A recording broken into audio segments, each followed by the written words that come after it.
Wait, wait, wait. Wait for HasanAbi.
What's going on, everybody? I hope everyone's having a fantastic evening, fantastic afternoon, fantastic pre-noon, no matter where you are in the world. I'm Hasan Piker, and this is the HasanAbi broadcast coming to you live from sunny Dubrovnik, Croatia. We're live and alive, folks, and I hope all the boys, girls, and MBs are having a fantastic one, because today is a beautiful day. Today's a wonderful day. Today is Friday, one day after the 4th of July. That's right. It's Friday, July 5th. 20 days out from my birthday, and also Benjamin Netanyahu's state of addressing the United States Congress, which is weird, but it is what it is. That's right, ladies and gentlemen. It is 10:21 a.m. Pacific, basically 7:21 p.m. Kyrgyzstan time. Hey, hope you enjoyed Croatia. Have you been in North Croatia as well? Absolutely not. I have not been to Zagreb.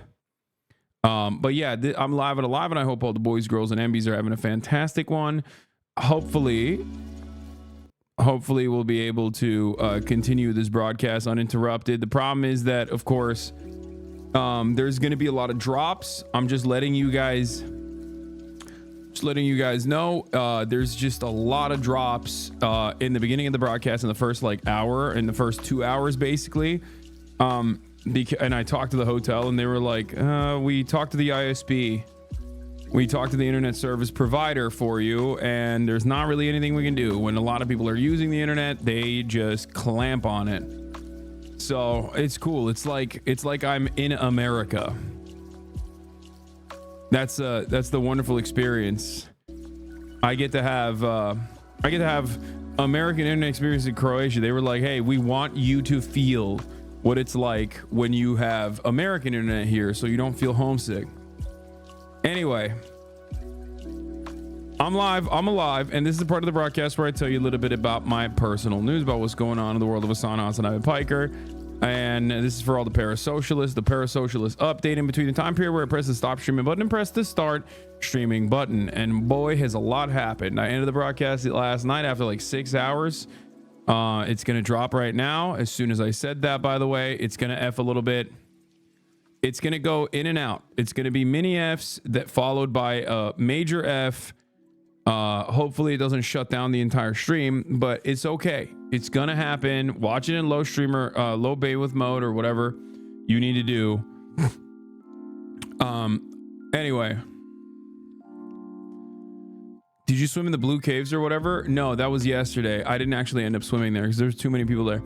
But anyway, I went to a different cave today. I swam in a different cave today.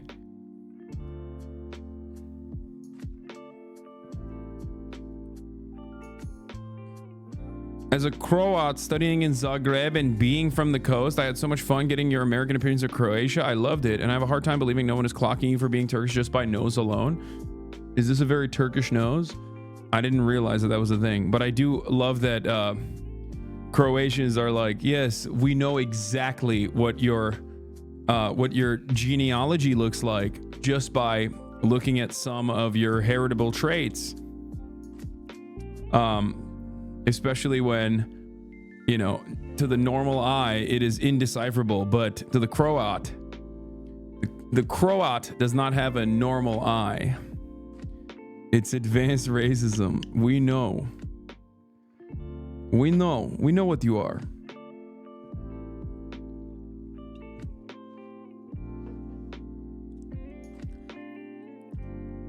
Anyway,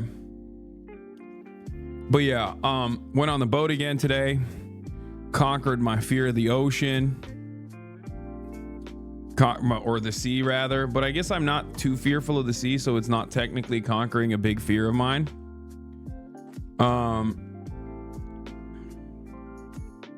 The sea is like one thing, the ocean is an entirely separate being, as you guys know. In any case, went to a cave, got in the cave, not scared of the sea. I mean, it's just less octopus, less fish. Fish are smaller, they're chiller, water is clearer. It's a lot saltier though, which I guess is the reason why there aren't that many sharks and shit, or as massive sharks. They just can't live in the Adriatic. Smaller waves. The seas are connected to the ocean, true, except all landmass is connected to one another as well, but I'm not fucking going to St. Louis, you know? I was about to say St. Minneapolis. All landmass is connected to one another, but you will never catch me inside of fucking St. Louis, you know what I'm saying? You feel me? Or Ohio. So it's kind of like that. Is salty because of fish pee in it? Yeah, that's not the case. I know why it's salty. It's salty because of all the mineral deposits coming in from all of the rivers and whatnot. Anyway, I heard that there was a massive shark attack in Texas too, and pee, and the fish pee. Anyway, so it's Friday. I'm not gonna do the fucking Mufasa Friday intro because I just don't want to risk it.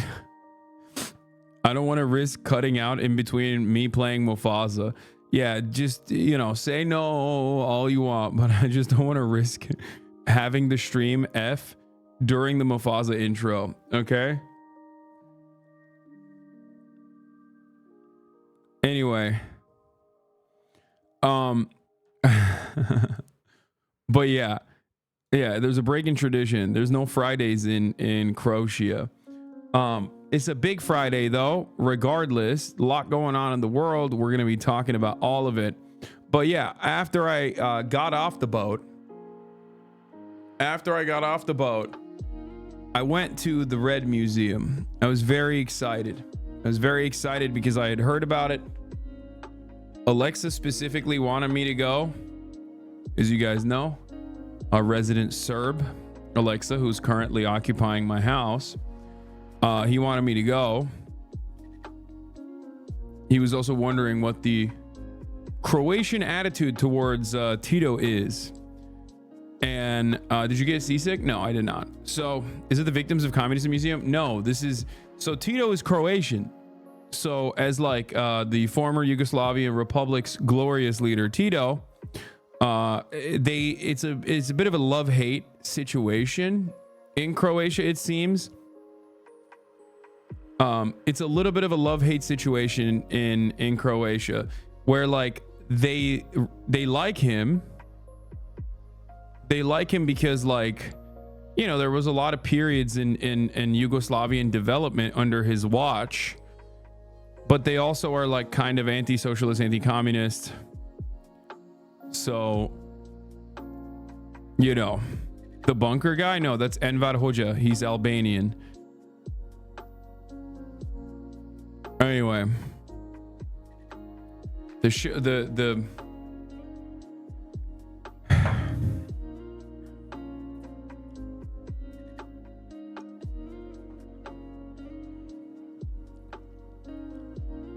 in certain parts of the country, he's more beloved. In others, he's more hated. Yeah. Like, I asked my captain of the ship that I was on how he felt about him. And he was like kind of woke. He was like, all war is done for money. It's so rich people get richer. So I'm like, maybe this motherfucker knows a thing or two, right? And I was like, and he basically said, I was not a part of the party, so I did not like him. That's what he said. Which is cool. I mean, he wasn't like, I fucking hate him, he's a socialist piece of shit. But he basically was like, he doesn't own a ship. No, he's just a like a captain of the charter whatever company. It doesn't matter. He doesn't like own his own ship. Anyway, but he basically said, I was not a part of the party, so I did not like him.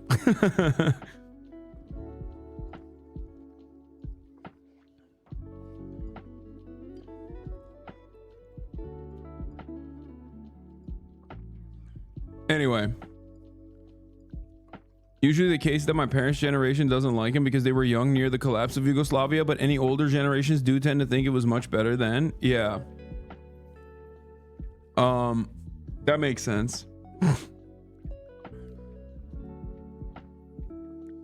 But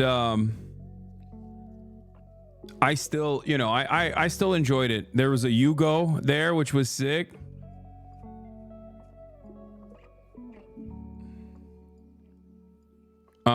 There was a Yugo at the museum, which was awesome, which I personally loved. No, not Yugopnik, Yugo, which is the Yugoslavian car that they made. It's like a Lada.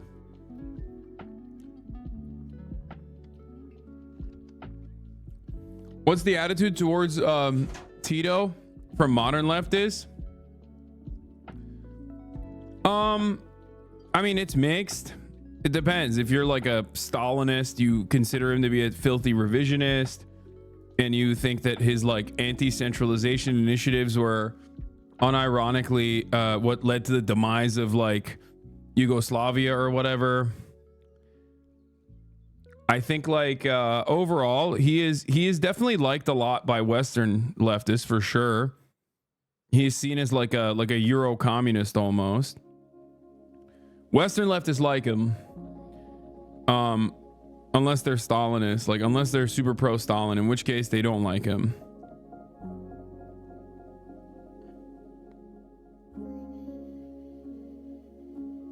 But you know, Yugoslavia forever, boys. But a lot of modern leftists would like him, most likely. I'm an archaeologist who worked on partisan heritage in Croatia and also on a Ustazi camp. I hope you liked Red Museum. No way. I did. I liked it. I loved it, actually. It was so sick because like it's basically a slice of life of like, you know, socialist Yugoslavia.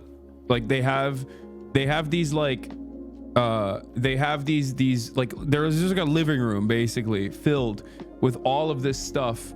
Like there's a medicine cabinet, and it shows that like Yugoslavia had a novel chemical compound invention, like novel chemical compound discovery, azithromycin, the medication you use for gonorrhea, which Pfizer basically sells to the rest of the world. Like that was discovered in Yugoslavia. You know, it was pretty cool. I didn't know that.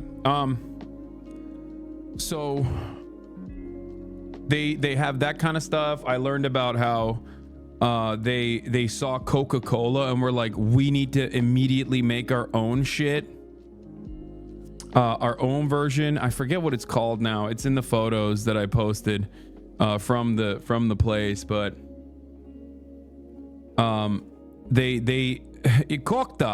Kokta. They were like, Coca-Cola is very nice. We need to make our own. It's Kokta.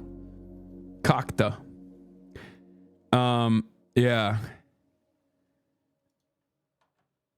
which was cool. They had they had Lenin and Stalin. Here is him when he got arrested with the Giga Chad jawline.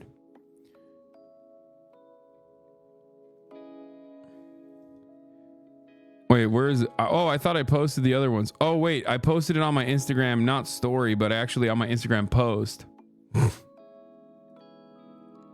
Yeah, I posted on Instagram, by the way. Not that you care, but yeah. Me and the best Croat to ever do it. Me and Tito, side by side, posted up, stanced up. You already know what it is. You know what I'm saying? Here's some posters from the era, some agitprop. This one's sick. Here's me with a Yugo, stanced up. This is the Kokta, the Pepsi, next to the Pepsi, and this is the medicine cabinet. Can you apply for an IMF loan in the museum? Tito died 1991. HasanAbi born 1991. Welcome back, Tito. Yeah, except he didn't die in 1991. He died in, I think, 1980. So he died in 1980. I was born in 1991. Welcome back, Tito. Reincarnated. Yugoslavia died in 1991. I was born in 1991. Welcome back, Yugoslavia.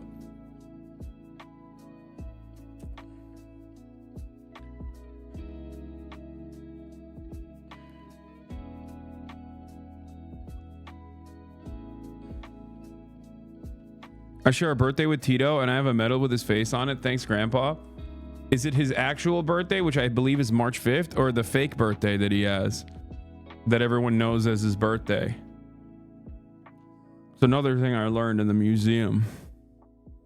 Because like, I think they celebrate his actual, like, they don't celebrate his actual birthday. He has like a separate birthday that they celebrate.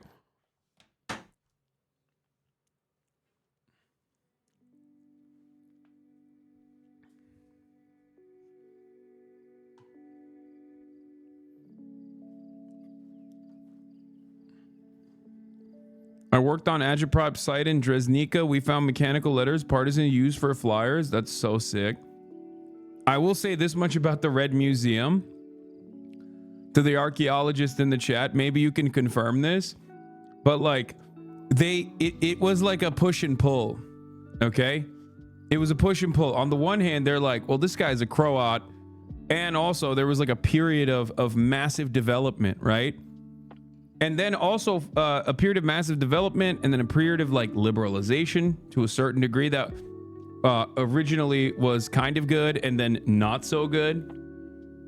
But then there's like an entire segment dedicated to like political repression, and it's like behind a curtain, and you open up the curtain and it's like this dark room, and they're like, they were butchering people. Like, oh my God, the partisans were so ruthless. And in my mind, I'm thinking like, will they say who they are ruthless to? And it doesn't really, you know, they don't really mention it. There is almost no mention of the Ustaza. There's no mention of like Nazi invasion in the entire fucking museum, which is weird because like, as far as I understand, in Croatia, it's not even called like World War II. It's called like the War of Liberation or whatever. Right? So like it doesn't it's just like, yeah, they were ruthless. It's true. The partisans were fucking brutal. It is true. Except who were they ruthless to? They make it seem like they were just they make it seem as though, yes, because they didn't talk about this in Yugoslavia. They make it seem as though like in the museum itself, they make it seem as though because we were all brothers. I do love that. But anyway, like I said, they make it seem as though like it was a big wrong, a grave wrong committed towards some people in the aftermath of World War II. Who are those people and what was their ideological background? who knows? They just basically stamp it as like,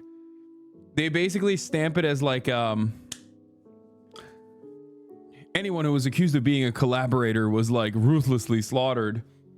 And it's like, okay.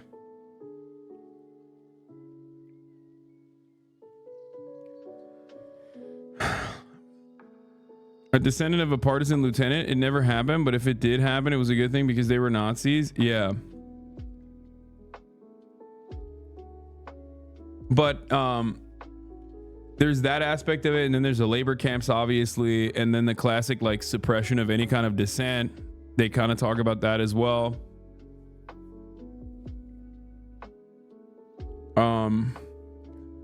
Not big fans of Stalin out here, that's for sure. That makes sense though.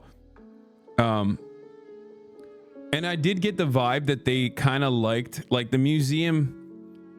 The vibes I got was basically that, like, I mean, this is the most positive you're ever gonna fucking, this is the most positive coverage and treatment of events that you're ever gonna get, because it's not in America or in the Western world.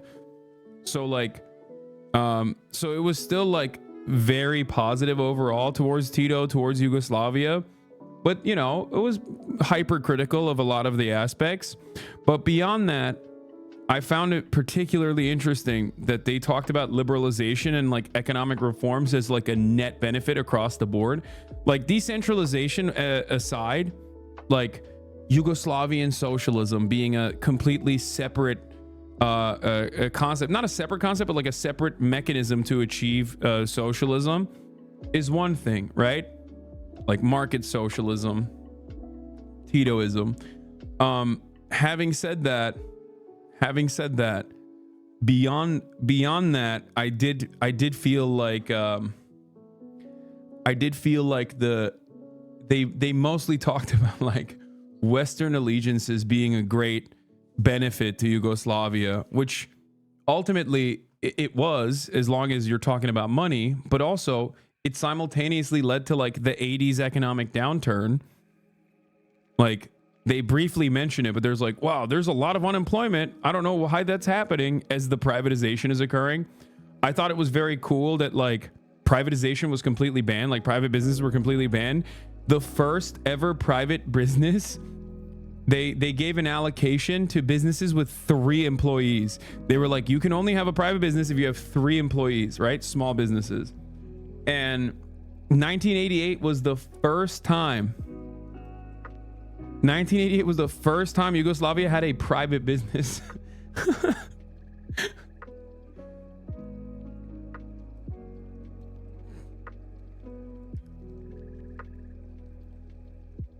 But yeah. The agrarian reforms, they talk about that a lot as well, which I thought was cool.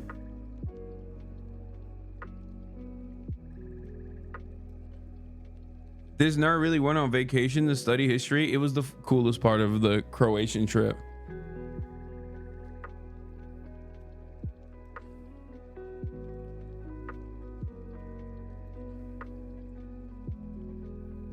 My dad bought an apartment at 21 after working for 3 years in Tito's Yugoslavia.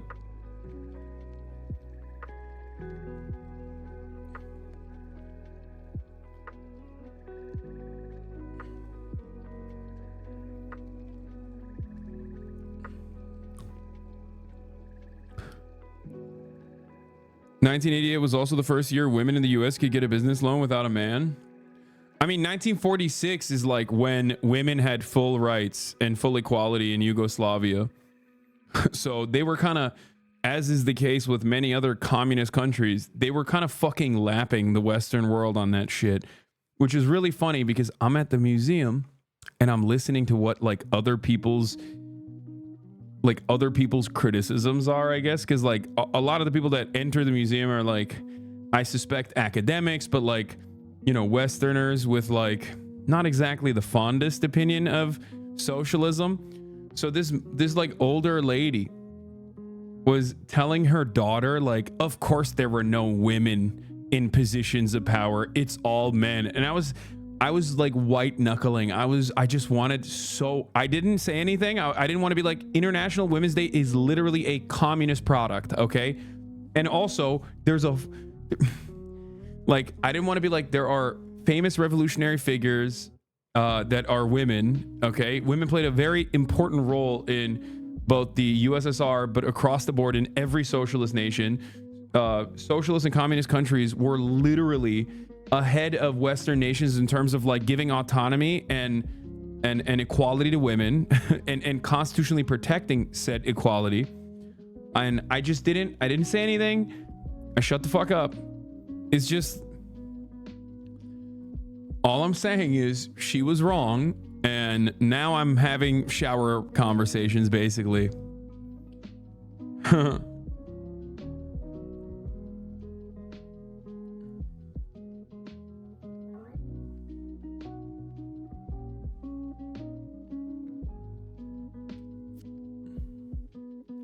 And a really good thing is that the Yugoslavian legacy in Croatia is very wide education when it comes to art, history, and literature. Also, they teach you philosophy, logic, sociology, psychology in most good high schools.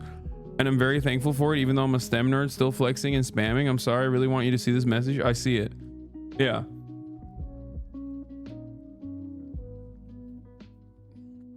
Yugoslavia legalized abortion first in Europe in 1974. Yugoslavia decriminalized homosexuality in 1977. Okay, they had a sex ed program. I learned it failed, but at least they tried.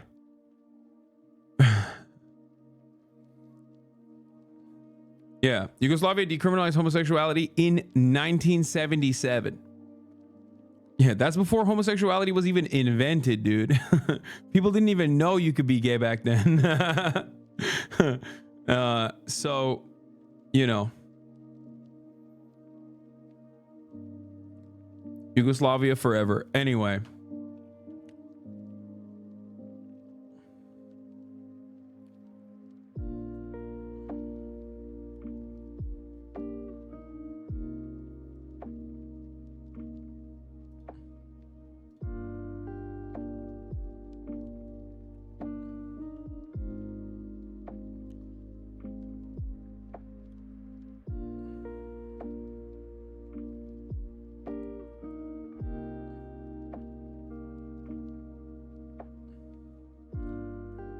Off topic, did you see the Kendrick music video? I saw bits and pieces of it. Any Game of Thrones stuff while you're there? No. No, I didn't do any Game of Thrones shit, even though technically everything is Game of Thrones shit in I was about to call it Yugoslavia. Technically everything is Game of Thrones shit in Croatia, because literally, like, these people live in castles, bro. It's weird. I mean, it's cool as fuck, but it's also kind of weird. Like, they straight up live inside of the same fucking castles. Half of it was built in like the year 4, okay? Like, and sunk, but still. Like, I'm talking like some of the fucking fortress walls that like surround the old town are like super old, and people just live in them. Yeah, I'd walk around carrying a sword. Yeah, no, the vibes are like that for sure. The vibes are like that, absolutely. Like, when I was approaching the dock on my boat, okay, I felt like an Ottoman merchant. You know what I mean? Like, I'm about to sell spices to these Croatians, to the Hrvats. Like, it literally felt like, it just feels like they're just living in a different era.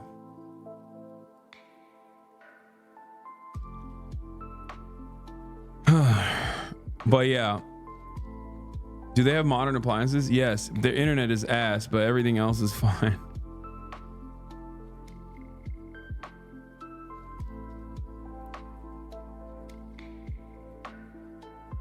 Did the museum say anything about Mao? No. There was zero mentions of Mao. Mostly because Yugoslavia had its own Sino-Soviet split. Like, they had their own Yugo-Soviet split. And obviously that was what was heavily featured in the conversation, because they had their own like version of that. The Tito Stalin is the Tito Stalin split.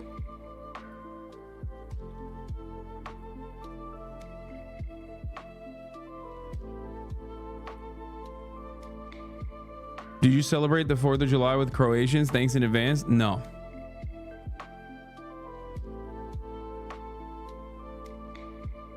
Do you want to visit similar museums while you're in China? I would love to. The difference is the Chinese museums will be an accurate reflection of history with no revisions.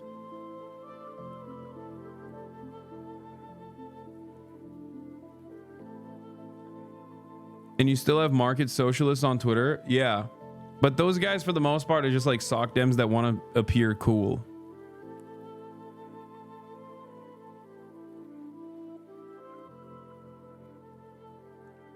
Most people who are like, oh, I'm a Titoist, they just fucking say that because, you know, they're just social democrats who are incredibly reactionary, oftentimes very pro-NATO, you know.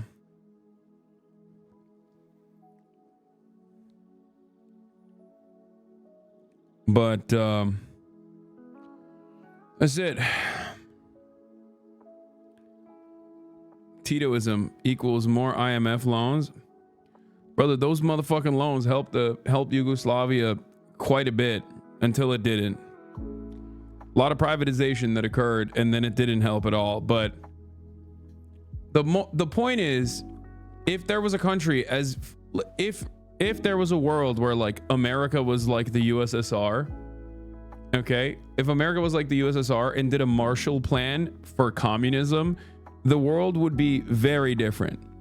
Instead of doing like IMF loans, if they gave unconditional amounts of financial support for developing nations post World War II, in order for them to be able to do their managed economies, in order if they wanted to do like fucking state controlled, centrally planned governance, or if they wanted to do market socialism, whatever the fuck they wanted to do, if they were just like giving them unconditional money, yes, we would have global communism today.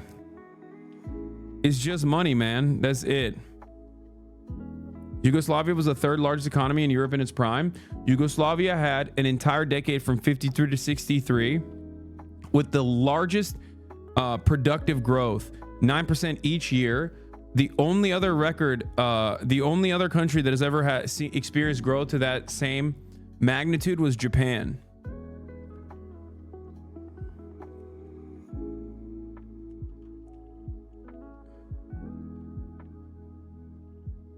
It's like, it's pretty good.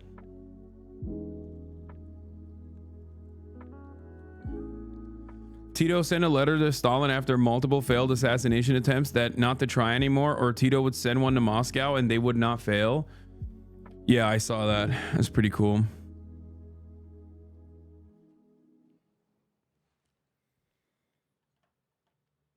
Anyway. But yeah. I just saw a period. I saw like a slice of life from what could have been. Anyway.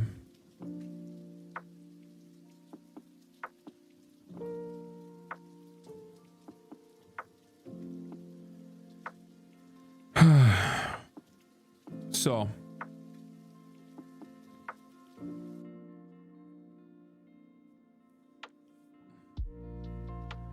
We'll talk about the Tories today and their gigantic, ginormous, whopping L that they received, among many other things. But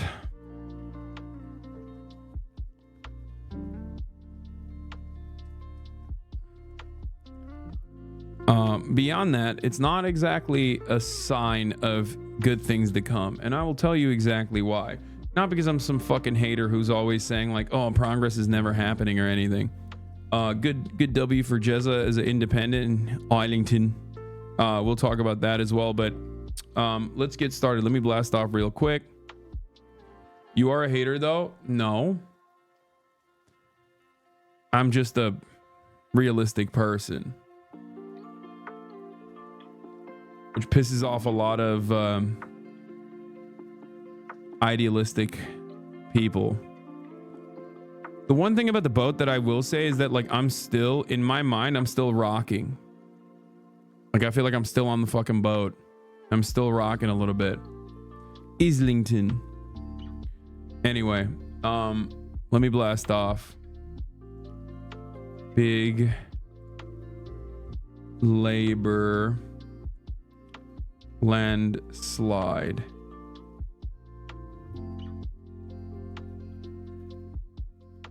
But will it end austerity? Also, this is my last day in Croatia. This is my last day in Croatia. And I'm very excited to be home. I'm so ready to go home, dude. I miss my daughter. You excited to play Elden Ring when you get home, Hasi? Yes. I've been playing Elden Ring like crazy, but I'm very excited to get back into the actual DLC. So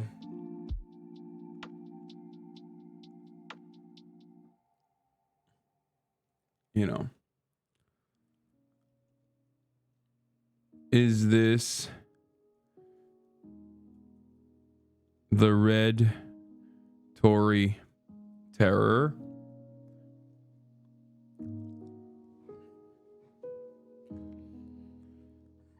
The most right-wing labor leader ever? Yes. Who is Keir Starmer? Not Like Us video came out. Brandon interview with Stephanopoulos. I fucked that up. I did not spell that correctly. As donors ask him to drop. Last day in Croatia. Get in now.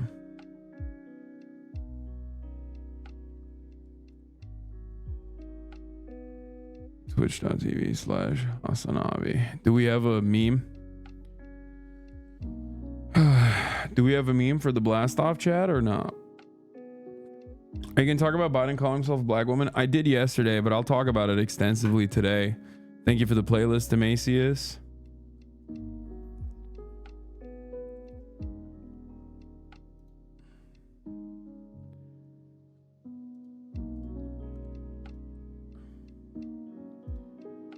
Okay.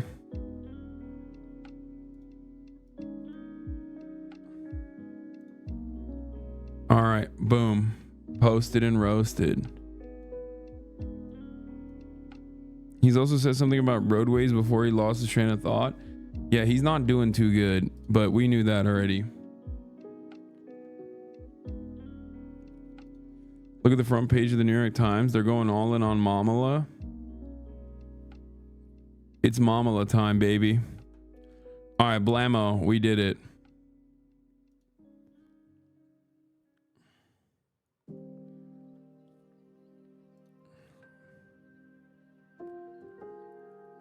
Labour won a UK landslide. Why doesn't it feel like that?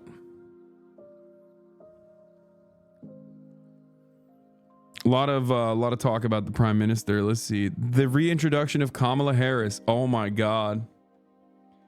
It's below the fold, but let me tell you.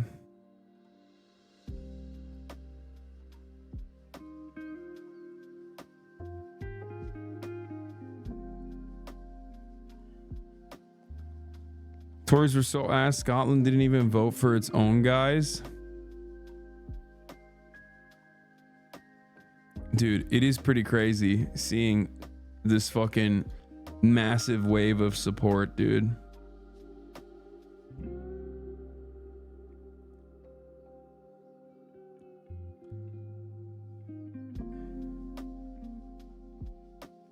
You finna talk about Jeremy Corbyn, independent W, or what? Yeah.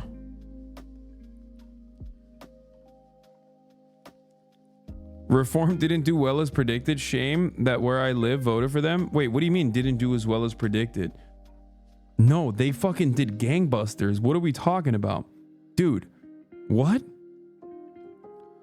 Reform did Oh, predicted as in 13 and only got 5 or 4? No, but that's still, guys.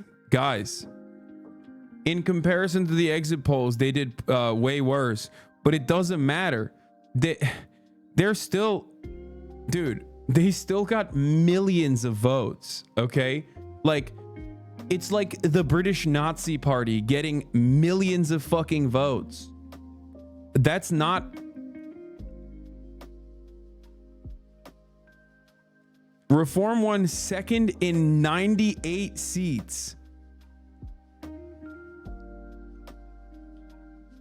Like, you cannot tell me that this is not legitimately troublesome.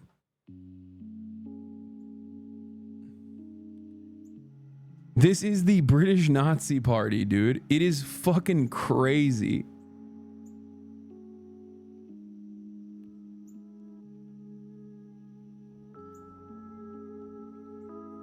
And here's why it's damaging. Okay? Here's why that is incredibly damaging. Because immediately people start going, Reform isn't as extreme as other right-wing parties in Europe. Like people are already doing, people have this tendency without recognizing what they are doing to normalize extremist politics, okay? And this unfortunately never happens for leftist politics. It never happens for like socialism. It only happens for further and further reactionary right-wing politics. And I don't even think that guy is like secretly a fucking Reform supporter or anything. I just simply think that guy is doing the predictable thing. Doing the predictable thing that many people do when they see a genuine cause for concern, and then their first reaction to this genuine cause of concern is not to analyze it and go, oh my God, this is damaging. This is terrifying. There's millions of people in our fucking neighborhoods that went and voted for like out and about fucking fascists. Second place in 98 districts is unimaginably bad, especially because of what I said earlier, that like the conservatives, in order to launch a stronger opposition, will most likely play the role of normalizing reform's policies. You've seen this already happen with the AfD in Germany. You've seen this happen with Marine Le Pen, the nationalist the party in France.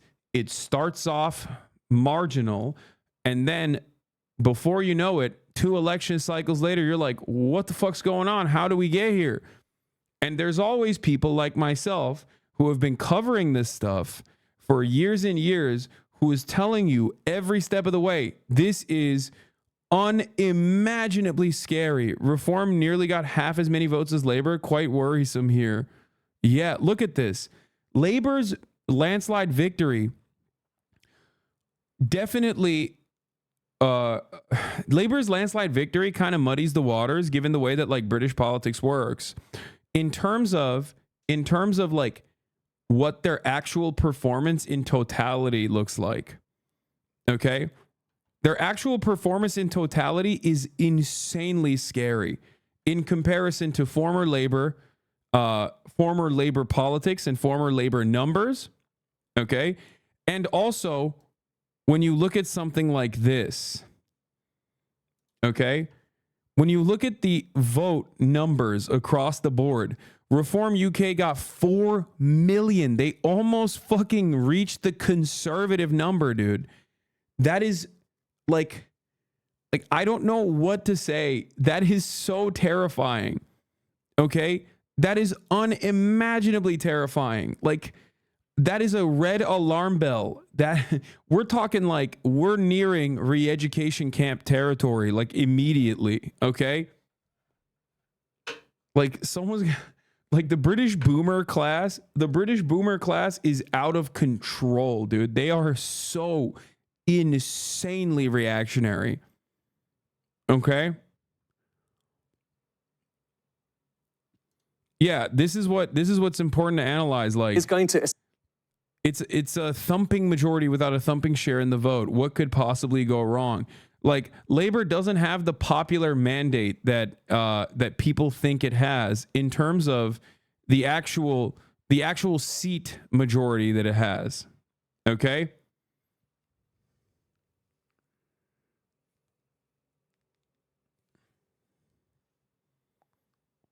It's the lowest number of sitting conservatives in British history. Dude, I don't think you understand. Conservatives are out, okay? Yes, and that's a good thing. 14 years of austerity, and finally the British people were like, bro, we are so fucking poor. What the hell's going on? These guys have fucked us. And I heard this 5 years ago, okay? 5 years ago, it was 9 years of Tory austerity. Something needs to change. Obviously, anyone who's the primary opposition party was going to win this election by a landslide. That's not the question here. That is not the interesting aspect of this election here. Everybody fucking knew that this was going to happen. Okay? Like, Rishi Sunak and the Conservatives were able to unite the British public against the Conservative Party. Okay?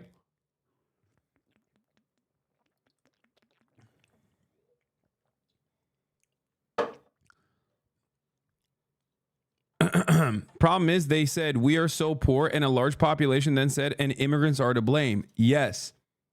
Okay. This happened in Sweden. This happened in Nordic countries. This has been happening in Western Europe across the board. Okay. Austerity creates more poverty and more economic inequality in the hands of neoliberal governance. And then people experience that economic instability and that volatility, and they go, oh, I'm angry. And then there's one guy out there that says, you're angry. Look at those brown people. I think that's the reason why you're angry, right? Or in the UK, it's not even just brown people. It's like, look at those Polish people. That's the reason why you're angry, right? And people go, you know what? You're right. Actually, it is the fucking Polish. That is the reason why I'm angry. I don't even like their fucking food. What's this about?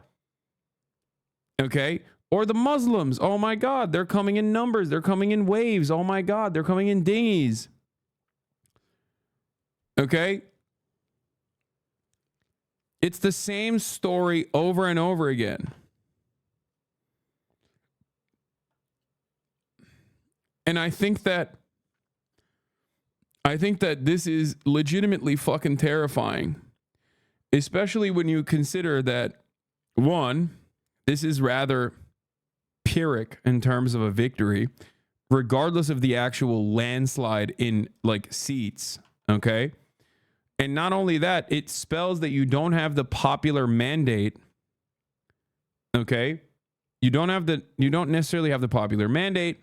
And beyond that, you personally, Keir Starmer personally, has signaled that he will continue the old school way, the Tory way of operating.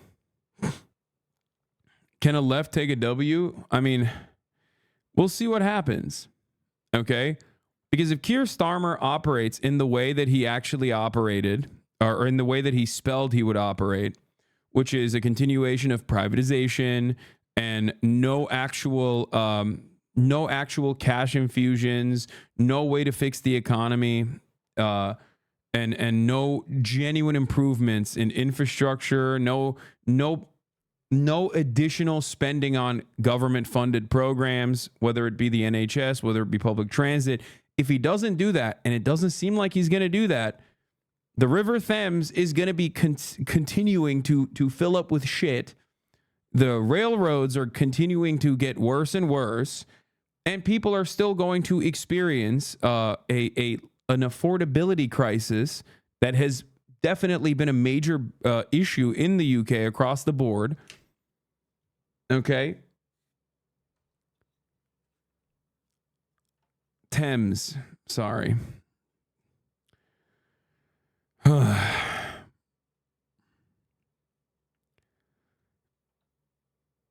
This is convenient for the Tories. They can take this time to regroup and strengthen while the Tory in red clothing takes all the blame for a while. Then the pendulum can swim back to them. Some democracy. Brother, I'm going to be honest with you.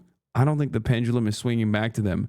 I think the pendulum is swinging to a way more reactionary nationalism in the UK. I think that they are going to miscalculate and they're going to see this momentum and they're going to say, let's align with reform, actually. We'll take their seats. Look at the massive amount of voters that they're able to capture. Let's align with them.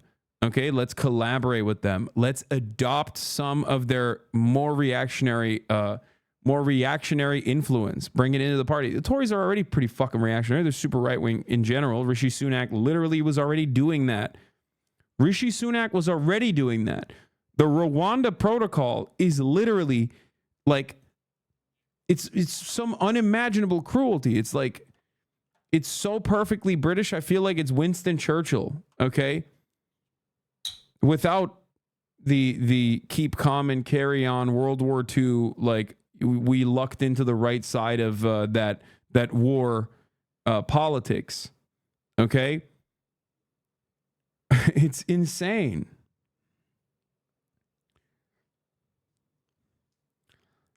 So we'll cover this in more detail in a second. Let's see the broader analysis. Government this morning after voters threw out the ruling Conservatives in a historic shift to the left. Labour Party leader Keir Starmer required the symbolic approval of King Charles to become the new prime minister after Rishi Sunak handed in his resignation. Sunak's defeat is nothing less than a total repudiation by the British public. MTS Tayyab has more from London. MTS, good morning. Good morning. Well, what a day in British politics, Nancy. After 14 years of Conservative rule, which saw the party bitterly fracture over Brexit, multiple leadership changes, and erratic internal divisions during times of national emergencies like COVID and the cost of living crisis, British voters have had enough. I will also say that the global economic crisis across the board, like the global economic crisis in the Western world across the board, has basically been a repudiation of whoever is in power. Okay? This spells trouble for Biden's prospects across the board, even though, he has additional issues as well. But I will say, it doesn't matter who's fucking holding the reins. You know what I mean? Unless they are actually putting straightforward policy measures to combat the affordability crisis in a meaningful way, it doesn't matter what they call themselves. People are going to be like, no, you're done. It is basically a weird time where there is incumbent disadvantage. Okay? It's odd. It's not about like, because you see it with Macron in France, okay, center-right, centrist neoliberal, getting absolutely comstered. You see the Tories in the UK after 14 years get eviscerated. Okay? People are just like swinging. They're swinging at whatever they can. Mexico's a great example. Mexico, on the other hand, has put into Mexico has actually implemented certain policies that were broadly popular by the Mexican electorate, which is why they voted for the same party again. Okay? Sure, there were a lot of issues, but that's why I said, unless there's something that your current government is doing that people see as like a legitimate way to like try to stave off further issues.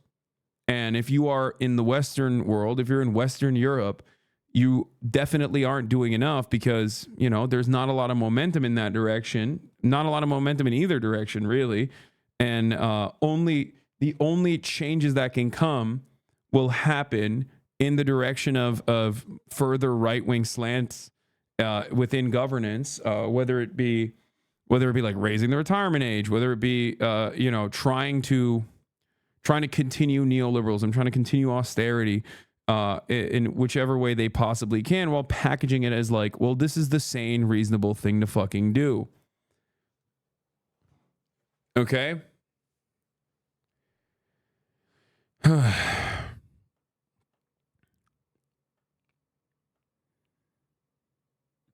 But if you look at the vote share, Labor and Lib Dems have more votes combined than Tory and Reform. Brother, Lib Dems?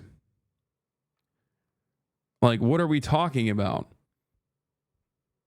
You think that, like, the OG Labor Party and liberal Democrats are supposed to be aligned? Like, what are we talking about right here? What the fuck? Lib Dems. Last time Labor had a super majority with Tony Blair, he said he regretted not being more progressive. I feel that Labor will do the exact same thing. This man, Keir Starmer, as far as I understand, unless he's been just like secretly faking it, and he actually is a fucking socialist, but he's been secretly faking being a centrist in order to, like, I guess, I don't know, in his own calculations, not put the fear of God in a bunch of reactionary British voters. Unless he, like, changes course on what he has messaged thus far, okay? I think he's going to be more right-wing than fucking Tony Blair. I hope that's not the case, but it doesn't seem like I'm wrong so far. Anyway, let's continue.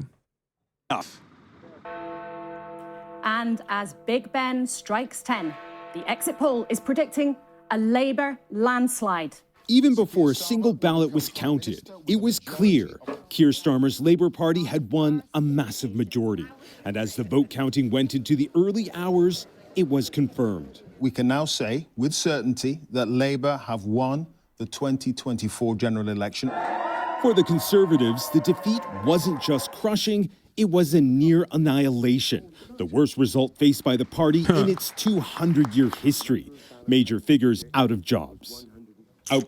I mean, dude, they deserve so much worse. I mean, I'm being honest with you, like, they deserve to be imprisoned. Okay? This should have been nipped in the bud in the Thatcher era, okay?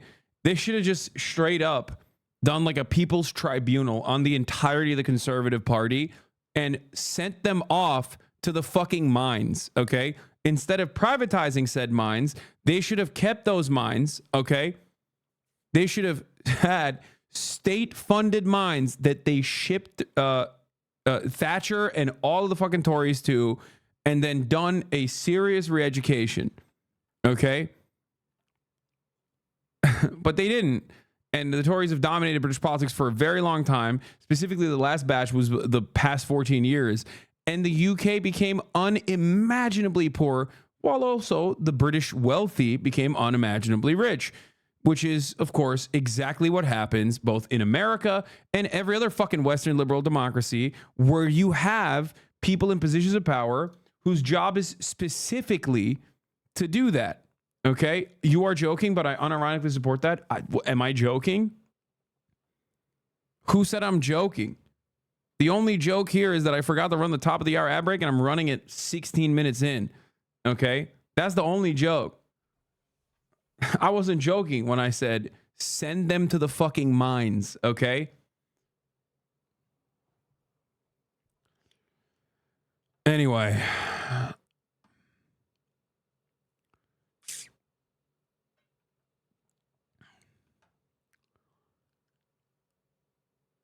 The Green Party did get a lot of votes. They got 4 seats, 2 more than expected. So perhaps there's a silver lining here. I mean, yes and no.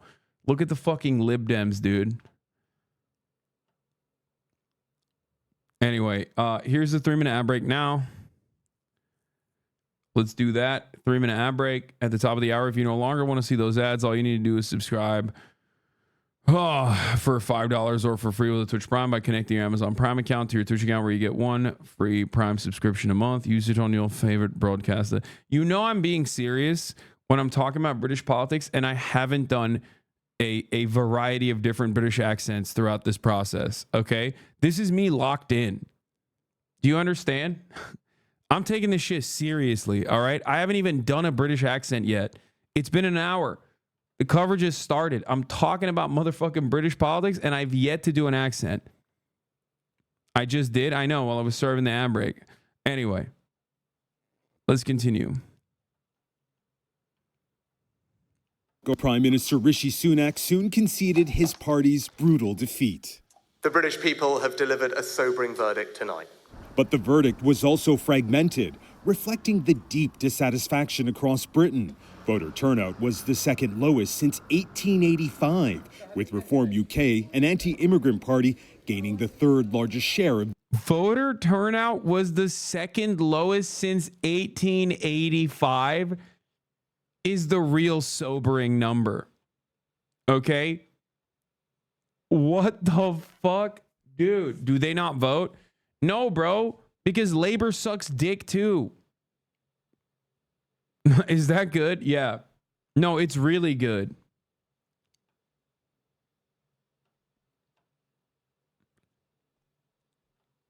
They're hitting America numbers. Oh, by the way, it's percentage, obviously.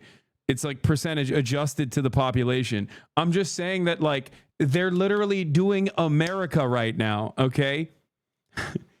It's crazy.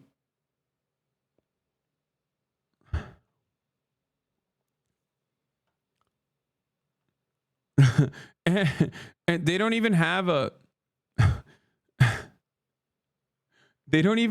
fucking electoral college, which basically means that, like, many people just have the reason not to vote. You know what I mean? I mean, I guess it's like first past the poll, so like that's one reason, right? But even then,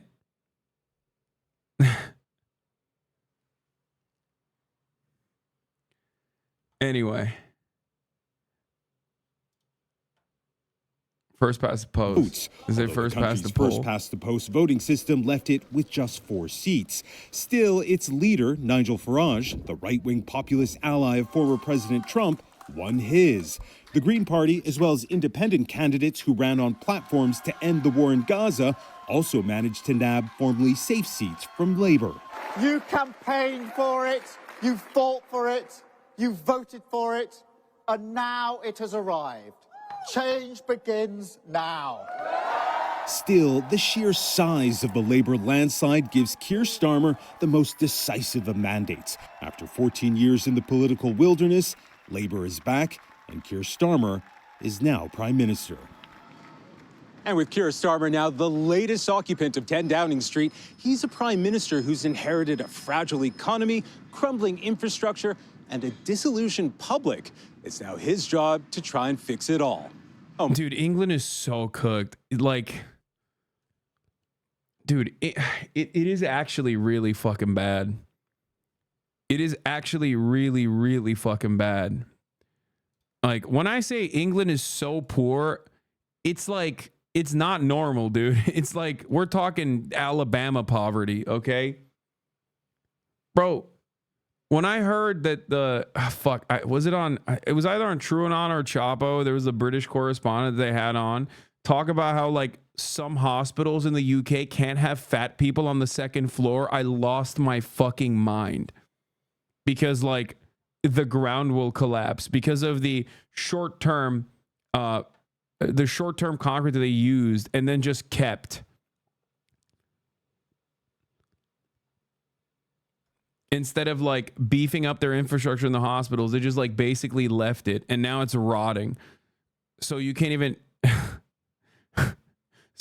have fat people on the second floor. That's insane, man. It's just like, what are we doing here? What has become of the supposed superiority of the Western world? All these fucking people cope and talk about, like, Western world is crumbling. Western civilization is crumbling because of gay people. It's like, no, dude, your fucking concrete is crumbling, okay? Like, what are you talking about? What do you mean? None of your fucking trains work. The fuck are you talking about, dude? China is literally building high-speed rail everywhere, dude. Everywhere. You go to Asia, every fucking country. You go to Africa, they're building shit non-fucking stop. Meanwhile, the UK can't even build their goddamn hospitals, and people are like, oh, the Western world is collapsing. It's like, because of gay people. Yeah, dude, it's gay people that's collapsing the fucking Western world. NHS is fucking falling apart, man. What the hell's going on? It was supposed to be a point of pride.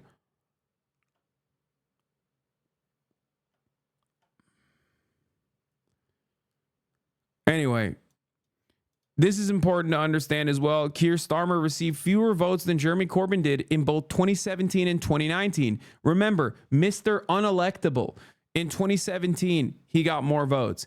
In 2019, he got more votes. Mr. fucking Unelectable. Okay?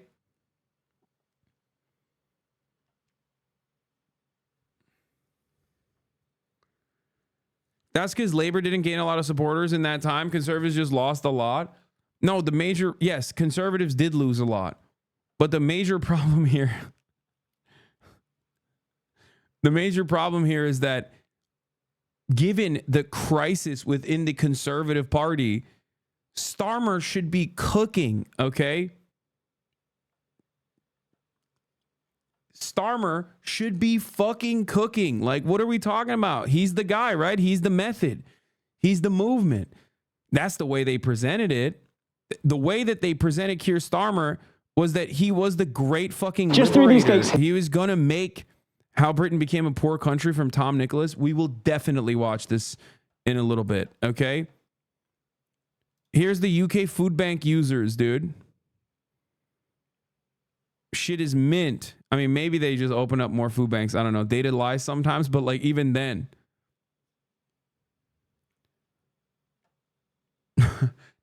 Not with Kid Starver in charge, dude. That shit's going to go down, trust. As in, he's just going to close them off. Anyway.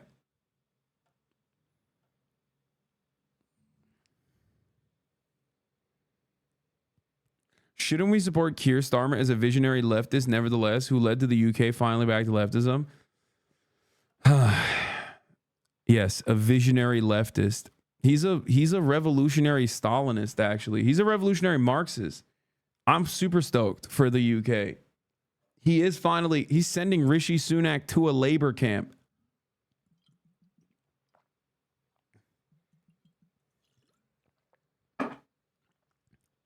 I'm not even kidding. Most people would say yes to that. If there was a referendum on should we send Liz Truss and Rishi Sunak and Boris Johnson and prominent figures in the Conservative Party into labor camp, you would have 98%. You'd have Bashar al-Assad numbers on that referendum. Okay? It's not even a question. Because, like, even the fucking Tory voters hate them. So, you know, there you go.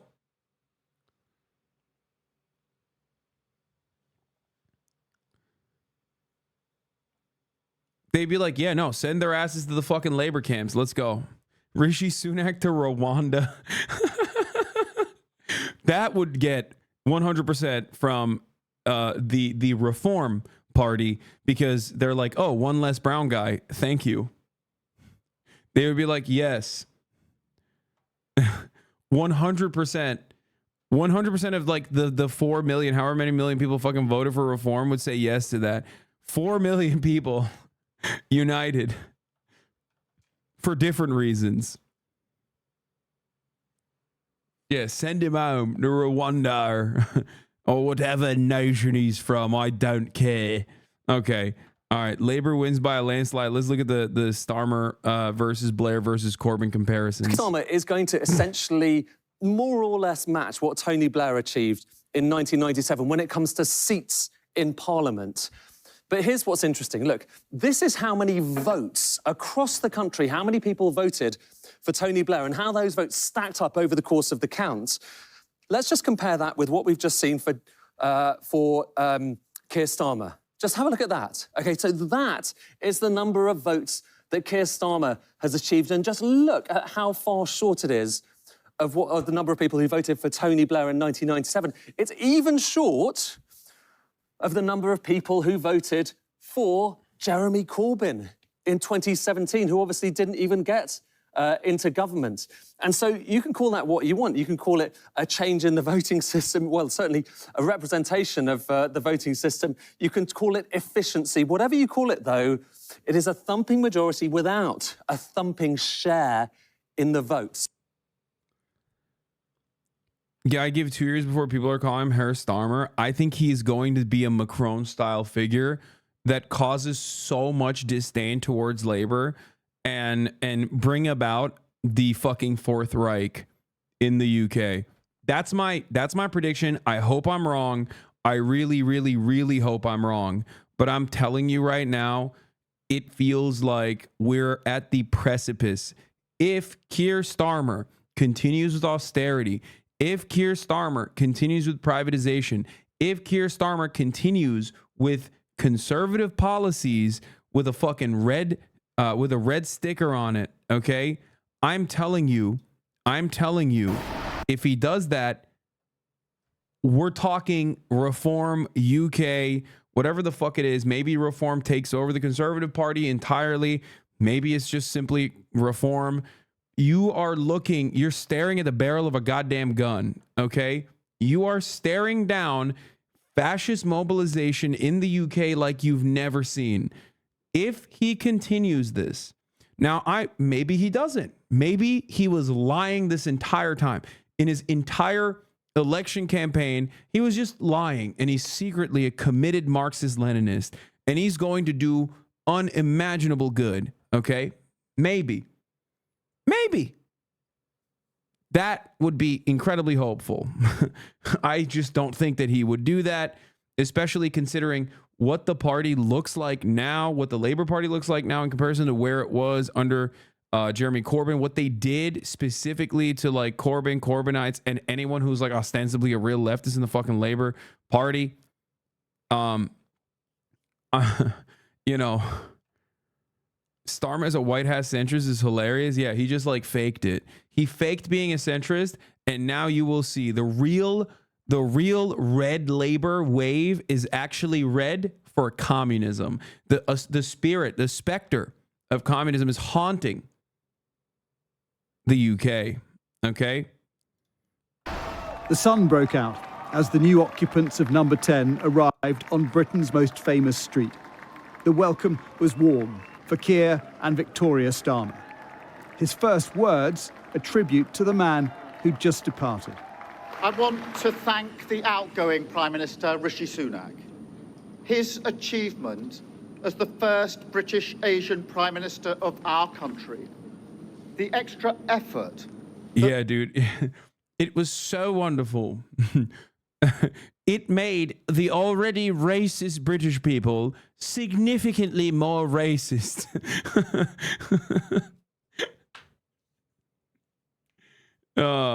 He wasn't voted in. I know. It doesn't even matter.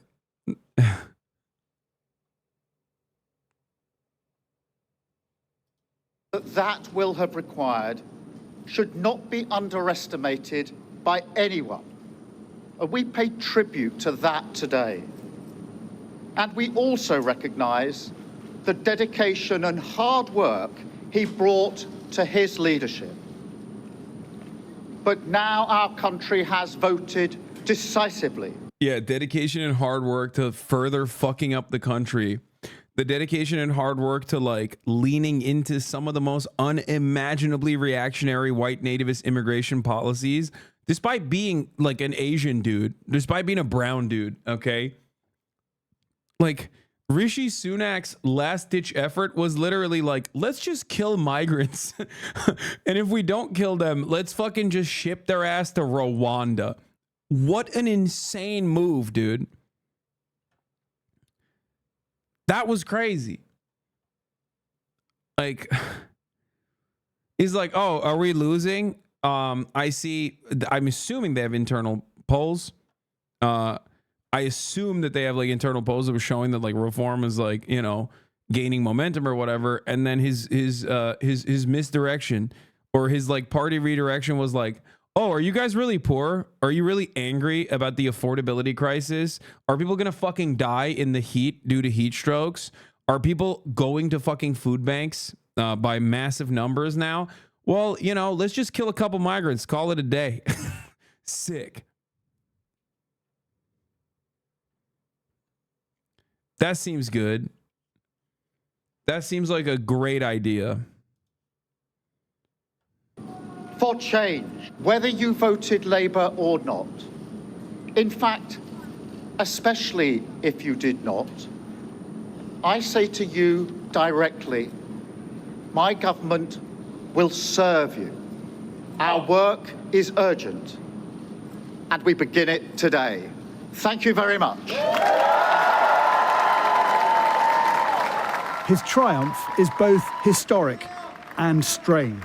The first Labour Prime Minister in 14 years enters Downing Street with a thumping majority, but his landslide lacked lustre, secured with fewer votes than Jeremy Corbyn got in 2019.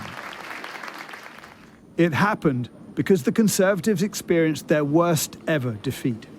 Leaving his post earlier under more leaden skies, Rishi Sunak was heavy with humility. To the country, I would like to say first and foremost, I am sorry. I have given this job my all, but you have sent a clear signal that the government of the United Kingdom must change, and yours is the only judgment that matters. Whilst he has been my political opponent, Sir Keir Starmer will shortly become our Prime Minister. In this job, his successes will be all our success. He said, "Who want me?" And everyone was like, "Not me, bitch." Who want me right now? Who want me? Yes or no? You want me? Nope.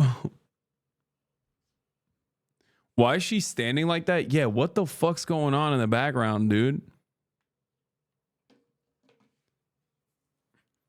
I love the Democrat style rhetoric coming from Starmer, by the way. Did you guys pick up on that? Oh, to all the naysayers, I'm going to serve you. That is verbatim what Joe Brandon said when he won.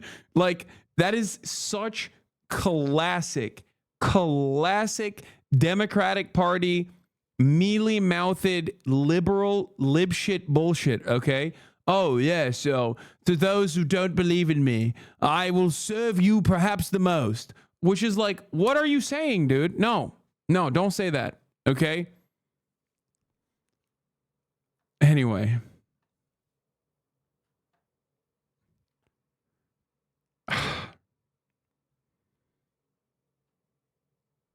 Yeah, English public on Rishi Sunak TikTok. This is a great TikTok. I know exactly what this is because this is basically the election. Excuse me, sir. Have you got a message for Rishi Sunak?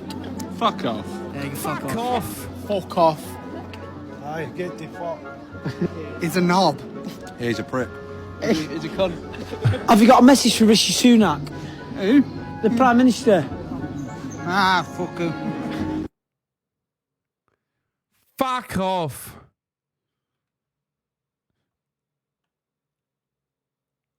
Anyway, that's the overwhelming attitude from the British towards this administration. Okay? So if you're wondering how these election results came to be, that's, there you go. And I wish him and his family well. Whatever our disagreements in this campaign, he is a decent, public-spirited man who I respect. Both leaders gracious in victory and defeat. It was a very British exchange of power. Mr. Sunak will stand down as Tory leader once the arrangements for his successor are in place. He headed to the palace to resign, ahead of Keir Starmer being commissioned to form a government by the King. This momentous day came after an extraordinary night. Who's worse, Tories or Republicans? I mean, come on, dude. The American Republican Party is already the fucking Nazi party. What are you talking about? Like, it's bad and worse. Like, the Tories are fucking awful, but like, that's not a dude. The Tories are awful. Okay, they're awful, but like, the Republican Party is historically one of the worst parties of all time. Okay, there is nothing even remotely redeemable. Not that there is anything remotely redeemable about the Tories either, but like, come on.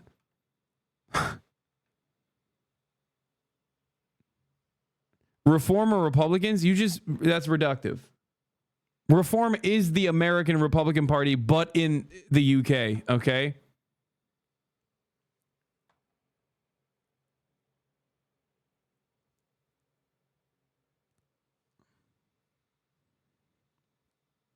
Anyway, these kinds of conversations are kind of silly in general because they need to be adjusted to like American politics, American material conditions. Like, it's very different.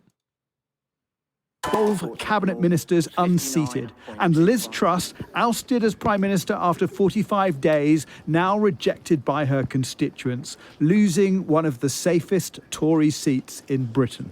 The Conservative nightmare complete as their long-time tormentor, Nigel Farage, has become an MP. Heckled by a series of protesters, but his party reform got 4 million votes, although, due to the electoral system, only a handful of seats to show for it. It is very much my view that our outdated, first-past-the-post electoral system is not fit for purpose, and we will campaign with anyone and everyone to change this electoral system. With fewer votes than reform, the Lib Dems obtained vastly more seats. It was a night of sweet success for Ed Davey, and a morning of sober reflection. Trust is a very precious commodity. It's hard won. And sometimes you've lost it, you lose it. And you have to work very hard to win it back. And I want to thank people for trusting us again. We will not let you down. The Scottish nationalists lost big as Labour rebuilt its red wall north of the border, while the Greens picked up a record 4 seats. This afternoon, we saw the procession of new faces of government walking up Downing Street. A female Deputy Prime Minister in Angela Rayner, a female Home Secretary in Yvette Cooper, and the first ever female Chancellor, Rachel Reeves. It is a dramatic changing of the guard, with a party whose big promise is to change Britain. Jason Farrell, Sky News. 60% voter turnout is crazy. There's only 2 genders. Are you kidding me? Welcome to America, baby. What are we talking about? Yo, they're hitting America numbers out there, dude. It's awesome. Low-key KEIR needs to implement nationwide grants for AC installment and all housing. It's the only way. I mean, that's one of the immediate things he needs to do. It's not even a joke. Like, the AC situation is not a fucking joke. I'm not even kidding. Like, England needs to come to the first world a little bit on that front. I mean, there's death. There's actual death in this country. I love how Reform's first moves to question the election results. No fucking way they did that. That's awesome. I didn't even know that. All right. We just watched that video. Let's do before we get to the American conversation. Here's Corbyn and his message to the centrists. On your win, do you want to congratulate Keir Starmer? It's a fantastic win we've achieved here tonight in Islington North. It's a popular win where people have come forward to support an inclusive democratic campaign. It's a people-powered campaign, and I'm very, very proud of our result. Obviously, as a Labour government elected, congratulations on that. I will be an independent MP. That's what I'm elected as. And I will be there holding that government to account on issues of child poverty, of mental health, and of global peace and environmental demands. And that is what the people of Islington North have asked me to do. But it's also a very strong message that if you tread on democracy within your own party, it has consequences. And so tonight, the people of Islington North have spoken and elected me with 24,000 votes. But isn't the message, in fact, that when you take the Labour Party to the centre, it wins a landslide? And if that means, you know, you're on the edges of it, sometimes supporting it, sometimes criticising it, well, so be it. It's a landslide, yes, in seats, but it is a lower vote than has been achieved in many previous elections. It's only 37% of the national poll, and our political system exaggerates parliamentary majorities because of first-past-the-post system. Now, maybe that's a debate for another day, but it comes with it a huge responsibility. We live in a country which is dominated by the power of billionaires and the poverty of millions. I think we need to change that, and I'm not convinced that the Labour manifesto's... Oh my God. It's like, dude, it's like, if you're British watching this right now, if you're like a Labour voter watching this right now, it's got to feel like you fucked up. Like this is the ex that got away and you're just watching them thrive in some ways. And you have to be really reconsidering like what how things turned out the way that they did. Because I 100% believe that Corbyn would have the broad popular mandate in this situation. Oh my God, what a beautiful moment it would be for the UK.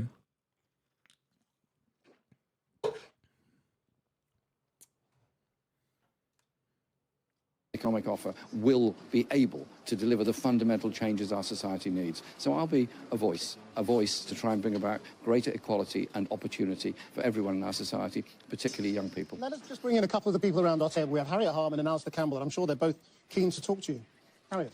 Well, I think you make the changes that Jeremy says that he espouses by having Labour as the party in government, not by having somebody standing against the party as a maverick on the backbenches.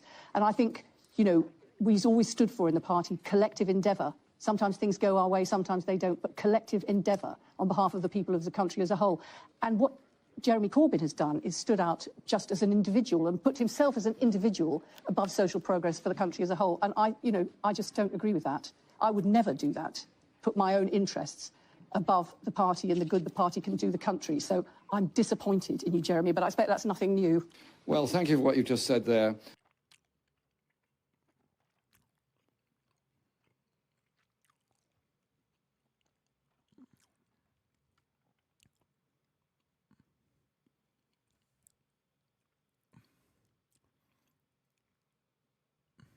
I don't know what to say.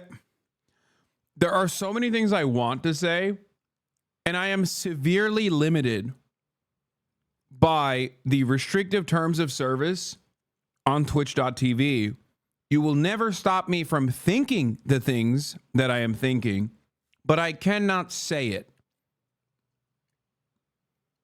All I will say is I do not like what she said. It made me upset. Like, it made me very, very upset.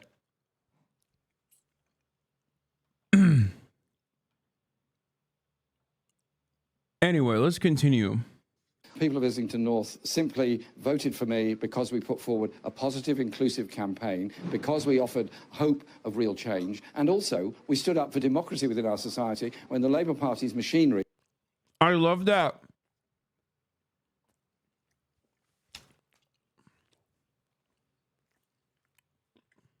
This cunt is fucking cunt, yeah? In her mind, what Jeremy Corbyn is supposed to do is just die.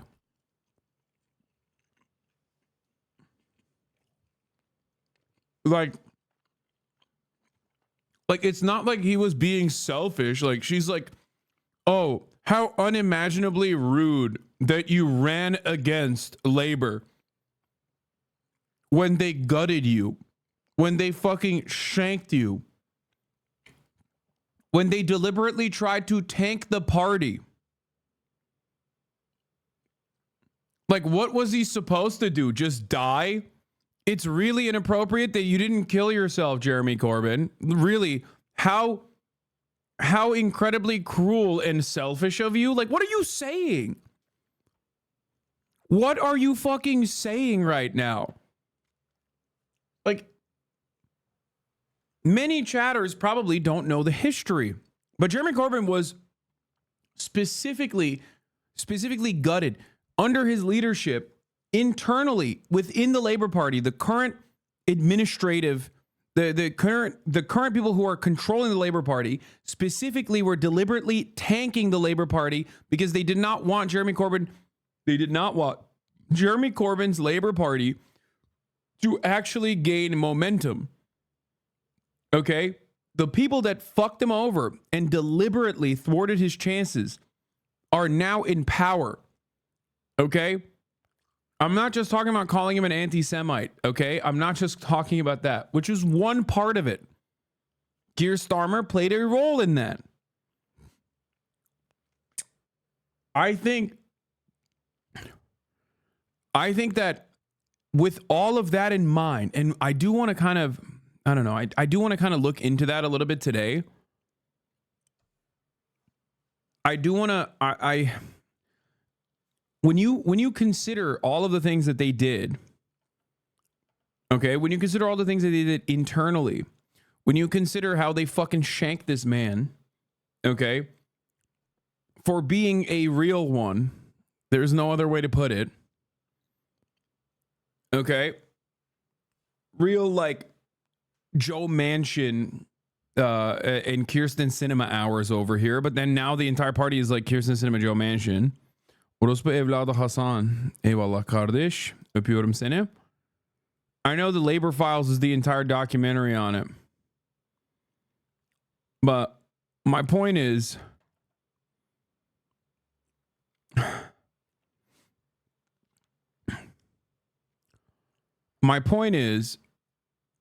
what was he supposed to do? Just fucking quit public life altogether? Like after decades of service, he was supposed to just quit because like they fucked him over? Insane. Shut the fuck up. Suck my dick. Saying that it's like messed up that he even ran against Labor as an independent is insane after what Labor did to him, okay? It was destroying democracy in Islington North. Jeremy, it's Alistair. Would you hope that one day, like me, having been expelled from the Labour Party, that you'd get back into it? Listen, Alistair, we've just had an election. I've been elected as an independent MP. I am very much part of the wider Labour movement. I've been a trade unionist all my life, and I'll be a trade unionist to the day I die. And I will obviously be campaigning and working with people both inside and outside the Labour Party. But I've been elected as an independent, and that's the mandate I've been given. Jeremy, it's Rory coming in here. Are you worried that Labour's going to come in with a kind of mini austerity? They're signing up to £18 billion worth of spending cuts. They're ruling out any additional borrowing. They're ruling out tax rises. How are they going to be able to invest in public services and get the country going again if they're running on an austerity package?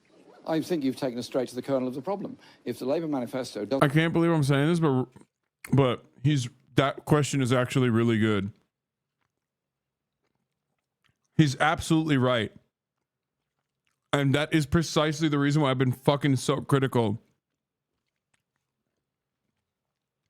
This is the reason why I'm so unimaginably critical of fucking Keir Starmer. I fought because their fucking mandate is just Tory light. Not even Tory light. It's just straight Tory. It's really fucked up.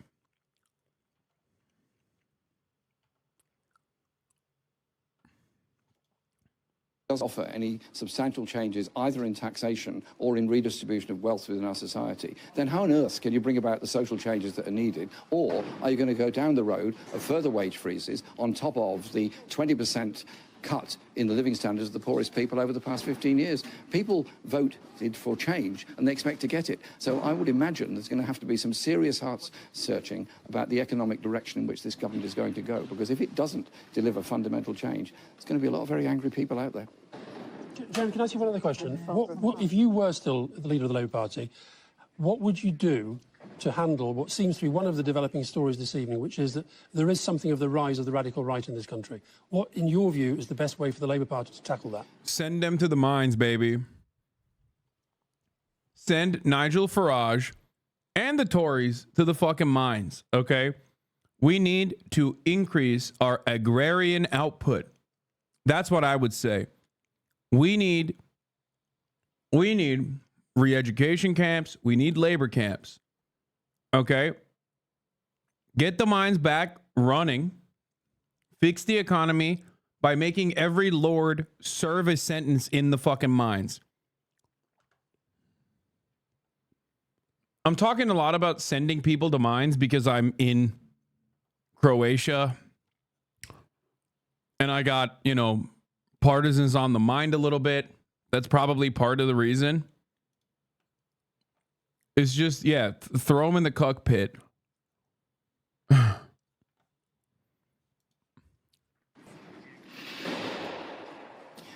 Good question, Alistair, if I may say so. The rise of the far right across Europe and the titanic struggle that's now going on in France with the second round voting this Sunday is very, very serious. The far right has risen because centre parties have moved to the right to try and mop up the support of the far right. Social democratic and centrist parties have moved a bit to the right with them. And we've had some appalling examples of blaming refugees, blaming migrants, blaming boat people that have made a perilous journey to try and get to a place of safety, as if they're the cause of the social problems of our society. Let's stop blaming minorities and start looking at the fundamental inequalities of our society. The message I put out throughout this campaign in my own constituency of Islington North is I am not getting into that of blaming people who've come, for example, from Bangladesh or somewhere else. I'm instead saying bring people together so we solve our problems together. And I think the rise of the far right is dangerous. You won't beat the far right by conceding the ground to the far right. You have to make a stand against their horrible message of hate and... How can you not love this guy? How can you not love this fucking guy, dude? I mean, how could I not love this man?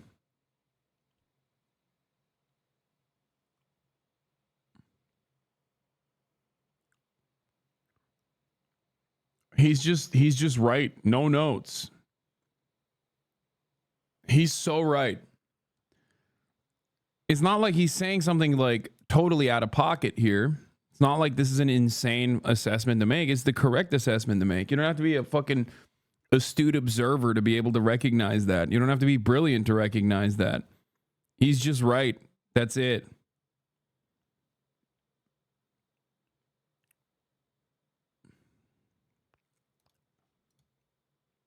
Jeremy, just finally, before we lose you, I just want to fill in the viewers on the fact that Johnny Mercer has lost his seat and Therese Coffey, former cabinet minister, has also lost her seat. But I just want to finally ask you also about Labour's position on Israel-Gaza, which has been costly to the party tonight. Jonathan Ashworth has lost his seat. Other people are in trouble over it. What's the lesson?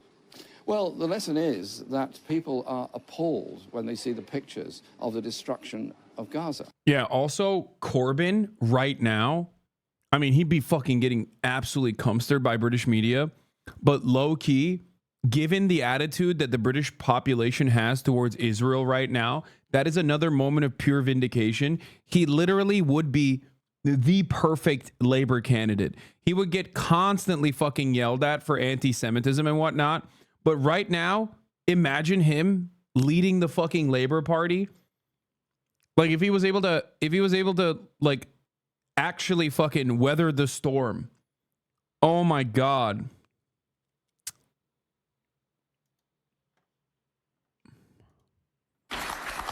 I gotta say, you know, I am a Jeremy Corbyn supporter.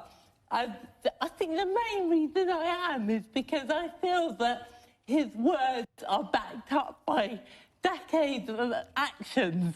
And I'll just say one quick story. When my disabled friends were holding tiny demos all over to try and cling on to their basic human rights, only 2 MPs turned up again and again. And those 2 people were Jeremy Corbyn and John McDonnell. And I think that shows a real deep commitment to standing up for the rights of people who really need support and help, and of campaigning relentlessly in their own spare time for equality, peace and justice. And that's why I believe he's such a rare breed of politician, because his words are backed up by decades of action. She's right. She's so fucking right, dude. Excuse me, goddamn, I got chills. She's deaf, chatters. Don't be fucking assholes here, and don't be ableist. It is just like, dude, I mean, across the board, he's better than Bernie Sanders. And you know my opinions on fucking Bernie Sanders, okay? I have loved Jeremy Corbyn for a very long time. I think he's fucking incredible. His only issue is that he's too much of a fucking pacifist, and he didn't have that dog in him. Like, he's the type of person who will commit to a cause and will put his literal body on the fucking line. It doesn't matter, but he's not as vicious as he needs to be, because British politics is filled to the brim with sharks. Is he like UK Bernie? He's better than UK Bernie. He's better than Bernie. Okay. Oh, she has palsy. She's not deaf. Okay, my bad. Regardless.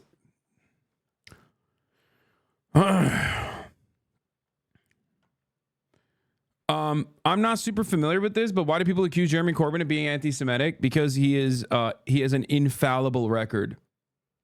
So that was the only mechanism of attack for Corbyn, because he's always been a pro-Palestinian voice in a sea of dissent, in a sea of unified pro-Israeli sentiment. The UK is, in many respects, even worse than America, I would say, in terms of its media and in terms of its in terms of its Israel support. It has the same motivations, I think, that the United States has, in terms of like, just like it has the same motivations with NATO. Like, they're selling a lot of weapons. There's a lot of trade. There's a lot of like economic collaboration and cooperation within the UK and obviously in the United States of America between like US and Israel, UK and Israel.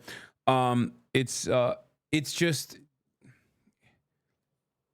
I mean, to be fair, the British people are responsible for Israel.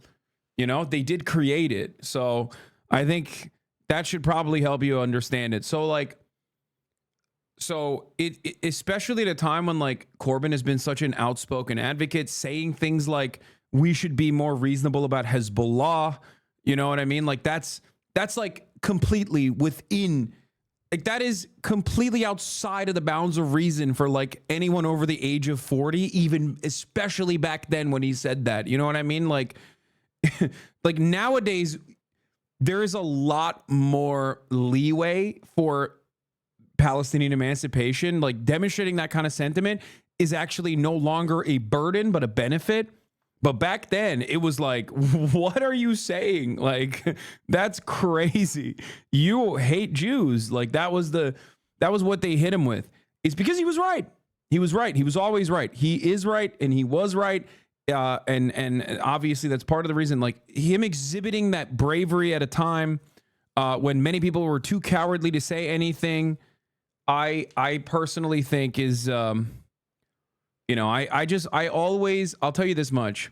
There are a lot of leftists who I cooperate with, who I appreciate. There are a lot of like, you know, center left, leftist, progressive commentators.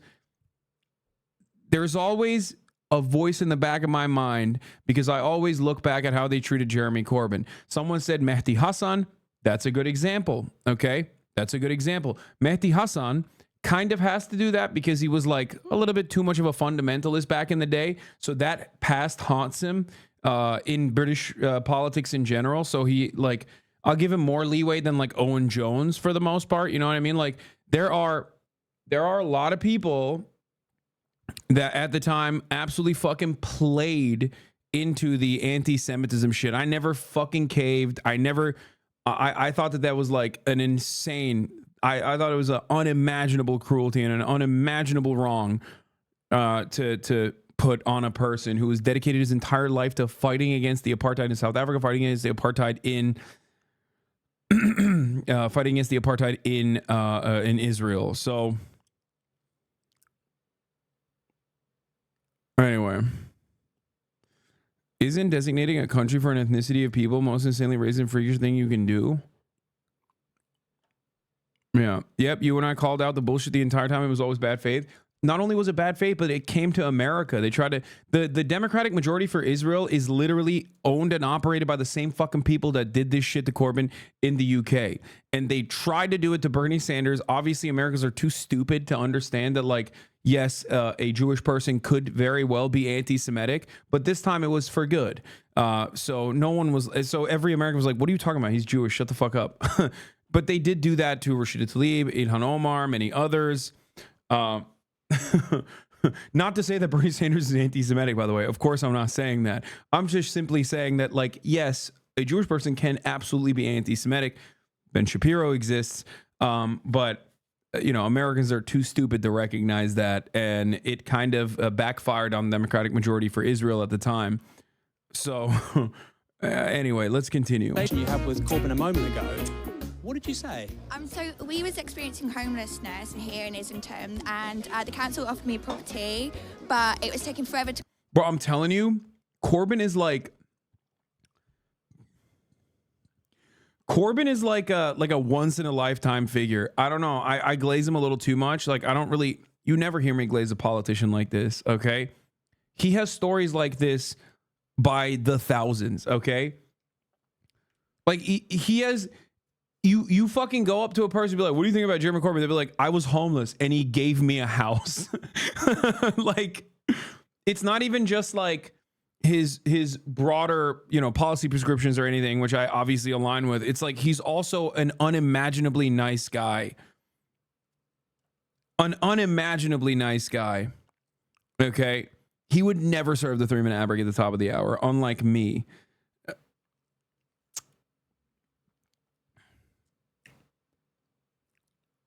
Why is he better than Bernie? Just wondering. Because his positions on the Israeli apartheid is unshakable. Did he recently get into electoral politics as an elected? What? He's been a fucking... what? No, dude, he's been an MP since like the 80s. No. Or 90s? I don't know exactly when he started, but no, dude, he's been around for a very long time. What the fuck? You know, Bastani misses leg day. Listen, I'm not going to hit him with that. He used to be super fucking yoked, and he's getting back into it. He's getting back in shape. I like it. And at the same time, we was fleeing domestic abuse, and I was stuck in this flat, and obviously we was unsafe. So I emailed Jeremy Corbyn directly, and he spoke to the council. Oh, yeah. Also, like I said, at the top of the hour, there's a 3-minute ad break. So that is what's going to happen to you. If you no longer want to see those ads, all you need to do is subscribe for $5 or for free with Twitch Prime. His story is like some revolutionary propaganda. He's always there for the least fortunate. He dedicated his life to just making people's lives better. Yeah, it's like, it seems stupid. Like, it seems surreal how nice of a person he is. And now we have this beautiful 2-bed council property, but it's like a converted house. It's so gorgeous, and it's in a nice area. And it's like from where we came from to this now, and it was because of him. I promise that you weren't canvassing, you just happened to pass by and... I saw him down there. I was like, I need to say thank you. Represent us. Dude, that's so... Dude, it's crazy. She said Jeremy Corbyn saved me from like homelessness and domestic abuse, dude. And it's not a unique story. There are so many stories like this. This man does this shit literally in his free time. God, he's so amazing. I love him so much. And I'm so fucking angry. I will never forgive England for what they did to him. Okay? This is the type of shit they did to him. Rachel Riley defends Corbyn t-shirt and thanks fans for support. Jeremy Corbyn is a racist endeavor is the fucking t-shirt that she posted. You know what he was actually holding up? You know the placard that he was actually holding up in the original photo? Oh my God, this article doesn't even show the original photo. Oh my God, Rupert Murdoch needs to be launched into the fucking sun on a one-way ticket, dude. Are you fucking kidding me? Like, Sky News, you guys are such fucking demons, bro. Oh my Lord. It doesn't even show the original photo? Are you serious? That's crazy. That's crazy. It's literally, they buried the lead. Oh my God. The image has been edited from an original photograph of Mr. Corbyn being arrested at a London protest against racism in South Africa back in 1984 during his first year as an MP. It's not even in the article. That is like literally, oh my God. Even when they're like trying to defend it.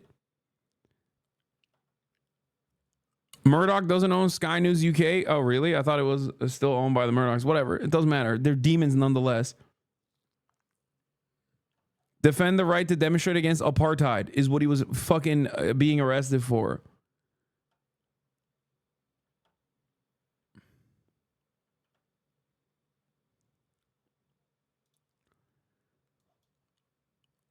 Yeah. Demonstrate against apartheid, join this picket.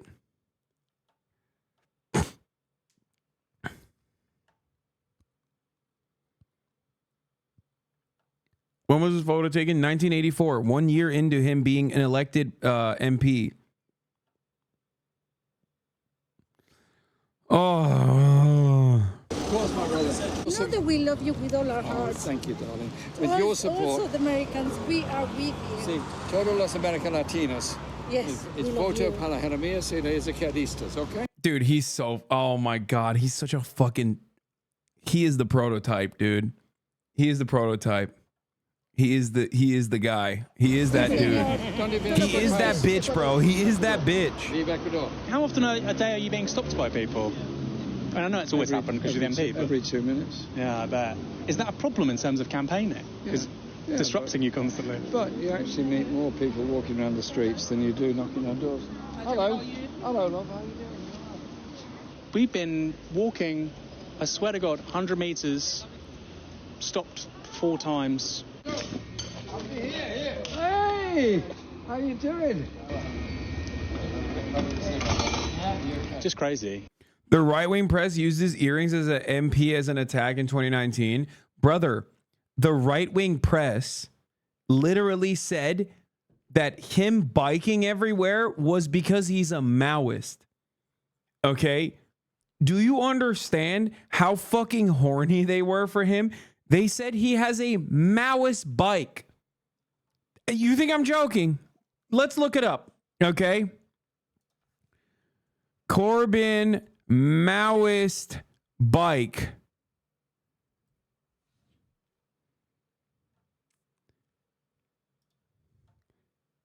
Jeremy Corbyn hits back at the press from asteroids to Maoist bicycles. Revealed how Jeremy Corbyn welcomed the prospect of an asteroid wiping out humanity, attacked pigeon prejudice, and demanded a ban on Action Man toys. Revealed the evil monster haunting Jeremy Corbyn's past. Mar is snubbed for a day at church. Where's the fucking where's the Maoist bicycle thing? I remember seeing it at the time. It was incredible. I think it's one of those articles, like literally. It was the subtitle in the Times. The new Labour leader treated himself to a black cab at his home yesterday, abandoning his Chairman Mao-style bicycle his neighbours always see him riding. Other than that, Jeremy Corbyn treated much of the weekend like any other.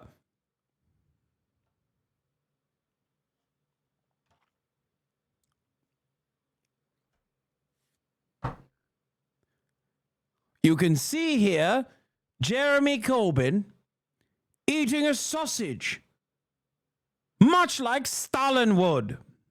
Sausages, a Stalin-style sausage he was eating.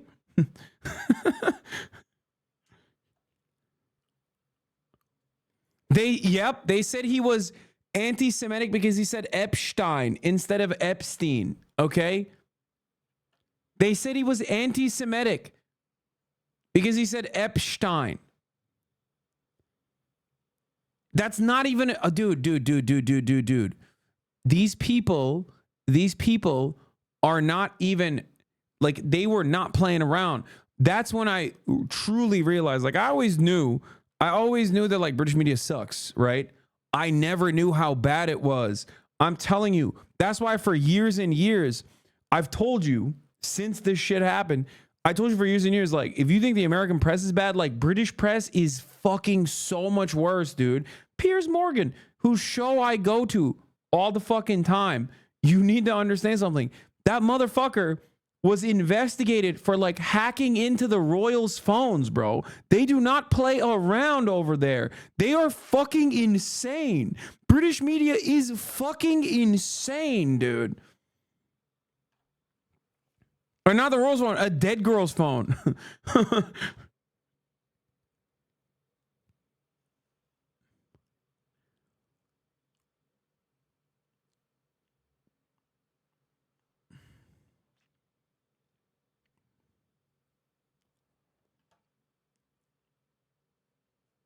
Anyway.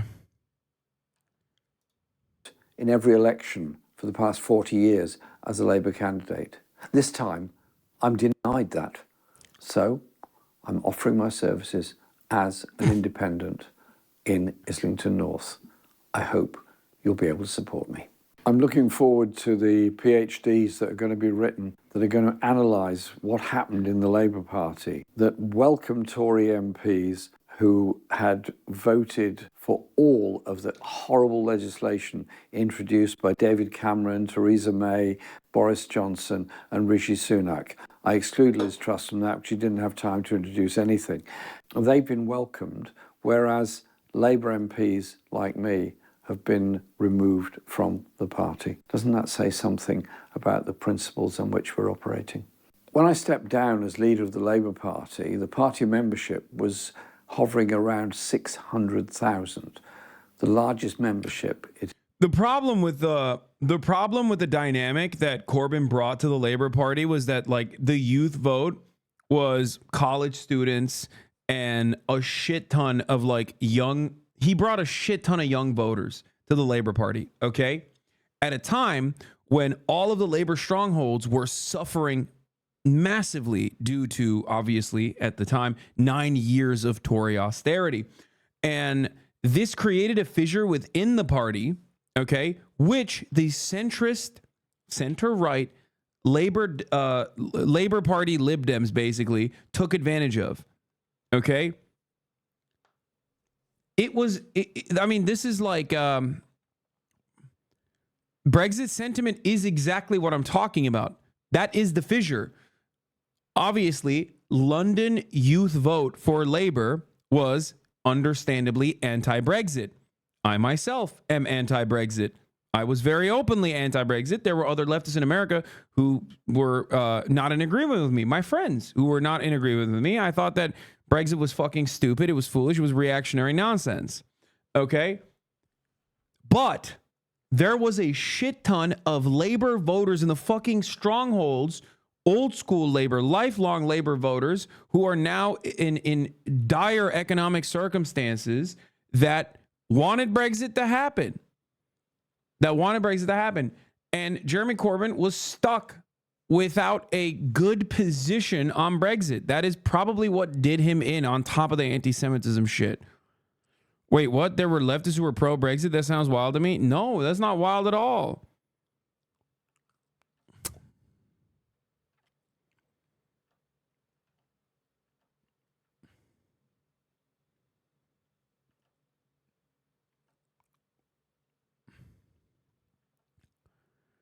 Anyway, It's ever had. Money wasn't just a pro-Brexit. He never gave a firm position on Brexit. He literally always ran away. He always fucking ran away from giving like an actual position, which fucked him. People were like, "What do you mean you don't have an official position?" Which is ironic because it's like that shit literally that was the correct position.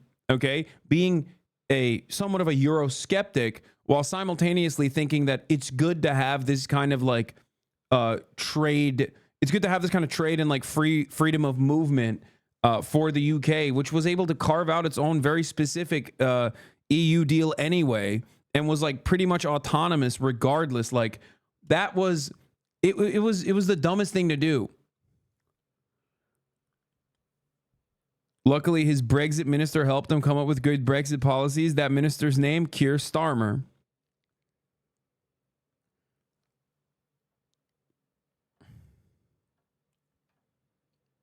All leftists should be anti-EU. That doesn't mean Brexit was good, though.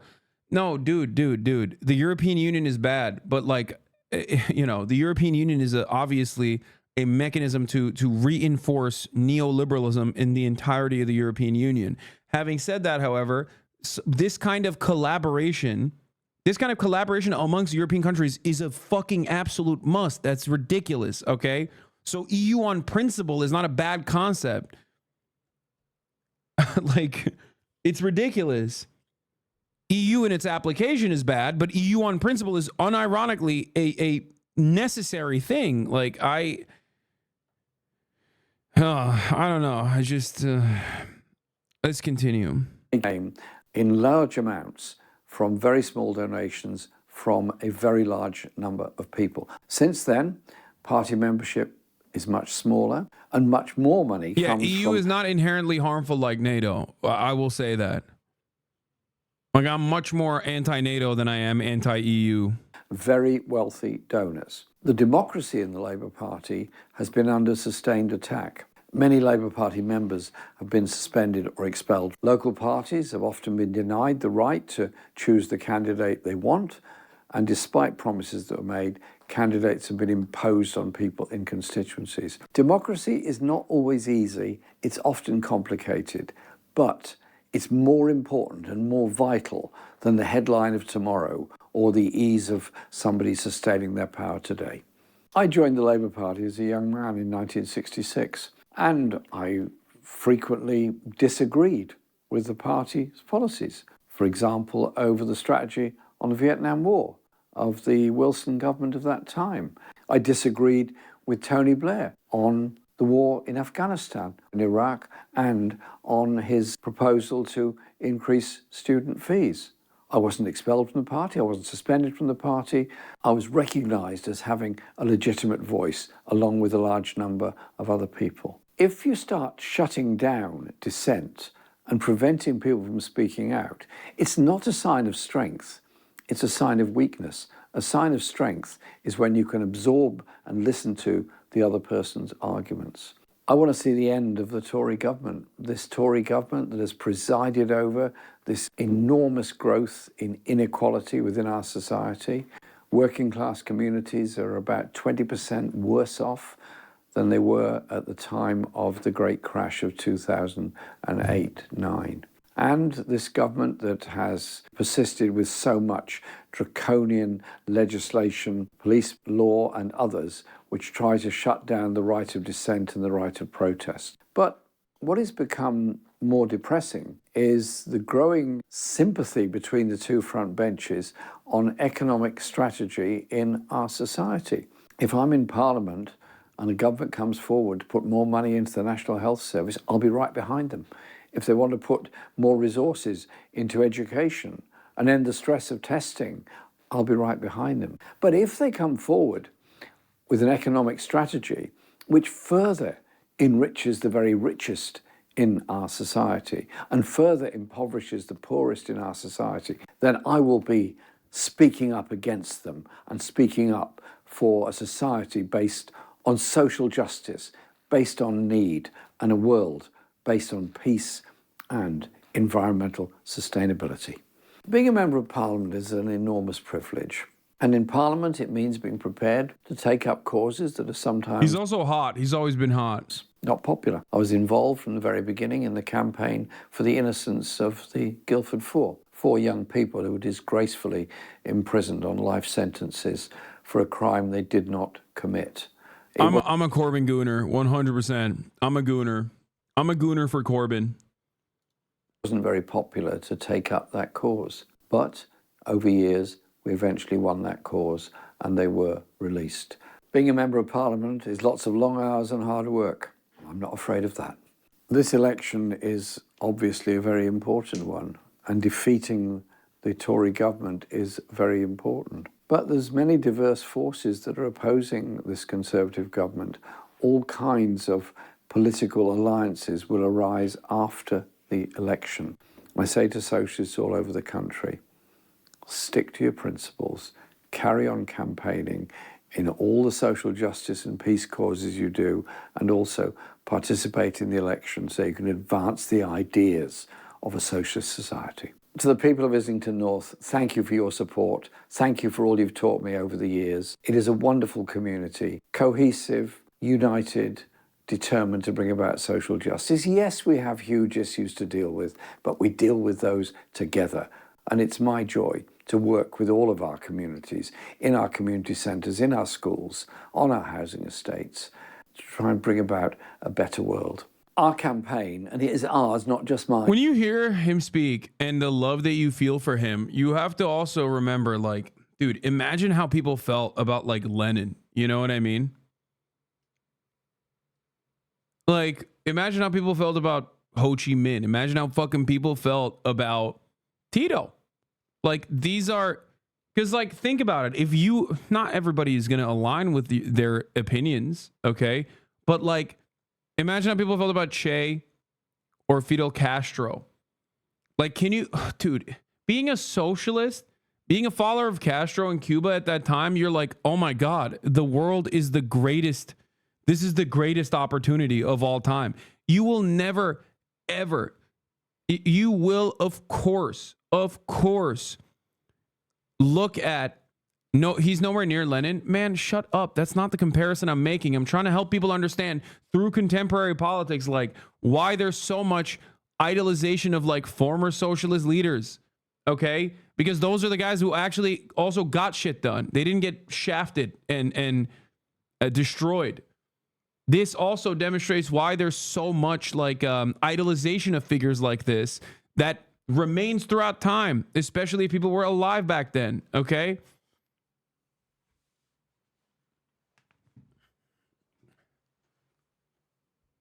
That's the point.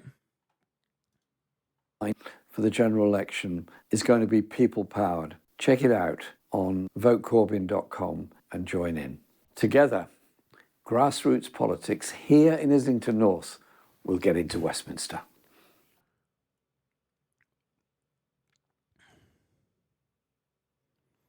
Anyway, yeah, I saw the photos, the zoom in on my marrow. Vote for Corbyn on Islington.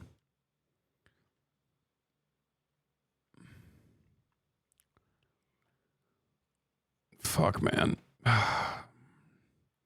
England could have had it all, dude. They could have reliably had it all. But what did they have? Oh, by the way, Donald Trump is, of course, glazing Nigel Farage. I mean, we haven't even talked about this fucking piece of shit, Nigel Farage. Congratulations to Nigel Farage on his big win of a parliament seat amid Reform UK election success. Nigel is a man who truly loves his country, DJT. You know, just a little international fascist collaboration. We already talked about Keir Starmer receiving fewer votes than Jeremy Corbyn did in both 2017 and 2019. And also, the other incredibly damning aspect of this election is the fact that the Conservatives got 6.7 million views, 119 seats, and Reform got 4 million views. Reform is literally a fascist party, okay? Do not let any single person try to steer you in a different direction. Oh, so he said views? Oh my God, votes. Fuck, my brain is so broken. I'm a content creator, okay? I'm a content creator. I'm stupid. Okay? Shut the fuck up. I'm a view count Andy. Listen to me.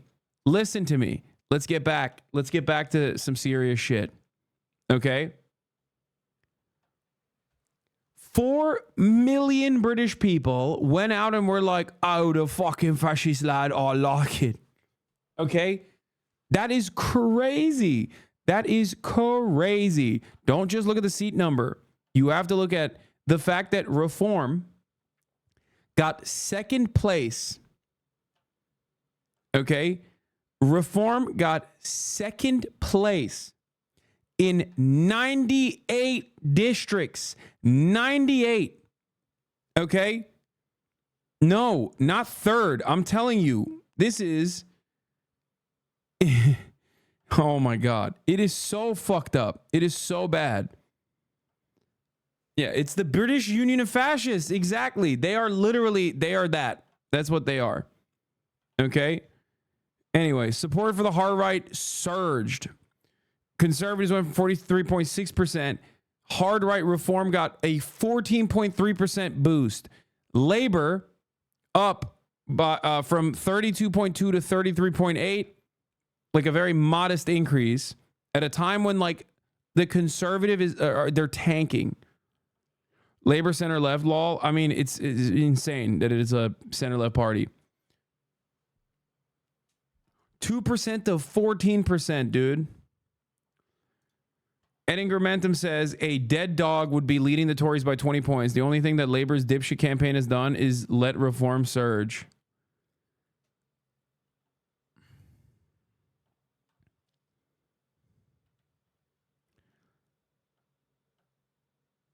Anyway, yeah, I got the full New York Times article. Thank you for sharing it, by the way. Thank you for giving me a free article, chatter, and anyone else who clicks on it. What does Labour's landslide mean for UK's political future? Now, all number of electoral records have been broken today, and there are a lot of statistics to digest. But when you give each constituency in the UK equal visual weight, it really lays bare the enormous shift we've seen from the 2019 election to now. Well, I'm joined now by Alistair Campbell, who worked for Tony Blair. He's now a podcaster who writes children's books about democracy. Sir Craig Oliver, who worked for David Cameron. and... That's such a funny thing to do, dude. That is... That's awesome. My man writes children books about fucking democracy now. Liz That's Lloyd, sick. who worked for Nicola Sturgeon in the Scottish government. Alistair Campbell first. This idea of loveless landslide, a term coined by our political editor Gary Gibbon, a vote against the Tories but not for Keir Starmer, does that store up problems for the future? Well, it is a fact that people wanted to get rid of the Tories, but there had to be a viable alternative, and that was the difference between today and 4 years ago. The country sees a viable alternative. And loveless or not, a win is a win and a landslide is a landslide. And a big majority is the opportunity to deliver the kind of change that Labour are talking about. So I don't buy all this stuff that this is some sort of, Pyrrhic victory. It's a huge victory. He's only the fourth person who's led Labour from opposition into... I just want to show you some... Alistair Campbell proposed legal threat to the BBC amid Iraq war coverage row. Files reveal government papers released to the National Archives show animosity between broadcaster and Number 10 Downing Street in the early 2000s. The former Number 10 spin doctor Alistair Campbell suggested setting lawyers on the BBC, while Tony Blair was warned to expect a magisterial rebuke from senior figures at the broadcaster as the row over its coverage of the war in Iraq intensified in the early 2000s, government papers show. So, Alistair Campbell is what The Thick of It is based on, which is what Veep is based on. It's written by Armando Iannucci, who I really like. Death of Stalin is another work of his. And, wait, what? Biden is live? What the fuck? Oh, no, it's a campaign event. Teleprompted. Is teleprompter shit. I don't care about that. Anyway, the funniest thing is the funniest thing about this person and their career is that they're like our version of like Bret Stephens, David Frum and Bret Stephens, like those guys. Okay. It's just like now he's writing children's books about democracy. It's sick. Thanks, man.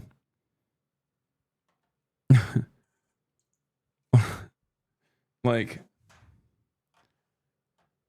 he went from his strong advocacy work in killing Iraqi children and threatening the BBC for covering it a little bit to writing books for kids.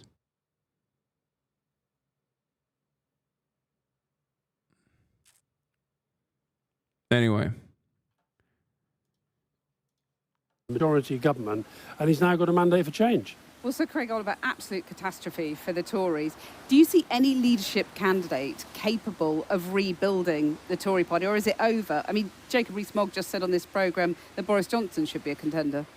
Look, there'll be endless people mouthing off in the next day or so about who they think should be doing what. And I think that the thing the Conservative Party needs to do is just take a little bit of time and reflect. And perhaps that's the last service, or great service, that Rishi Sunak can do to the Conservative Party, which is stay on as leader, allow them some breathing space, take stock and not take rash decisions immediately. Well, Liz Lloyd, I just wonder if you could tell us how the SNP comes back from that. The same sort of question that I just asked Sir Craig, really. Is this an existential problem for the SNP? I don't think so, no. But I think they do need to take some time, and as Craig has just said for the Conservatives, they need to reflect on why the result was what it was tonight, why they couldn't capture the disaffection with the Tories, why it all went to Labour, which is a lot to do with government. It's partly to do with the mess the party's been in over the year. And I think it's also that people aren't quite sure what the SNP, aside from independence, is standing for at the moment. It was a vote against the SNP's record, wasn't it? I think in part, yeah, it was mainly a vote against the Tories. That anti-Tory vote could have come to the SNP if people hadn't also been judging the SNP's record in government and the difficulties the party's had over the last year, which, didn't put it in the best position to capture those votes. Alistair Campbell, we heard Sir Keir Starmer talk repeatedly about service. I mean, Do you think he could surprise us with his radicalism? Might he take some tough decisions, some brave decisions early on? Would you advise him to do that? I would, because I think that this early... Yeah, when he says brave decisions, he means like, I don't know, fucking sending troops to Ukraine or something, okay? I don't think he means like tackling child poverty. What he means is tackling children, okay? Fuck it, let's go back to Afghanistan type shit. He's like, I do not care much for tackling child poverty as much as I care about tackling children. That's right. Immigrant children trying to come here on boats. Imagine a world where Keir Starmer is wearing boxing gloves, ready to go. Have at it, Hoss, he says. Tackling them like Boris Johnson did. Yeah, exactly. Yeah, tackling kids like Boris at the football field.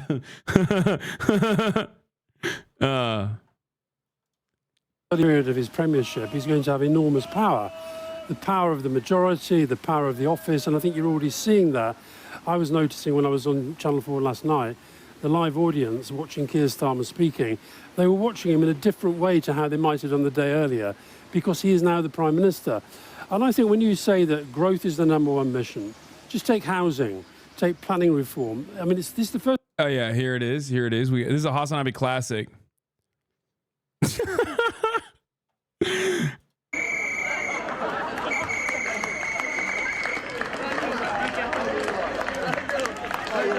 I'm sorry. Are you okay? Yeah,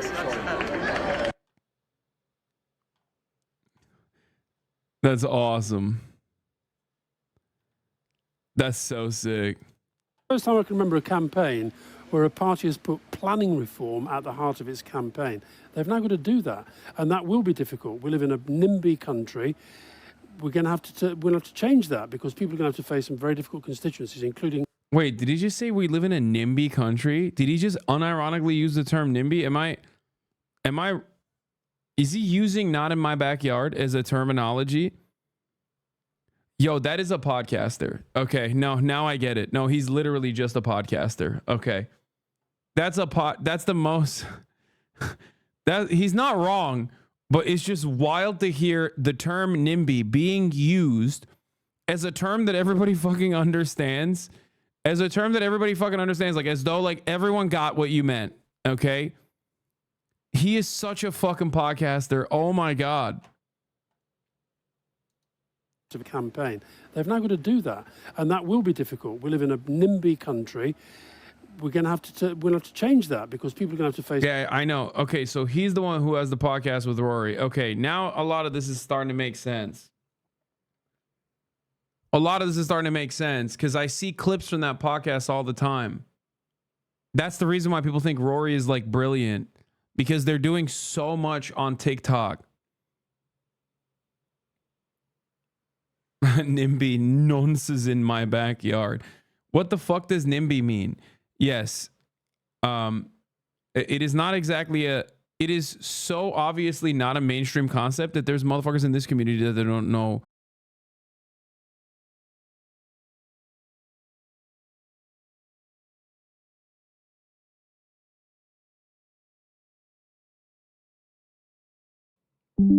Okay, reconnection successful. Okay, we're back.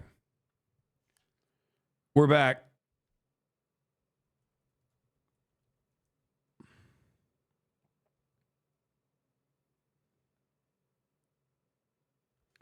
We did it. We did it. You all kept calm and carried on this joyous occasion. You all won.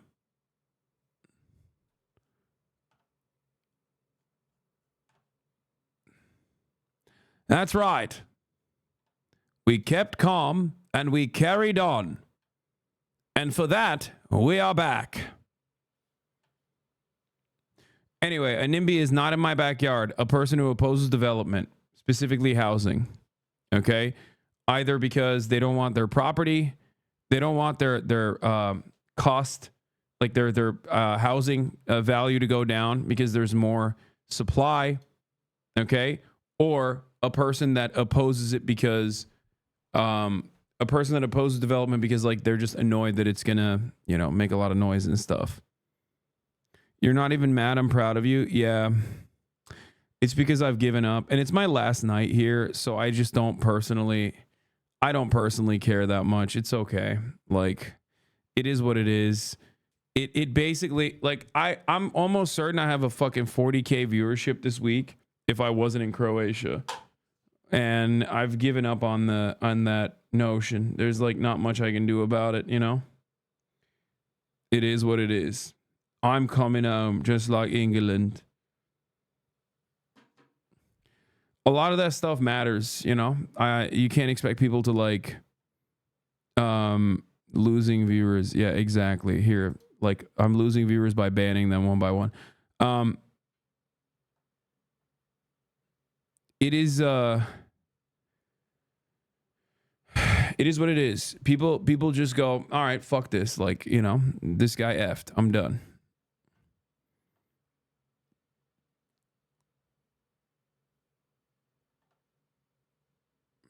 Let's continue. It's very difficult constituencies, including in their own constituencies. So he could be unexpectedly radical on planning in particular, do you think? Well, I mean, I think he could be radical on all sorts of fronts. I think there's a really interesting, Tom Baldwin's book about Keir Starmer, I think there's a really interesting narrative in there. Every stage of his career, he's kind of been underestimated, constantly written off, and then over-delivers. And he's done it through his legal career, he's done it through his political career to become the leader of the Labour Party in next to no time. And I suspect he will do it as Prime Minister in very difficult circumstances. Advise the Tory party in the way that Alistair Campbell's just advised the Labour Party. How do they deal with Farage? Well, look, I think that they've got to first and foremost recognise that this was a punishment election. It's pretty clear that it was a referendum on this Conservative Party.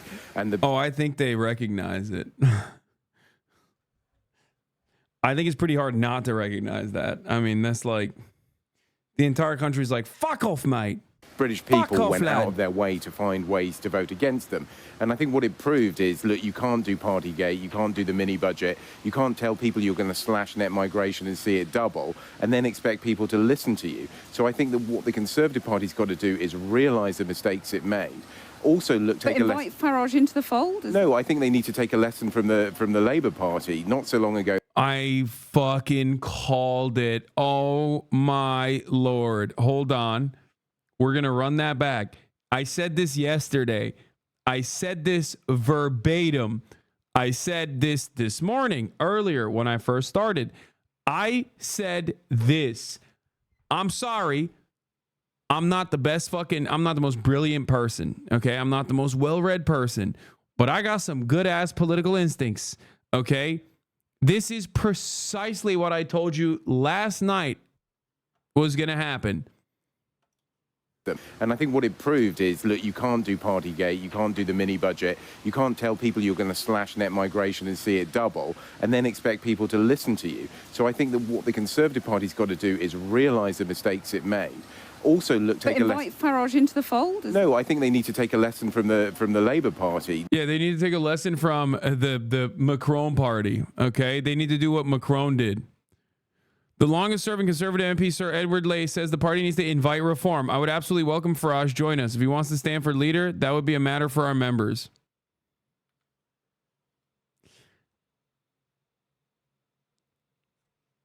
Dude, I'm telling you, dude. I'm telling you, dude. I'm telling you, dude. They're doing it. They're doing it. They're doing it. I know how these cretins work. Okay?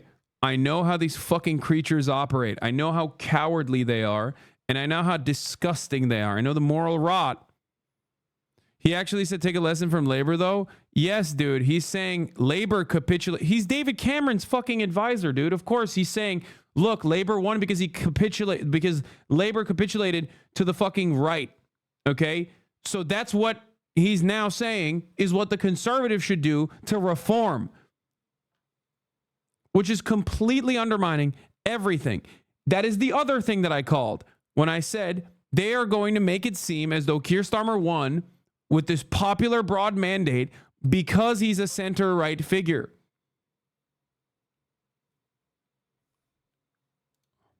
So long ago, they were trying to suggest a revolutionary socialist should be our prime minister, but Keir Starmer tacked back towards the centre. That's how he showed people that he was elected. And I fear that the Conservative Party, it's just too easy to say that you add the Reform vote to the Conservative. There you go. No, he's saying that Keir Starmer retriangulated to the center right, which is false. Okay, that's a falsehood. Now what he's going to say, we got to take some of the initiatives that the Reform Party is putting forward and adopt them as our own, which they did. Rishi Sunak did that, and he still got cumstered. So vote, and therefore you're going to magically get ahead of the Labour Party. Elections are won in a much more central position. Wait, so which contender best represents that? Because a lot of the centrists have lost their seats, haven't they? Well, look, if I'm honest, I'm struggling to see. I'd be interested, I think, if some people try and throw Jeremy Hunt into the ring. The reason I say that is that I think that they think he's a calm, never mind, he's saying the opposite. He's saying that the center right needs to go to the center. But he started off the conversation by talking about immigration.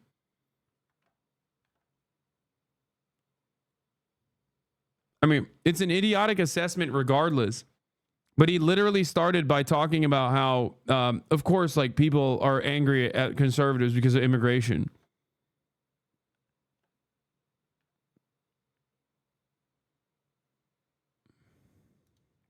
What is this? Interesting. This guy opposed the anti-BDS bill and was a part of a group of 8 Jewish lawyers that called on Israel to obey international law, replacing Emily Thornberry, who refused to say if Israel was breaking it or not.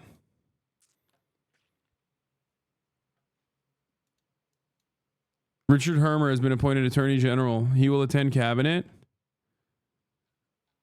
Damn, okay. No, you were right. It's just with a right-wing position, he's now calling a centrist position. It is a good appointment. Yeah.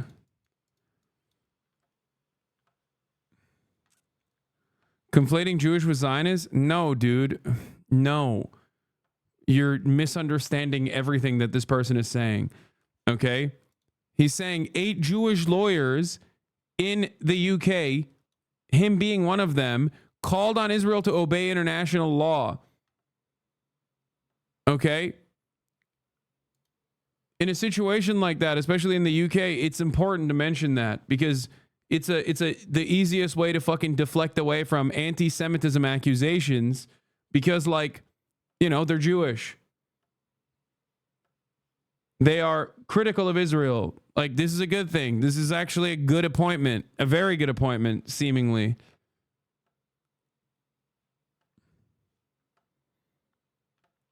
It's not like a name the Jew style situation. Keir Stalin is here, doubters out. Yeah, that's right, dude. That's what's happening, boys. It's happening. Keir Stalin. He's gonna do it to the gulags, dude. Secret socialist. He actually was like super anti-Israel across the board.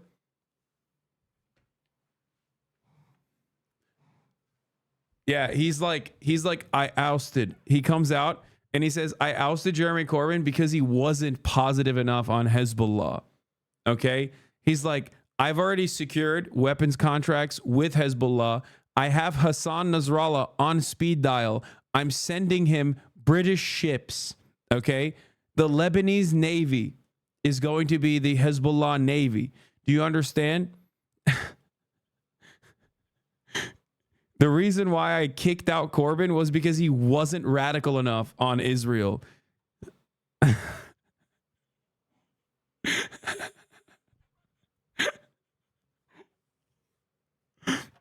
He's immediately doing BDS. the people would go for that, I don't know.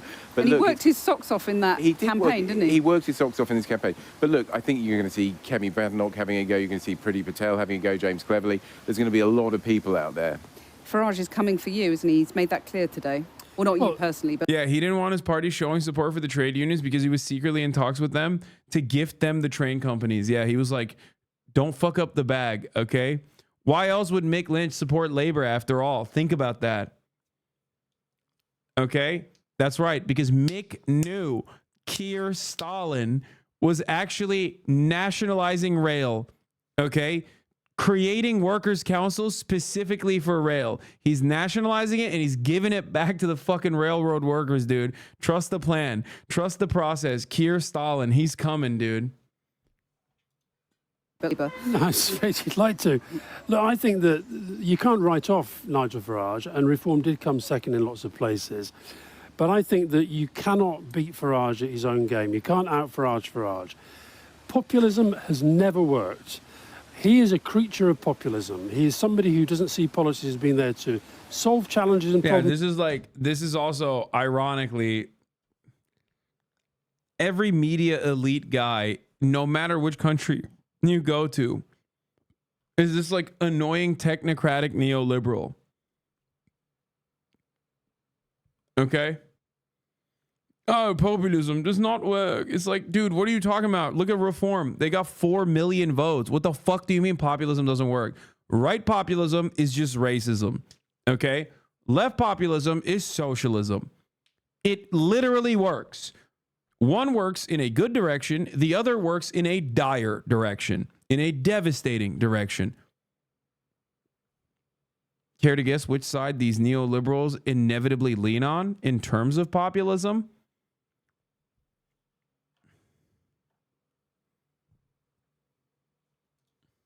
Is there to exploit them. Labour has to show it can solve the problems the country's facing, including the problems that he exploits. And that's the only way to do this. Liz Lloyd, in a way, you're the populists that became the incumbents, and now you're getting punished for being the incumbents. Is independence now off the table, or are there independent supporting Labour supporters who could provide a way forward for you? Yes, those people could provide a way forward, but I think in the short term it is off the table. And that's something that actually the public already know. It's one of the reasons why independence wasn't a successful rallying cry in this campaign, is that people know it's not happening, certainly this side of the 2026 Holyrood elections. But there were a lot of people who will have voted Labour last night. Yeah, populism never works, said former EU member state.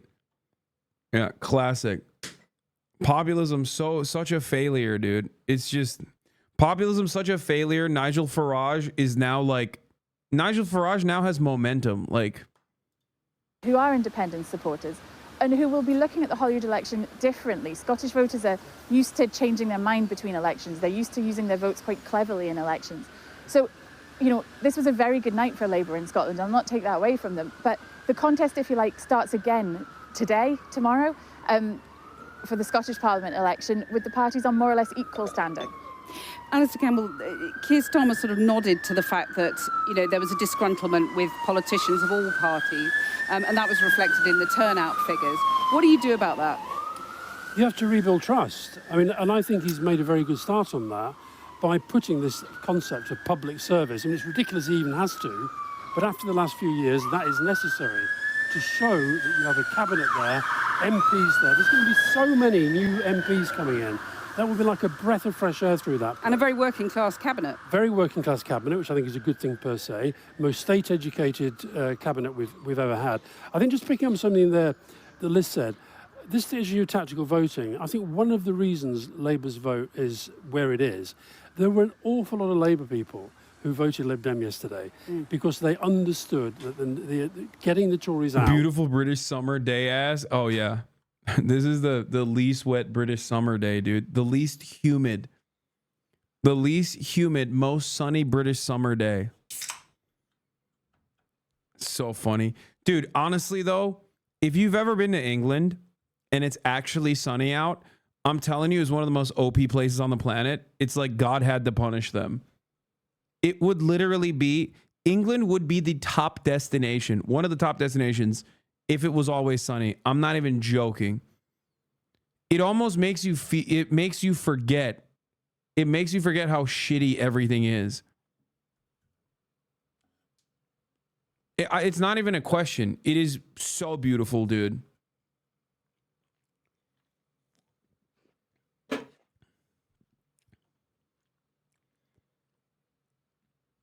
Yeah, LA with walkability and good trains. I mean, I'm American.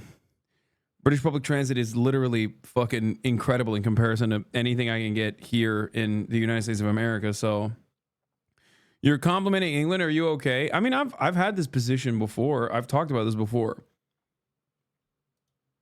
So important. So I think there was an awful lot of tactical voting, but now Labour has the opportunity to show it can govern, to show the values that Keir Starmer's been talked about are real and can deliver, and see off Farage. Yeah. Briefly, same question to you. How do you deal with this disgruntlement, a plague on all your houses? Well, look, the big hope for the Conservative Party is that the... Do you see the American Olympics team is importing their own AC units because the French ones are so shit? Dude, that's not even a joke. That, like, is sound. That's crazy to me. Yeah, of course, dude. They should do that. I would do that. I will do that in the future. I need two things. I need my own fucking, like, broadband somehow. No matter where I go, no matter how I travel to the European Union countries or just Europe in general, I need my own fucking internet and I need my own AC.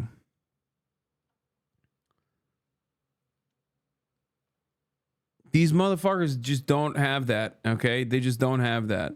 How are you liking Croatia? Croatia is beautiful. You guys live in you guys live in castles and shit. It's pretty crazy.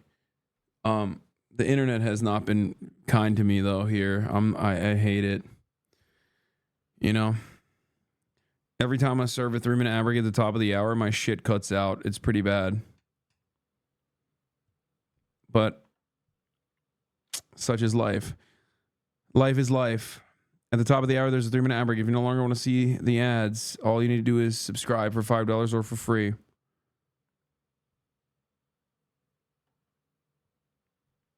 Why'd you go to Croatia? With my family. Family vacation.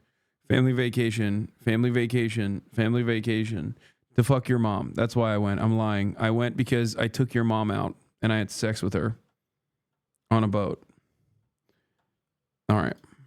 It remains as volatile as it's shown it's been over the last couple of weeks, that they can hope that they can turn this around. Keir Starmer did it in a parliament. They think they might be able to.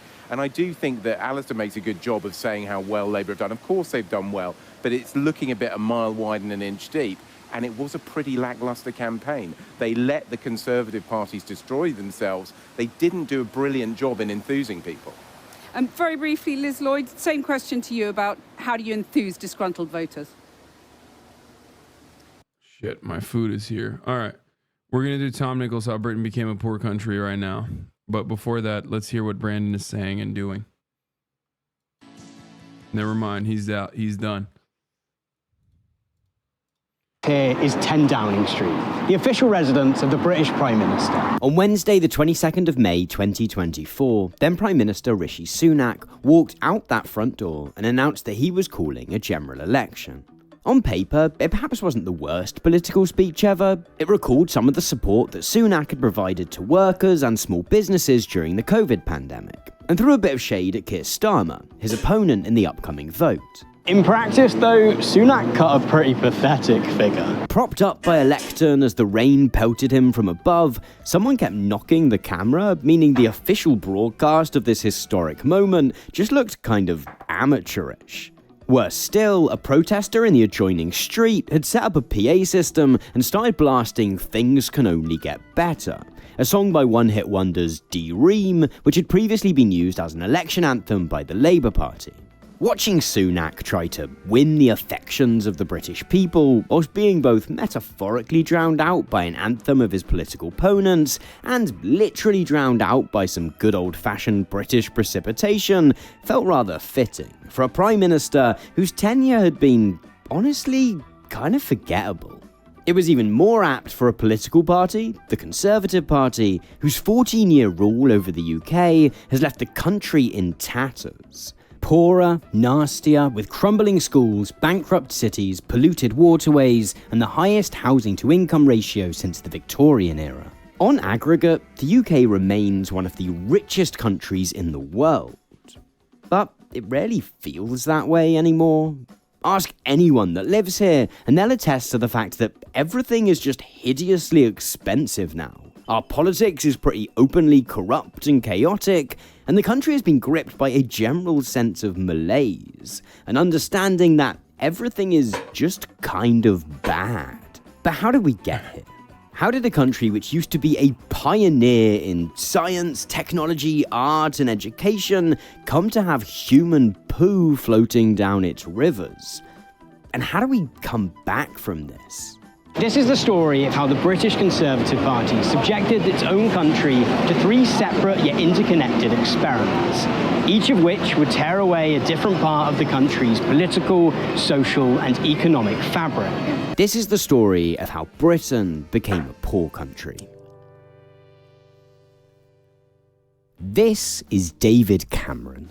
On the 11th of May 2010, David Cameron enters 10 Downing Street for the first time. England always had poo in the river, let's be real. Yes and no. They did, and they handled it, and then they fucked it up again.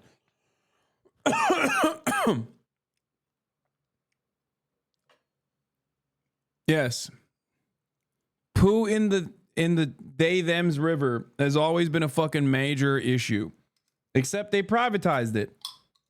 And of course, when they did that, the private corporations did not take the necessary precautions. Because why the fuck would they? There's also no regulation on it because it's like glad handling. Glad handing? Like it's like friendly businesses that they gave it to. As the newly elected Prime Minister of the United Kingdom. His election win hasn't been a particularly convincing one. The party Cameron leads, the Conservatives, have only managed to win 306 seats in the House of Commons. That's 20 seats short of an outright majority. Claiming the top spot has thus required him to go cap in hand to this guy, Nick Clegg, the leader of the UK's notionally centrist Liberal Democrat Party. After 5 days of negotiations, Cameron and Clegg have agreed to form a coalition government, in which Cameron will serve as Prime Minister and Clegg as his deputy. Coalition governments in which multiple parties come together to govern collaboratively are exceptionally rare in the UK. The last time this happened was during the 1930s and 1940s, when all the major parties in Parliament came together to present a united front during the Second World War. As David Cameron crosses the threshold of number 10, however, he perhaps feels like this collaborative arrangement might serve him well. See, David Cameron is, at this point at least, a genre of centre-right politician which would soon go wildly out of fashion. He's certainly a great supporter of typical conservative causes such as tax cuts, privatisations and reductions in welfare spending, but he's also desperate to at least present himself as youthful, environmentally conscious and broadly socially liberal. Some of this social liberalism is perhaps sincere. As Prime Minister, he'll soon push for the UK to adopt equal marriage, despite solid opposition from other Conservatives. He'll also lead a revolution in offshore wind and had already managed to promote greater gender equality among political candidates within his... Bro. I mean, things have gotten much worse in general. But it's just something to remember that, like, this is why it's not even a question about, like, American Republican Party versus the Conservative Party in the UK. Party. Although, this being the 2000s, the British press had soon christened them Cameron's cuties. Which, yeah. Perhaps more suspect is the idea which sits at the centre of Cameron's vision for Britain, the Big Society. The Big Society is intended, in part, as a corrective to that eternal conservative bogeyman of big government. Cameron's pitch is that he's going to empower individuals, charities and community groups to take a more active role in civic life. In its opposition to big government, however, the Big Society doesn't stop at cutting red tape and government oversight. All that charity work is intended to make up for a brutal programme of cuts to public services. It's fair to say that the UK's finances aren't exactly in the best of shape at this point. This is just 2 years after the global financial crisis of 2008, and the country is still very much dealing with the aftermath. In order to prevent the complete collapse of the country's banking and housing sectors, the previous government has paid to effectively nationalise 2 banks and shelled out to buy significant ownership stakes in 2 more. A fall in real terms earnings, along with people being more cautious with how they spend their money, means tax receipts have also taken a hit. The state of affairs is perhaps best captured by a handwritten note left by Labour's outgoing Chief Secretary of the Treasury to his successor, which reads simply, "Dear Chief Secretary, I'm afraid there is no money. Best regards, and good luck." Over the next 5 years, Cameron references this note often. He sometimes waves it about at campaign events. Not only does the memo help to portray Cameron's political rivals in the Labour Party as having a carefree attitude when it comes to taxpayer cash, the notion that the country is flat broke provides a rationale for taking a pretty uncompromising approach to cutting government spending. As things stand, the UK government is running a budget deficit of £150 billion. Cameron and his government unveil a plan to cut that number as quickly as possible. It doesn't matter that interest rates are at their lowest since 1694 and that the cost of the government's borrowing is effectively zero. Cameron and Osborne want to slash the size of the state. And there has perhaps never been a better excuse to do so. The package of spending cuts implemented over the next few years includes reforms to the wealth. Tell your club channels not to upload your reaction to this video. Tom Nichols has criticized your fan channels in the past and said he doesn't want them to upload your reactions to his work. It's pretty funny that you are mentioning this as though I don't fucking personally talk to Tom or I haven't had a personal conversation with Tom. Like, you know better, dude.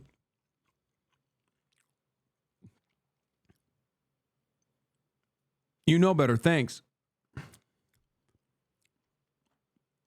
What are we doing? Half a chat is fucking demanding I explain. Half a chat is demanding I explain what the fuck food I'm eating and explain like the every bite individually. And the other half is like, oh, bro, what the fuck? Don't upload this video. Why are you reacting to this video? No, I've talked with Tom on stuff like this. As long as you're not fucking cutting the video's momentum, it's fine. It's a case-by-case basis for the most part, but like,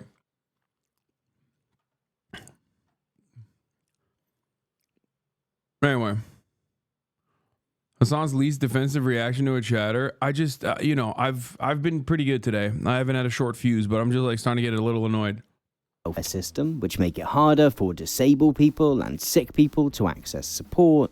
It involves a 13% cut in funding for schools and colleges, as well as a 40% cut to funding for universities, made up for by shifting the burden of tuition costs onto students through a tripling of fees. Anyone working in the public sector has their pay frozen for 2 years, and subsequent annual pay rises capped at 1%.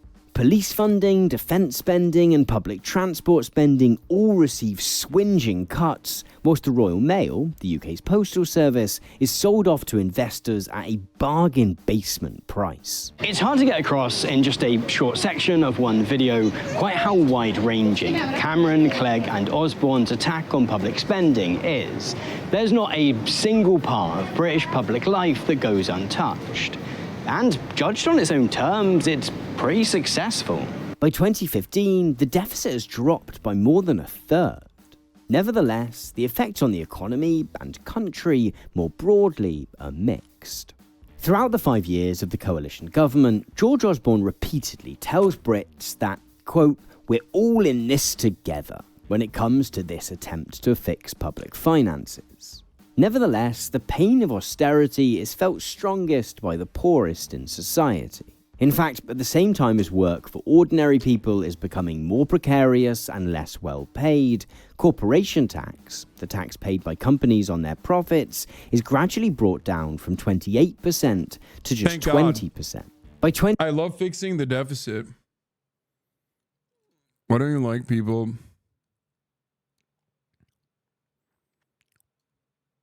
What's so wrong with people asking what you're eating? You're an influencer. I think it's important for someone with a platform to share parts of their lives with their fans, like the top of the hour ad break. Bro, I already ran it. Day off. Day off. I already ran it. No double baits like that.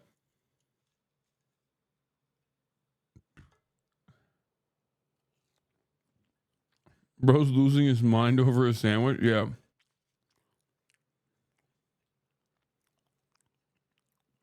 No double baits.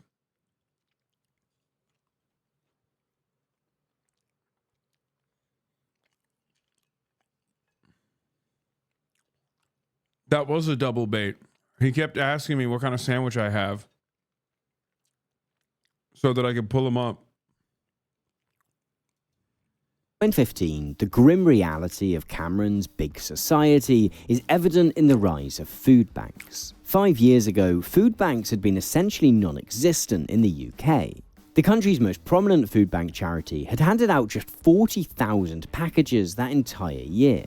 But by 2015, that figure has risen to more than 1 million. The result of Cameron's policies, then, is not some utopian empowerment of local communities, but one in which people who previously could have found support and guidance in the welfare system becoming reliant on charity to feed themselves and their families. Perhaps unsurprisingly, as the impact of Cameron and Clegg's cuts begin to be felt, there's a sense that these policies might not be super popular amongst the general public.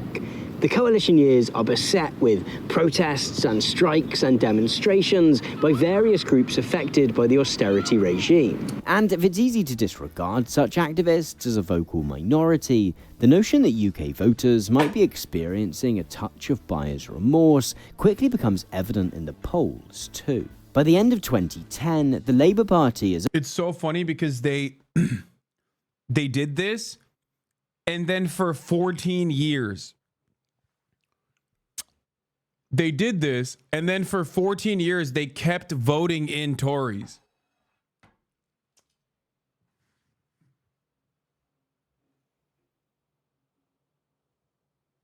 It's great. Someone in the chat said, "Aynı AKP amına koyayım." Exactly.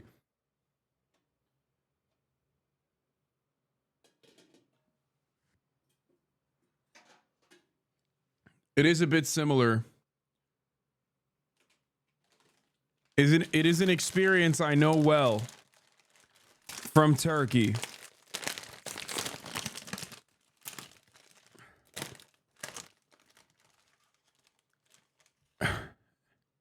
have taken Cameron's Conservatives in the polls, a lead they maintain consistently for the next 4 years. The right-wing press mercilessly lampooned the Labour Party leader, Ed Miliband, for his slightly meek, awkward aura, including through publishing this unflattering photo of him eating a bacon sandwich. Nevertheless, while Labour's polling lead drops, they still retain a slight lead.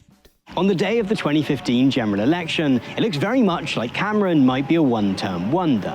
The results are certainly set to be close, but there's a chance that Ed Miliband and the Labour Party might be able to piece together an alternative coalition of smaller parties to oust Cameron and the Conservatives from power. Then, that evening, all those predictions turn out to be false. When the results are counted, the Conservatives turn out not to have lost support, but gained it. Their 306 MPs have become 331. Enough to end their pact with the Liberal Democrats and govern solo. Everyone involved in the entire polling industry spends the next year or so hanging their heads in shame. Among several proposed reasons for why they got it so wrong is the so-called shy Tory effect. This is the idea that some voters, when asked, will be hesitant to admit that they're going to vote Conservative. Presumably something about not wanting to appear pro-food bank and declining life expectancy or something. In some ways, then... This is something I will never understand. It's like, you understand that the policies... By the way, this literally happened with Donald Trump too. But you understand that the policies are bad. Why do you want it then? Why do you vote for it? Like, it's just so fucking stupid. Like, you're like, oh yeah, the party that brought us fucking food banks and austerity, I know they suck, but I'm still going to vote for them, but I'm also embarrassed to admit that. Then don't vote for them. Like, what is wrong with you? What the fuck is wrong with your brain? Just don't vote for them, dude. Don't do that. Just don't even vote. Don't vote. Don't go out and vote.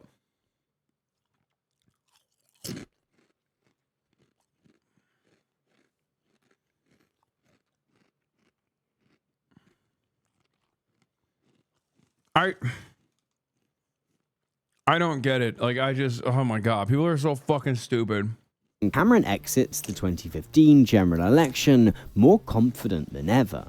He has an outright majority in Parliament, and a reassuring sense that there might be greater support for his austerity agenda than there sometimes appears. That confidence is about to... Stop blaming people. Workers are uneducated politically and don't have an alternative. That's so funny. I love when socialists are just like, yeah, dude, the workers have intellectual disabilities, dude. Like, don't ever fucking criticize them. You don't understand. They're like babies, okay? They're like adults with baby brains. They're car crash victims. They have John Fetterman brain. Like, thank you for infantilizing the working class, but socialistly, okay? Undercut, however, by a new threat, the rise of the Brexiteers. To understand this next part of the story, we need to take another look at this graph. There's a lot that pollsters got wrong when calculating voting patterns prior to the 2015 general election. But one thing they did spot correctly was a steady rise in support for the UK Independence Party, or UKIP for short. UKIP are a right-wing party who, in 2015, are led by this guy, Nigel Farage. And while they maintain a broad manifesto of policies, their primary mission is to get the... Bro, they just straight up lied about everything.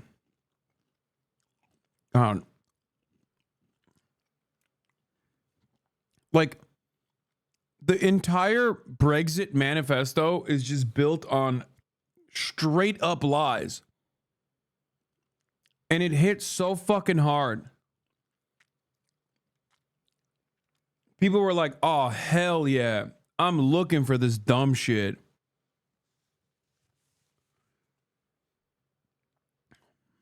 It's awesome.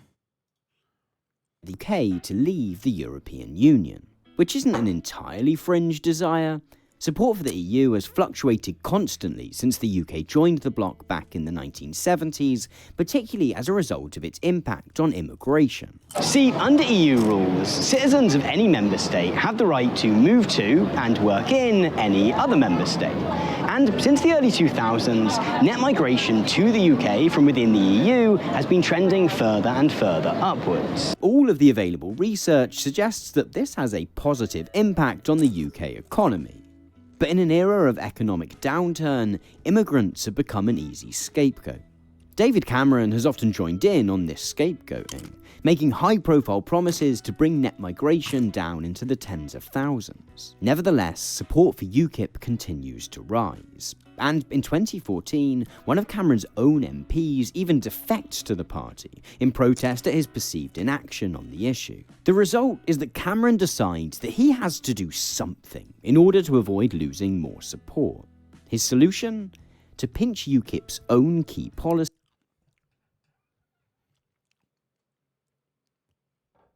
Capitulating to the right.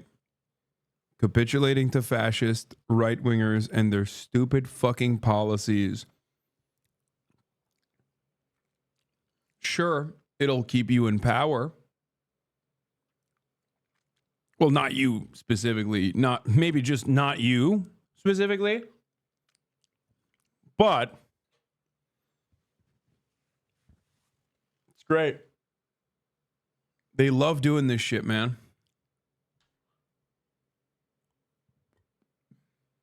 The best decision by a politician in the modern era. Yeah, like historic run for not you specifically. No, I meant for David Cameron specifically. This was the start of a sequence of L's for... I mean, dude, this literally is the starting point of what you saw last night. It wasn't just the austerity. This led to him withdrawing, resigning, whatever. Then afterwards, there was the sequence of other fucking politicians that also, other Tory admins that also fucked up majorly. Most of it framed around Brexit. Well, not the last three, but... of holding a referendum on EU membership. A nationwide vote presenting Brits with a binary choice. In or out. Cameron's reason for calling the vote is because he feels pretty certain that the Remain campaign is going to win. He wants to prove that whatever concerns might exist around immigration, that wanting to leave the EU is little more than a fringe obsession of a vocal minority. This, of course, is not what happens. The first blow to Cameron's plan comes just a day after he announces the referendum. That afternoon, he receives a text message from this guy, Boris Johnson. Having been to both school and university with Cameron, Johnson had previously been something of an ally. But in his message that morning, Johnson declares whatever truce there might have been between them to be over, and says that he'll be throwing his full weight behind the Leave campaign. Johnson soon emerges as the Leave team's de facto leader, and agitating to leave the EU turns out to be a whole lot easier than campaigning to stay in. It might be that all the available evidence suggests that staying a member of the European Union is the more prosperous economic choice for the UK, but explaining why is kind of boring and technocratic. Whatever the evidence suggests, it's just kind of difficult to inspire some kind of deep adoration for a somewhat bureaucratic trading bloc. The Leave campaign by... It's also infinitely easier to fucking lie. In many ways, the Brexit campaign, once again, wasn't just about leaving because Polish people were coming in. It was about leaving because Polish people were taking your jobs. Even if they didn't actually take your fucking jobs, right? It was more so about the economic instability that you felt in your heart. And you were like, maybe it's because of a fucking Polish person that I'm feeling this way. But more importantly than that, it literally had refunding the NHS baked into the fucking campaign. I mean, it's an abject lie. Nigel Farage would never fund the NHS. You're out of your fucking mind. But that was what they were claiming. They were like, oh, dude, the European Union cost the UK $700 gorillion a day. We could be using that on the NHS. And then people were like, oh my God, that's so stupid. Why are we giving $700 gorillion to the EU? We should be giving $700 gorillion to the NHS. I like this idea that Nigel Farage is making. Okay? And that's literally, like, you have to understand, that is a direct way to say, like, oh, we should be funding the NHS.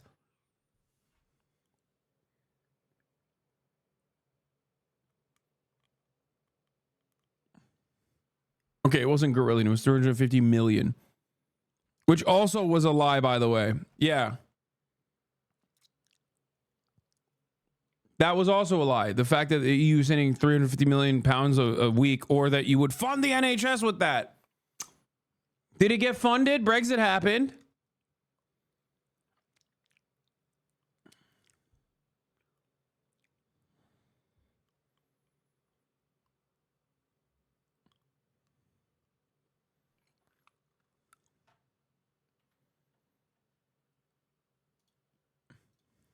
I think. Yeah, they're too busy using those funds to fund Israel.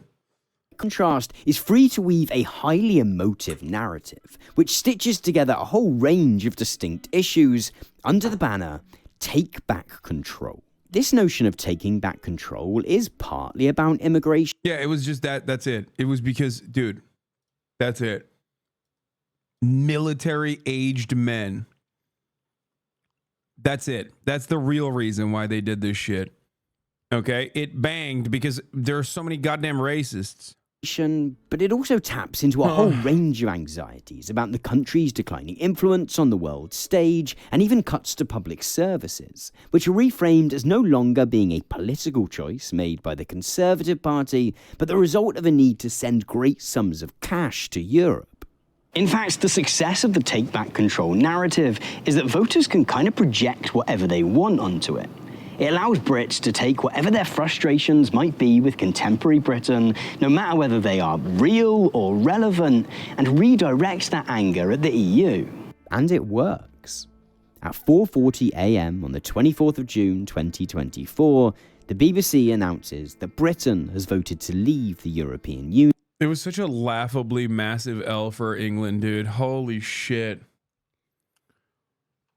Another position that I was absolutely fucking correct on, and never, not even for a fucking moment, peddled on at all. There were so many leftists who were yelling at me. They were like, well, what about Lexit? What about Lexit? There's a lot of leftists that want to do Brexit, but for different reasons. And I was like, you're fucking wrong and you're stupid. Okay? The EU partnership agreement for the UK was already like set up in a way that was only beneficial to the UK. Like imagine having a beneficial trade agreement with your, with your partner right there, with your partner in your ass cheeks. And you're like, you know what? I'm going to fuck this bag up.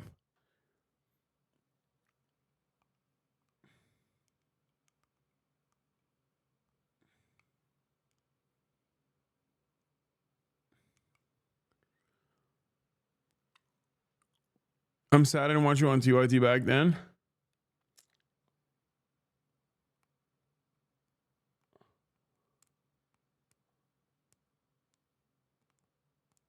I work in construction and I voted Remain, but since Brexit, my wages have doubled. Yeah, they got the polls out, dude.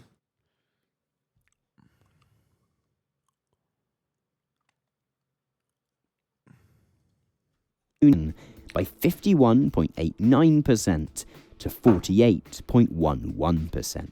Throughout the referendum campaign, the one guy that's doing well in the UK. I mean, that's awesome. Get your money up. Get your bag, King. I think your wages went up. Also, I don't think they adjusted to the fucking cost of living.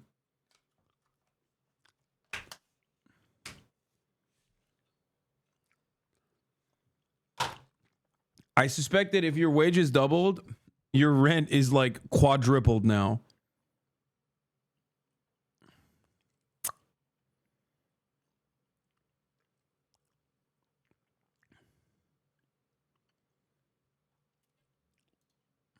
David Cameron had promised that he'd continue to serve as Prime Minister regardless of the outcome of the vote. Not 10 hours passes after polls close, however, before he reneges on that pledge entirely and resigns. It's interpreted by many as a somewhat sad attempt to escape the consequences of his own actions, and in so being, sets the stage for plenty of other prime ministerial resignations to come. The logical assumption following Cameron's resignation might have been that Boris Johnson would take over as PM. He had, after all, effectively led the Leave campaign, and this would be the perfect opportunity to see his vision for a post-EU Britain through. After days of speculation, however, he bottles it at the last minute, and the leadership contest is won instead by this woman, Theresa May. One of May's stock slogans during her campaign to become Prime Minister is Brexit means Brexit. The challenge is that no one's entirely sure what Brexit great Brexit means. The narrative of taking back control had been intentionally vague, but actually leaving the EU would require concrete, specific policy. Given the desperately thin margin on which the referendum was won, the logical thing to do is perhaps to find some kind of compromise. Maybe the UK ceases to be a full member of the EU and introduces some additional controls on immigration. Come on, England, score some fucking goals. Brexit means Brexit, yeah. Fucking hell. Let's go, England. That's what it is. But retains a close trading relationship with the bloc. The problem is that the referendum debate has only really hardened opinion on all sides. For many Brexit-supporting members of the Conservative... It was also pretty funny that people thought that like this would destroy the European Union. That was another thing that people kept telling me, like, no, you don't understand. Like, this is going to destroy the European Union, and that's why it's good. It's like, that was my answer to the people. When they said things like that. Conservative Party, the only acceptable way forward is to make a complete break from Europe and to seek closer ties with the US instead. Opposing these are a smattering of pro-Europe activists and MPs across the major parties who are dead set on frustrating the process entirely. May's one point of solace is that public support for the Conservatives has been steadily rising since the referendum, as voters who had been drifting towards UKIP have come rushing. Yeah, it's because, honestly, and I'm sorry to say this, there's a lot of stupid people in England, just like there's a lot of stupid people in America. Two sides of the same shitty fucking pond, okay? Two sides of the same coin, two sides of the same shitty pond. That's it. That's literally it. They're like, oh, bad things? More bad things? I love it. Thank you. Thank you for the more bad things, please.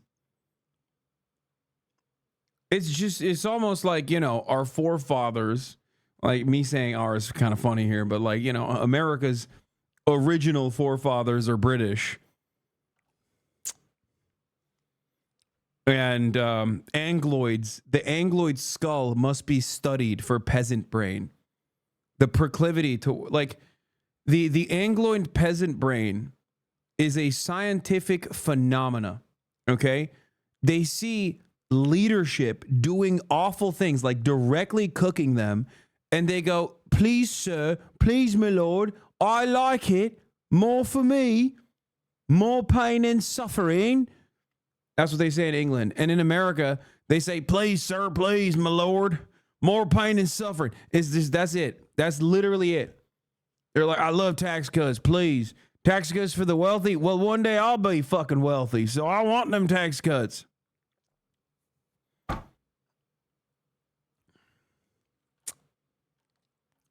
Yet if a piece of said communism on it, they would vote for it if the same just had one funny accent. What? No, no one is doing that. You played Stronghold as a kid, didn't you? Yes, I did.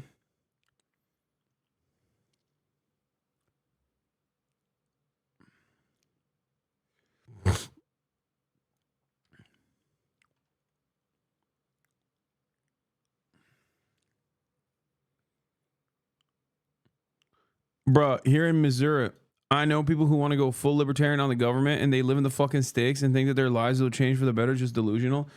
Yeah. Libertarians living in fucking rural parts of Missouri start acting a different tune, start singing a very different tune when the post office is abolished, and they can no longer get medication because the UPS is not going to deliver on those routes because there's no financial imperative to do so. They will not make profits. Okay? This is why libertarians are fucking baboons. Okay? They're stupid. And many Americans are just as stupid. Maybe not as stupid as libertarians or as horny for noncery. Okay? But still very stupid. If you are making less than $250,000 a year and you advocate for the Republican Party to win, or you advocate for Republican positions, you are a fucking moron. Okay? You are a moron of the fucking highest order. You are voting against your best interest. You are just stupid, and there is no way to have a conversation with you. Okay? I can describe to you why you're stupid, but you will not understand it because you're a stupid person. That's it. That's it. Literally. Most likely also racist. It's just the truth.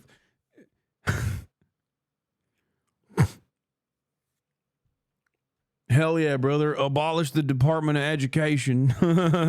Hasan, this is not the high road. Fuck the high road, okay? I can't look at UK polling, UK opinion polling on the fucking Tory party after they adopted the most ginormously bad position on Brexit and capitulate to some fucking dingoes with a far-right position, okay? And have them and act like this is normal. You just called my entire city and family stupid? Okay, I'm sorry. Are they not? You're in here for 40 months. Do you feel like they're not? You're a 40-month subscriber. Why are you in here? Because you know they're stupid and you have nowhere else to go to share. Exactly. You have nowhere else where you can share these opinions. You probably first encountered someone like myself and went, what the fuck? People think like this? That's crazy. I thought I was alone. That's so many people. That's why I always laugh when people are like, we're going to outbreed the left. It's like, no, you're not, because so many leftists literally come from conservative families. Okay? No, they fucking grow up in that shit and they're like, this sucks. This is so dumb. We're living in fucking filth. Like, and we're advocating for our own demise. What is this?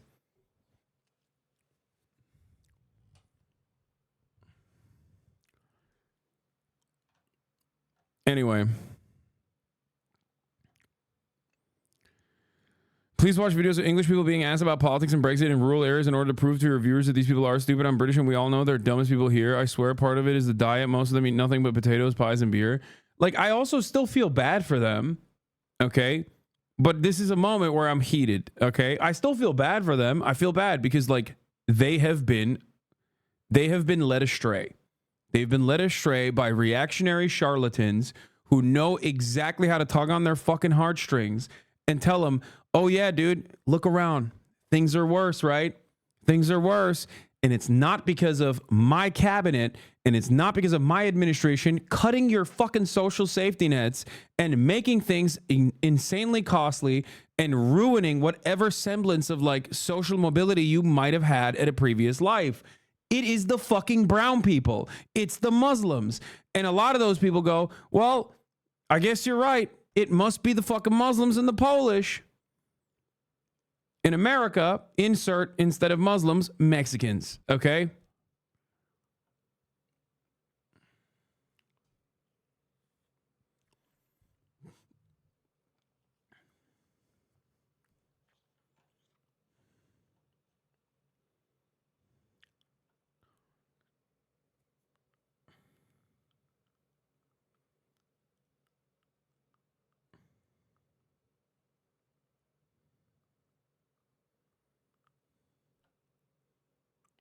My libertarian father-in-law unironically believes that the USA will be a safer place if every single person carried a gun at all times. I love that because that means babies have to carry guns.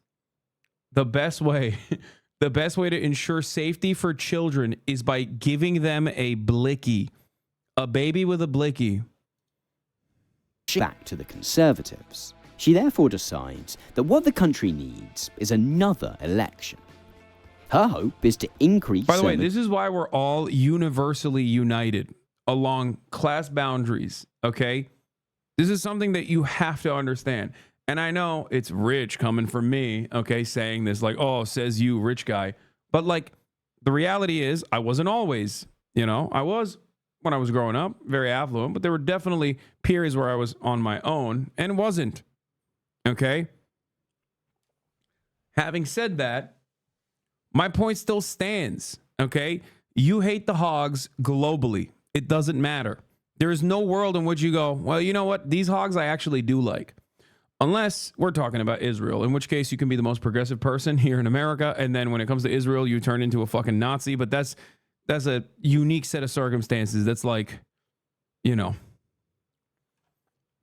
that's some other shit. We can't unpack that right now. I've unpacked it too many fucking times.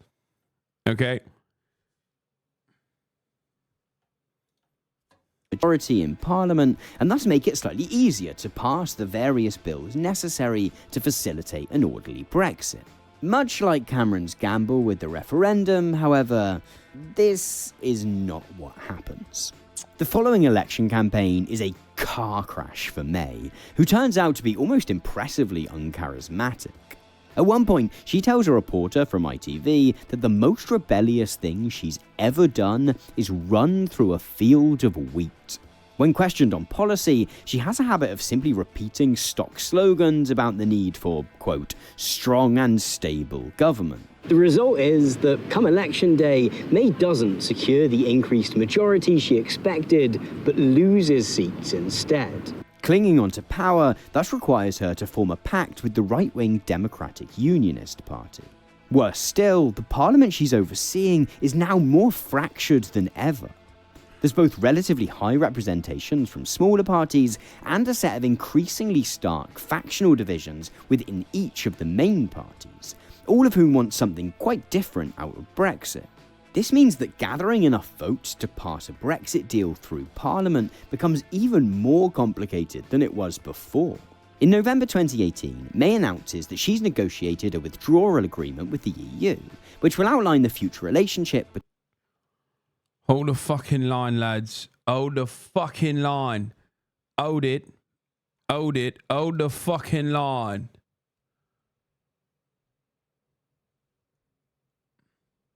We're back. We're back. We're back, lads. We're fucking back. Come on, England. Score some fucking goals.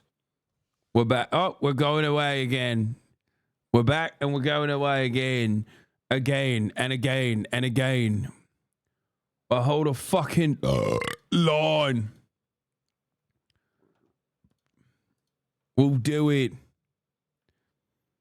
I never had a disruption on my end. You're probably watching in like low bandwidth or whatever the thing is called. All right, it's fucking super delayed. Pause on pause if it's super delayed. Hasan's so ugly. You're right.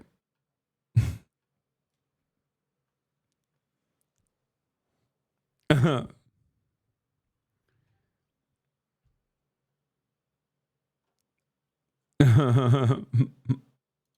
right, let's continue. Between the UK and Europe. Nevertheless, the deal contains special protections in order to avoid the UK having to build a hard border between Northern Ireland and the Republic of Ireland. And while these protections are intended to avoid any disruptions or complications to the Northern Irish peace process, for the most committed Brexiteers, they represent an unforgivable failure to completely detach from the EU. After 3 failed attempts to get her agreement through Parliament, May decides that she's had enough. Once again, the nation tunes in to watch a Conservative Prime Minister stand in front of 10 Downing Street and announce that they're going to walk away from their responsibilities. The fog of failure and defeat becomes harder to ignore. With the UK's top job vacant once again, Boris Johnson decides that his time has come, and his fellow Conservatives clearly agree. He sweeps the subsequent leadership contest and officially takes over as Prime Minister on the 24th of July 2019. Johnson's approach differs from May's in 2 key ways. Firstly, Johnson is far less worried about the prospect of a so-called no-deal Brexit, in which the country simply crashes out of the EU without having negotiated a future trading relationship with it.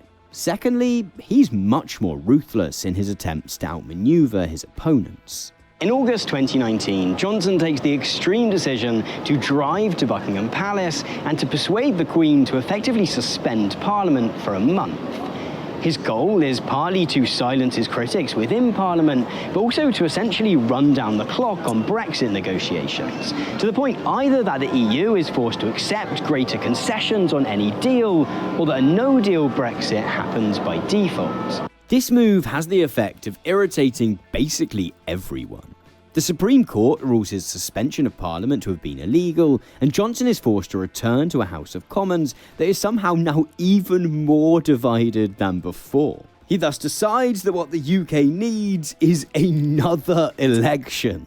And this time, well, it actually does go to plan. Johnson campaigns using another 3 words. Get Brexit done. Brexit means Brexit. Get Brexit done. Slogan, get Brexit done. And to a nation exhausted by 3.5 years of trade talks and treaties, the notion of simply getting it over with clearly appeals. Johnson secures a landslide victory with 365 seats to Labour's 203. When Johnson manages to renegotiate Theresa May's failed deal and get it passed through... Fun fact, Boris Johnson also pledged to invest in the NHS. Another thing to remember in this entire process, as in even the Conservatives at that point had recognized that, yes, the Tory austerity measures were killing people, okay, and were genuinely unpopular. Just, you know, did he do that? No, he didn't do that. Of course he didn't do that. It appears that Britain is firmly exiting its Brexit era. The consequences will certainly be felt for years to come, but the political wranglings at least begin to die down. And they do so just in time for a new challenge to appear in the form of COVID-19. First comes several weeks of watching the West Streeting defends Labour plan to use private sector to cut NHS backlog, by the way. Exclusive. Failure to do so would betray working class people, Shadow Health Secretary says.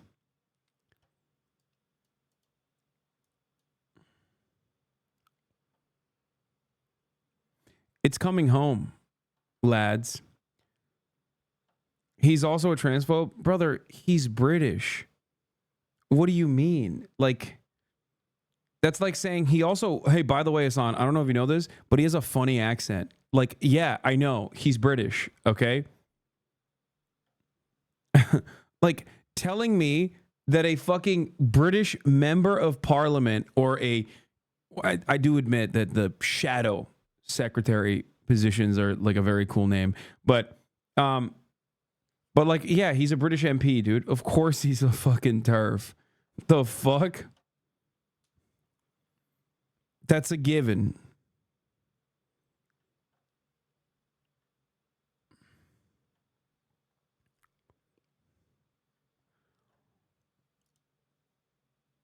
It's a requirement to be on the far right. This is not the far right.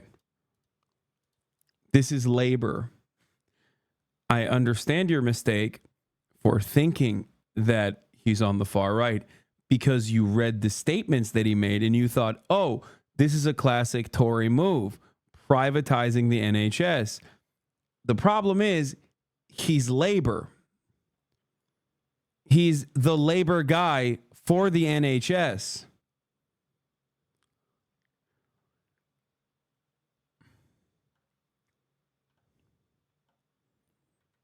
Anyway. Infection spread through China and Europe. Then, on the 30th of January 2020, the first 2 cases of COVID-19 are documented in Britain. Public health measures are introduced slowly at first. Reminders to wash hands, bans on large gatherings, mandated quarantine for people arriving in the UK from certain high-risk countries. Then, on the 23rd of March, Boris Johnson appears on national TV to announce a nationwide lockdown. Johnson had initially been pretty sceptical about invoking such a measure. Ever the Conservative, he was worried about the impact that shutting everyone in their houses might have on business. He briefly considered actively allowing the disease to spread across the country to build so-called herd immunity through infection. Nevertheless, with deaths rising exponentially, doing nothing eventually becomes untenable. With everyone stuck inside, glued to the TV, it's perhaps only right that politics becomes a bit of a soap opera over the next few months. First, Johnson himself contracts COVID, and swiftly goes... Yeah, my controversial position on this is that they fucking cooked our boy, okay? They cooked our boy on some bullshit. But that is the power that British media has. It is literally like... I mean, COVID also cooked our boy. He almost died, but that's besides the point. Albeit very funny. It's just so funny that like this man, this monstrous piece of shit, was taken down for his tendency to have little parties, little gatherings at a time when he was telling people you can't do that actually. Like Gavin Newsom is stronger than ever before. And he was doing he was going to wineries and shit, okay, during COVID and hosting fucking orgies, okay? And this man was taken out for his little parties. Being entirely unconcerned by the disease to lying in an intensive care unit in St. Thomas Hospital. Then, this guy, Johnson's chief advisor, Dominic Cummings, gets caught out for having broken lockdown rules by visiting his wife 5 hours away whilst displaying COVID symptoms. Amid these controversies, Johnson's allies in the Conservative Party find numerous ways to use the pandemic to funnel money into the wallets of their friends. It quickly becomes apparent that the country's National Health Service is going to need a whole load of additional masks, aprons, and other protective gear. Johnson and co. thus leveraged this urgency to suspend anti-corruption laws around government outsourcing. Billions of pounds worth of public money is handed over to the friends and acquaintances of government ministers, in some cases in return for equipment which is entirely unusable. Whether through illegitimate means or not, protecting the interests of business... Just comically evil shit, dude. Just fucking comically evil shit. Okay? Cummings' excuse for driving was that he was testing his eyesight. I love British politicians getting caught doing some shit. And like, because their answers are always the funniest answer. They never even just go, yeah, I fucked up, my bad. They literally always have an excuse. And the excuse is like a Rube Goldberg device. Like it is literally like they have like a whimsical gadget that they comprise in the form of an argument. Like, Prince Andrew. Oh, I couldn't sweat. Oh my God. Effing again. Okay,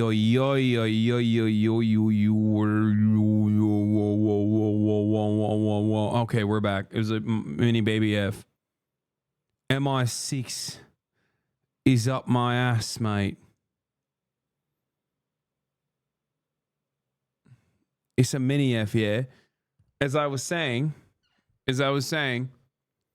Prince Andrew gets caught. What does he say? Well, I can't sweat. It is impossible for me to sweat. That other guy got caught watching porn. What did he say? Oh, I was looking at tractors. Looking up tractors in an adult website. Popped up while looking at tractors. It's like, it's great. Very creative stuff. Remains at the top of the government's agenda throughout the pandemic. Efforts to keep things ticking over financially are led by this guy, Rishi Sunak. Remember him from the beginning? When the first national lockdown ends in summer 2020, all sense of caution is thrown out of the window in favour of getting things back to normal as soon as possible. In August, Sunak launches a scheme called Eat Out to Help Out. This sees the government subsidising meals bought in restaurants to encourage people to get out of their houses and support the hospitality sector. And people go for it, gobbling up 160 million state-subsidised meals between them. This might be good for Nando's and Pizza Express, but it's less good for anyone who wants the pandemic to be over. Sunak's scheme contributes to a near doubling of cases during that month. And very quickly, all the progress made throughout the first lockdown appears to be in vain, as cases begin to rise exponentially once more. Boris Johnson... English Crumpet says, this made McDonald's 50% off. I got so fat. With a name like English Crumpet, I love that. Oh, that's so perfect. Spends the rest. Mate, you should have gotten a cheeky fucking Nando's, yeah? You should have spent your proper quids at cheeky fucking Nando's, not Macca's. What's wrong with you?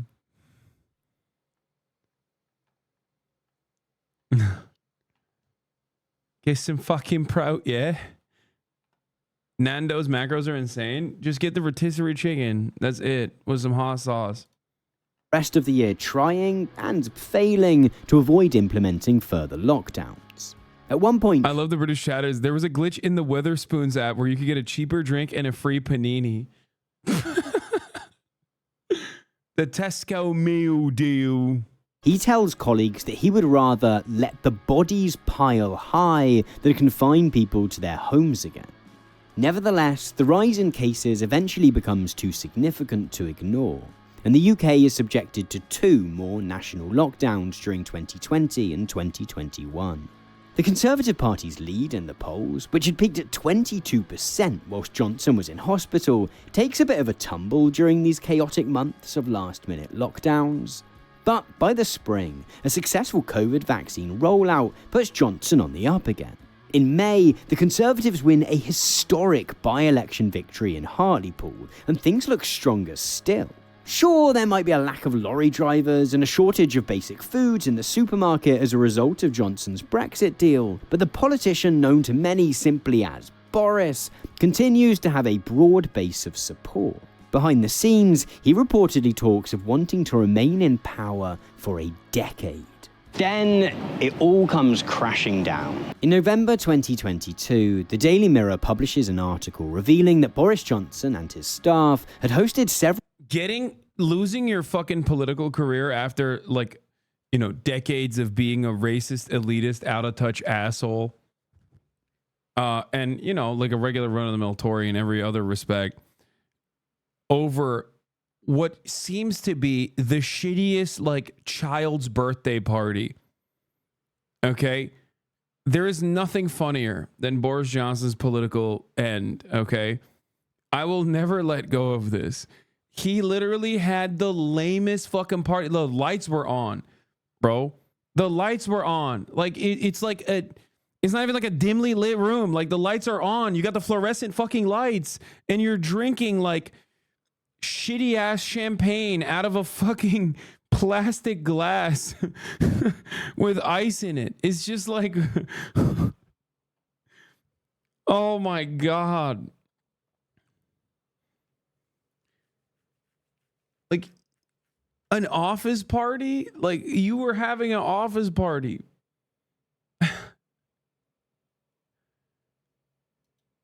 What is this?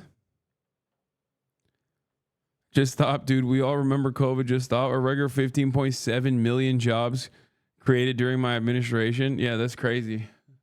It's called a Prosecco, Hasan. Not even blackface happened? I know. That was for the other parties. Staff parties in 10 Downing Street the previous Christmas. This flew directly in the face of rules banning social gatherings. Rules which had been drawn up in that very same building. The Prime Minister's office initially denies these reports, but footage and photos soon begin to emerge. Do you see what I'm saying? Like, look at this. Like, that's the party, chat. Like, that's what led to his political demise, dude. There's not even a single titty out. Are you fucking kidding me? How was he an elitist? Genuinely, Boris Johnson, you are exactly the type of dude that his, like, idiotic antics actually appeals to if you don't recognize how he's a fucking elitist. Dude, Boris Johnson portrays himself as a dumbass. That motherfucker went to Eton and Oxford, as this video also correctly pointed to earlier, okay? And he was besties with David Cameron. He literally would, like, recite Omer in fucking Latin. Boris Johnson is abso-fucking-lutely a major elitist. He's also Turkish, which is why, you know, I have a soft spot for him. His real name is Alexander Boris de Pfeiffer Johnson.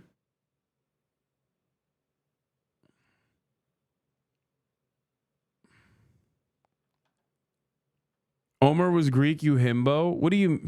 Or, okay, in the fucking... Wait, no, but he is Greek, but I think he was like... What did he recited something in Latin. Or maybe he recited in Greek, but I think he also would do shit like that.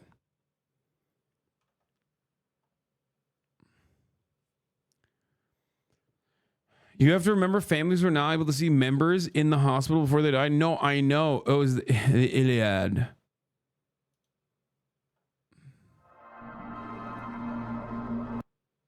The sun is a stone, said Anaxagoras. The Ethiopians...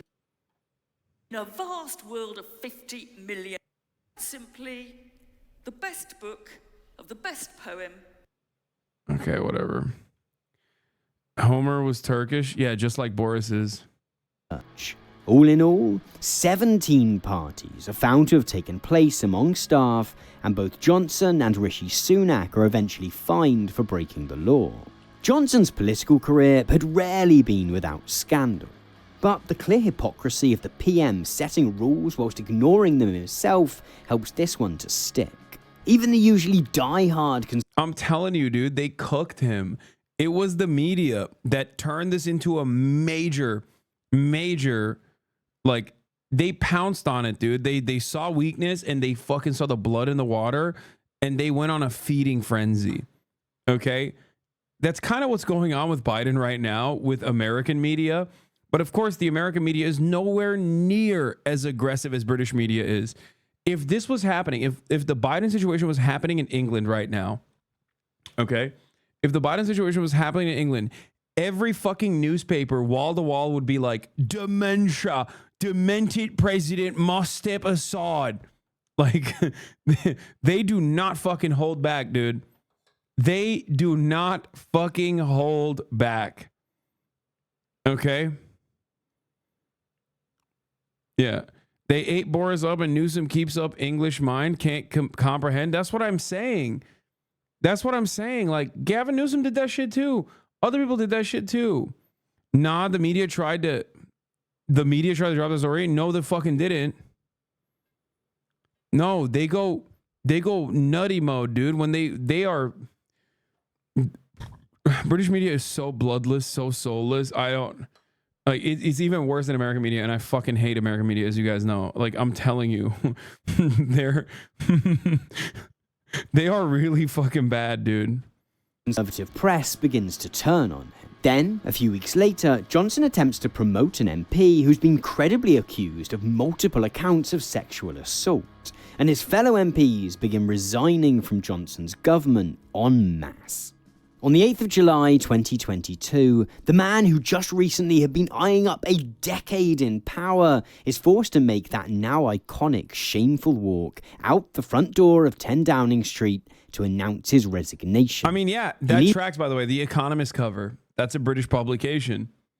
Dude, you want to know how the British... Yeah, you want to know how the British do it, dude? Here, there you go. You want to know how the British cover American politics, dude? Yeah. We value, privacy. Oh, come on. Wait, let me see if I could just, like... Yeah. That's it, dude. Like... Yeah, that's now imagine that's like across the board. Like, that's the Washington Post. You know what I mean? That's the New York Times. That's like if American media was like British media, every newspaper, serious newspaper, would basically be, with the exception of like one or two, every newspaper would be the New York Post. Okay. The New York Post, which ironically, I believe, was owned by Ghislaine Maxwell's father, Robert Maxwell, a British man and an OSS agent and a Mossad agent, is the only newspaper that is continuing the British tradition.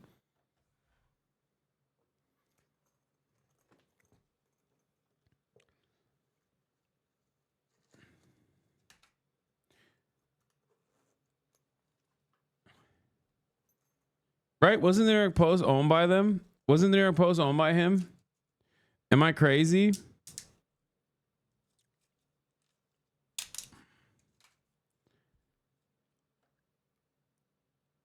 I might be wrong. They owned one American newspaper, but I thought it was the New York Post.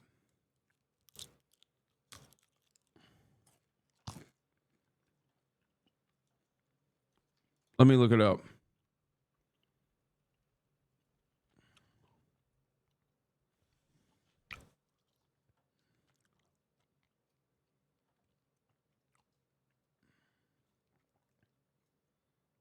Yeah, no, it was. I was right. Or wait, no, Murdoch and talks. Maxwell may buy New York Post from rival. British media magnate Robert Maxwell said Thursday he's considering buying the money-losing New York Post from Rupert K. Murdoch.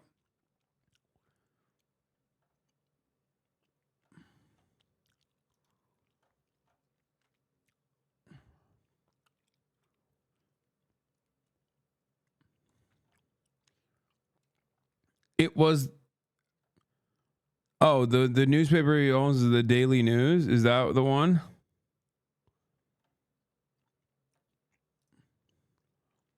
Oh, it wasn't the New York Post. It was the New York Daily News. I was wrong. He wanted to buy the New York Post, but it is the Daily News that I think he owned.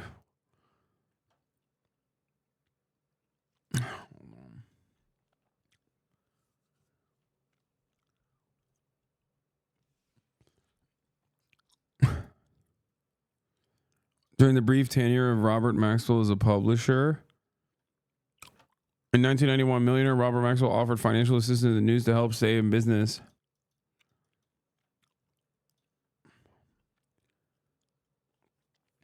Around that time, he also tried to buy the New York Post.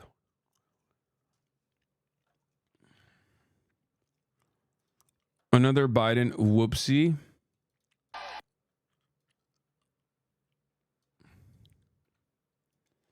We'll do that in a second. Let's finish this off. Leaves the country with one more three-word phrase for good measure. Dems the brakes. It once seemed almost certain that whenever Boris Johnson did retire, he'd be succeeded by Rishi Sunak. Regardless of the disaster he out to help out, Sunak had gone to great lengths to use COVID to further his personal brand. But remember all those MPs that Boris Johnson had expelled from the Conservative Party during the Brexit debates? Well, those expulsions, along with the broader polarisation of the Brexit process, had led many of the party's more socially liberal members to jump ship. The result being that the party is now comprised almost solely of hardline right-wingers and libertarians. Oh, the beautiful lords. Our lords. This guy got owned. Didn't he lose his seat as well? My lordship Rees-Mogg lost his fucking seat.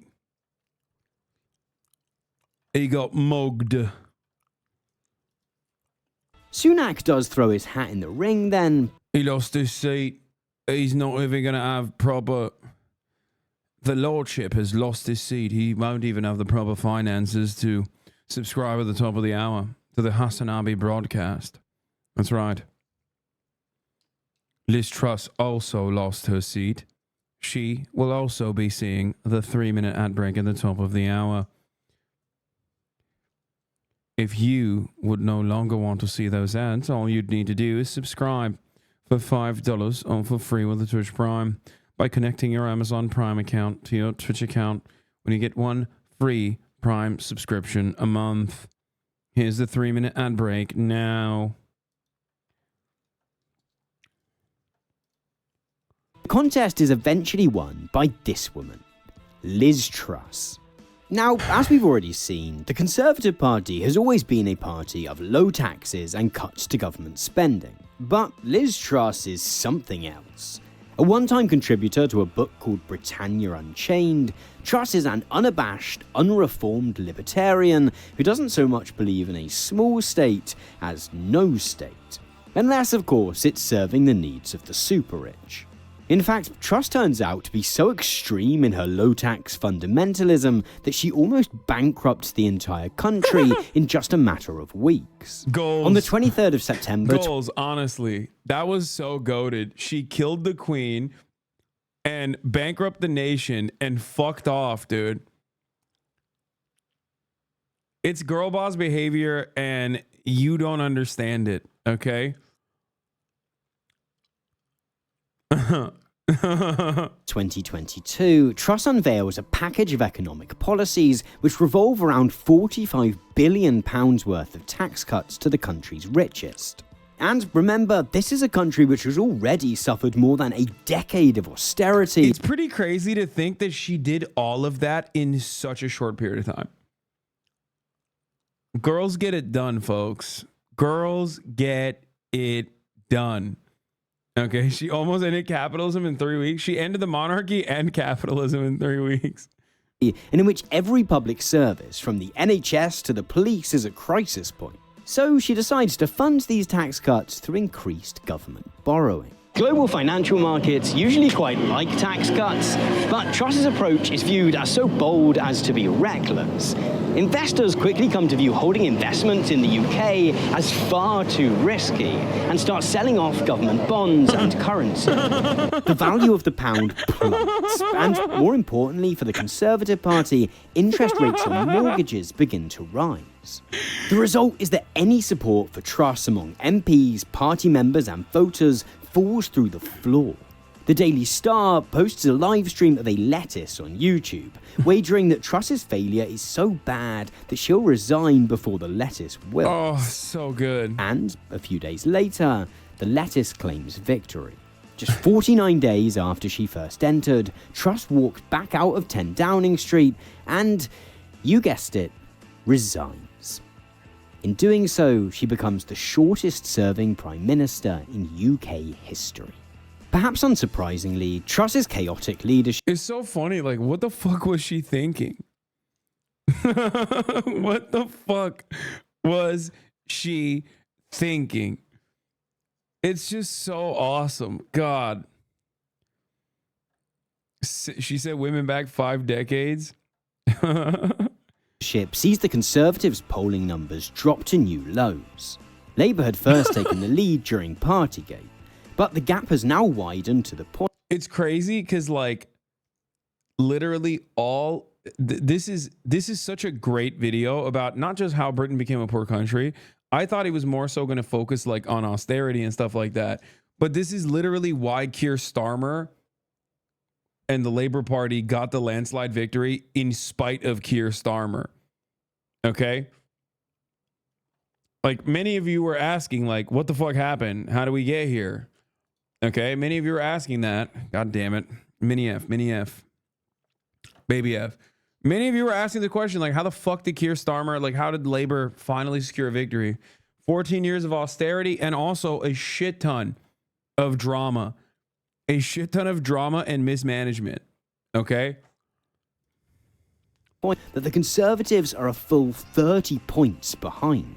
For once then, the party decides that the country doesn't need another election. MPs line up to support Rishi Sunak in taking over the top job, and on the 25th of October 2022, he becomes Prime Minister of the UK. Sunak tries time and again to rekindle the UK's love affair with the Conservatives. At the beginning of 2023, he makes 5 promises to the British people, mostly based on getting the economy moving again. Nevertheless, progress on these is patchy. The only target which actually gets met is his promise to bring down inflation, but that's more to do with falling energy prices than anything he's done himself. After some initial movement in the right direction then, support for Sunak and the Conservatives continues to slide. And the more that Sunak's attempts to win back voters from the Labour Party are met with failure, the more he decides simply to double down on trying to hold on to these small... While you're on the wave of bashing Tory MPs, what are your thoughts on Tony Blair? I thought he was shit. He's the reason why Labour shifted to the right. And also, he unabashedly supported the Iraq War. But his historical rankings by political scientists is actually very high. Yeah, because political scientists are fucking stupid. They love a fucking centrist, especially coming from, like, the left. Yeah. Like, what do you mean? Dude, I'm gonna say something again. 14 years of Tory leadership. Okay? Takes one to know one, poli-sci major. I'm just...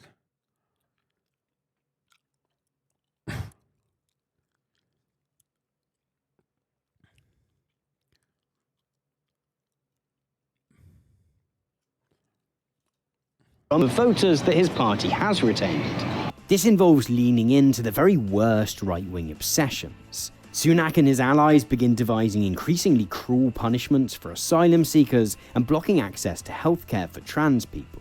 Sunak tries to hold on for... Chatter cooked you a little, lol. Gagged? Wait, what? Wait, why did I get cooked? I'm confused.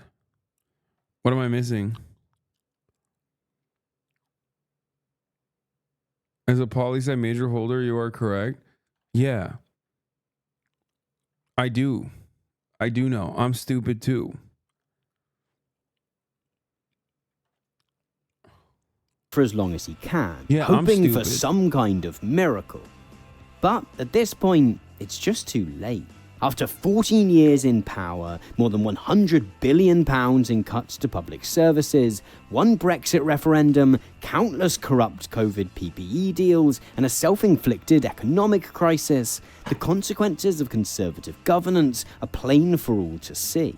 A country which has been asset stripped by austerity, cut off from its closest trading partners, and in which spiking inflation and interest rates have sent rents, mortgages, bills, and pretty much everything else through the roof, at the same time as real terms wages have fallen. I think England needs to grind harder, dude. That's what it is. What England needs is Sigma Grindset podcasters, okay? I'm not seeing enough momentum from England's Sigma Grindset podcasters. This way, they would be able to pay off their rent. They would even be able to pay off and also tip their landlords, okay? Yeah. Get to work. Start drop shipping. Okay? What are we doing here? Yeah. Oh, rent went up. What are you going to do? Not fucking live in a house? You have to. So what are you supposed to do? Well, that's right. You're supposed to fucking get on your Sigma shit. Get on your grind set. Knowledge. Start drop shipping immediately. 22nd of May 2024 then, Sunak finally gives up. He steps outside 10 Downing Street, walks up to his podium and stares down the lens of that press ball camera. This is not a resignation, but it certainly feels like one. It's hard to stress how impressive the complete and total implosion of the Conservative Party is. The UK sometimes gets described as having a two-party political system, given to how the Conservative and Labour parties dominate election results. But in practice, it basically has a one-party system.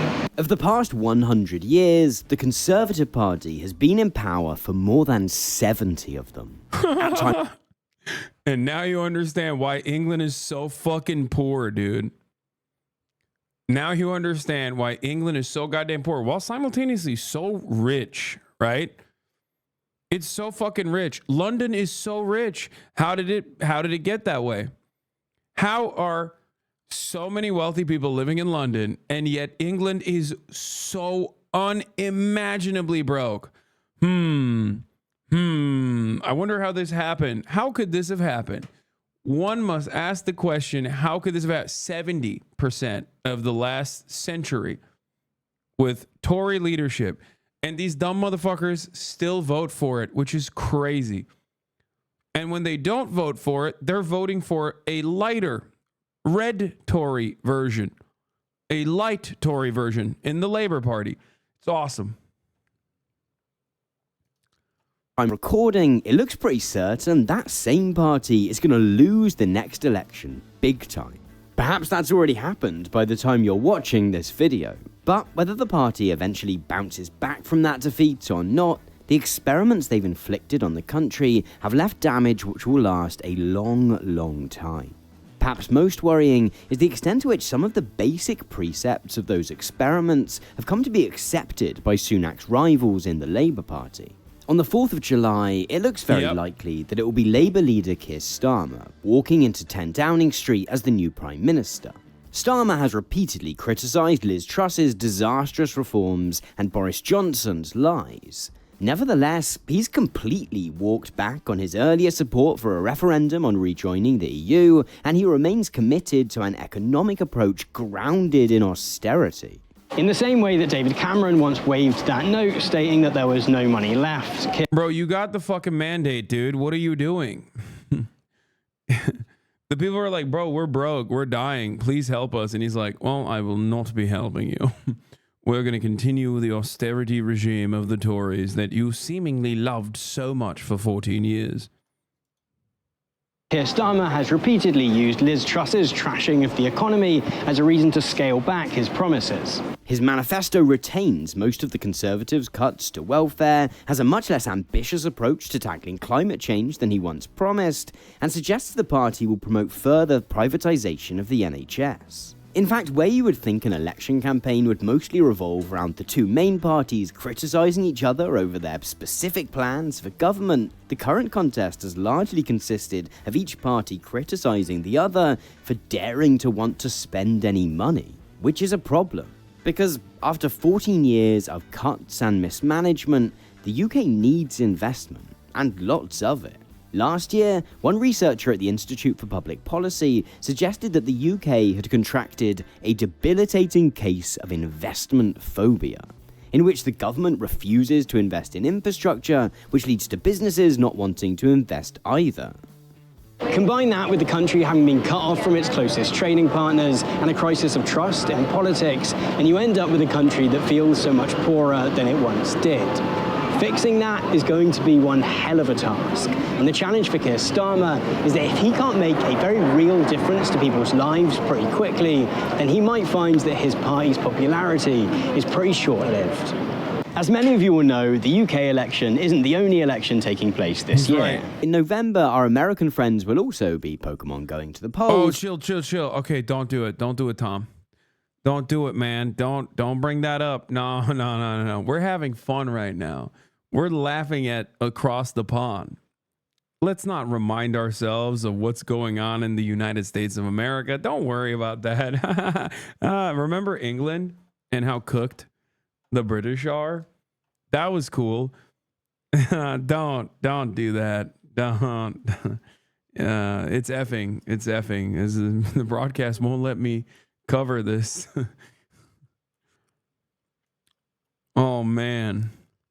Select the next president of the United States. And I'm going to be heading over to the US to cover it. In fact, if you're watching this video shortly after it comes out, there's a good chance I'm currently either in Milwaukee, chatting to folks at the Republican National Convention, or scooting around the US on my way to New York, Washington, Florida, and a handful of other places to chat to some people there. The filming that I'm going to be doing whilst I'm out there is all for my upcoming feature-length documentary, Boomers. Boomers is going to be the biggest thing that I've ever made. It's being produced by Nebula, the creator-owned streaming service that I've been part of for the past few years. That means that it's got a much larger budget than we're usually able to work with, which is how I'm able to spend the best part of 3 weeks trekking around the US. It's also allowing me to work with some...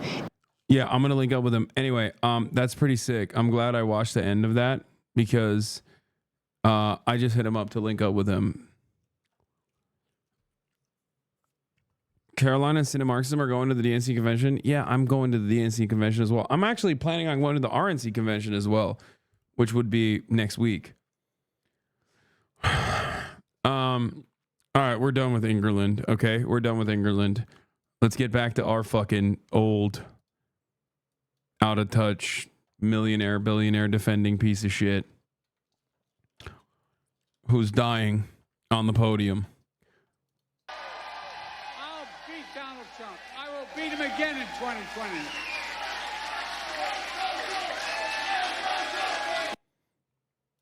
Let me run that back. Uh-oh. I'll beat Donald Trump. I will beat him again in 2020. Just sucks because it says it right there.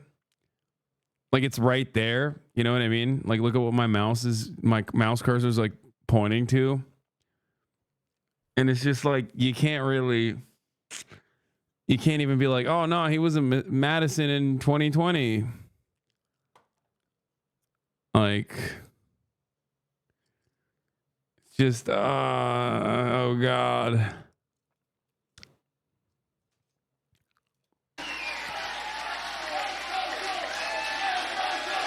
By the way, we're going to do it again in 2024.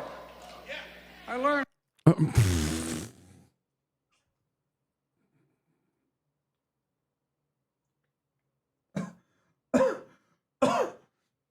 Safe.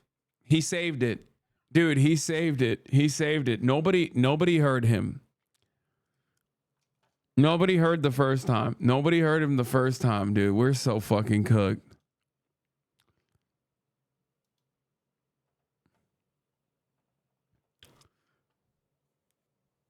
It's not his fault. COVID has made the years confusing. Yeah, I'm always thinking it's 2020, dude. Always. I'm constantly thinking about how it's fucking 2020 right now. Ay, ay, ay. That's a real Biden win right there, ladies and gentlemen.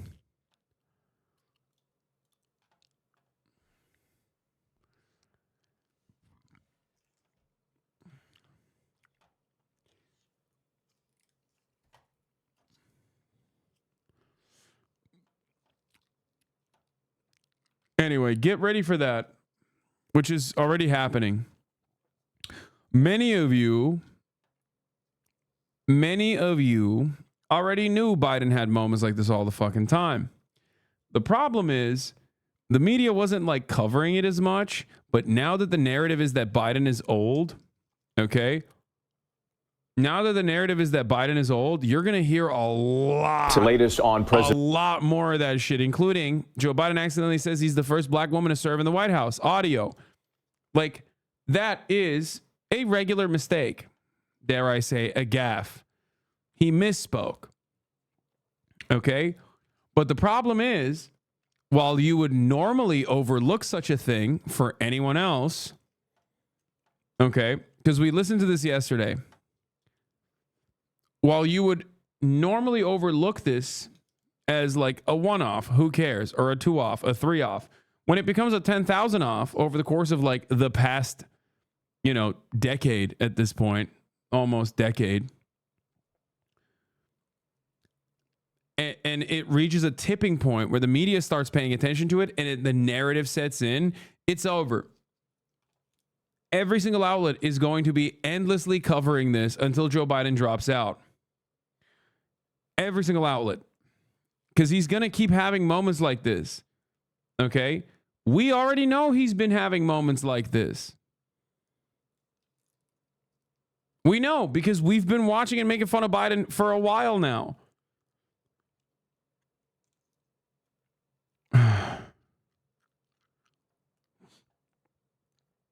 Why is The Guardian doing this? Because everyone else is doing it. This is the media narrative, which it makes sense that it's the media narrative because it's the truth, right? Did you watch the audio clip? It isn't as bad as it's written out, but still awful. I know. I did watch the audio clip, which is why I'm saying that wasn't that big of a gaffe in general, especially if you're like familiar with Brandon's real bad moments. Like that one is not even that bad. That's like Trump would say something like that, and then the media would troll him for a little bit. Okay? The narrative is also getting clicks. It adds tension to the story. Exactly. Anyway, I just want to show you guys a real Biden win, though. The media was looking for off-the-cuff powerful moments, and when President Biden delivers, they ignored it. Retweets so all Americans see this powerful clip and call the media out on their bullshit. A Biden win is him speaking uninterrupted for 1 minute and 27 seconds. That's a Biden win now. There's 7,000 people waiting at the gate to get in. So if I don't finish this, they can't come in. So maybe if you're hanging around, I'm going to sneak back out if that's okay, all right? Thank you, thank you, thank you. Remember that famous expression? Hold on. They also serve who only stand and wait. I remember when our son was deployed, my wife would go to stand in the sink in the morning, drinking her coffee, and saying that prayer, worrying, always concerned, and all of you. So we owe you. This could not be done without the family support. So thank you, thank you, thank you. We love you, and I really mean it from the bottom of my heart. Thank you. Thank you. You got me, man. I'm not going anywhere. All right. All right, I'll come back out when they open the gate, okay? Thank you, thank you, thank you. One last thing.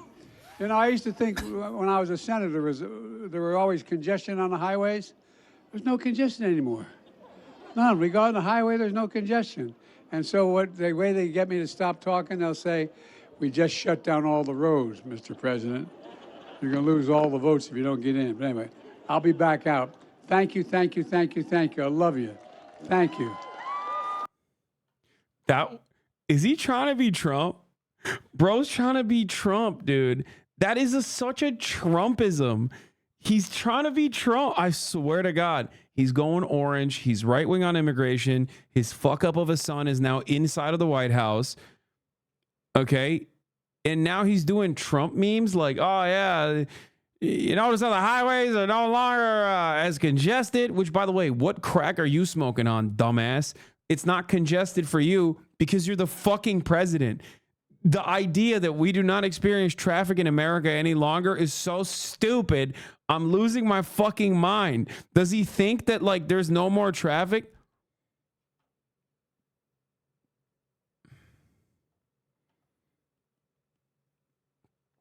That was the bit, Hasan. I think he was trying to make a joke.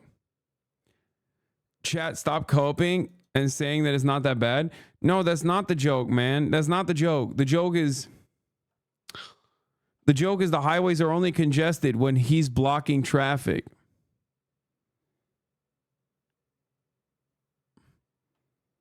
That joke only works if highways are not actually congested.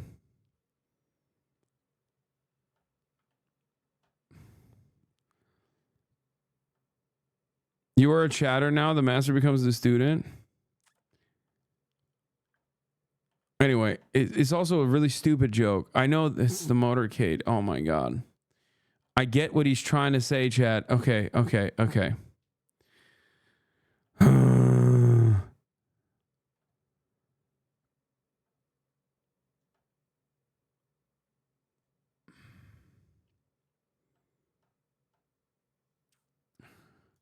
going to run it back. You got me, man. I'm not going. Thank you.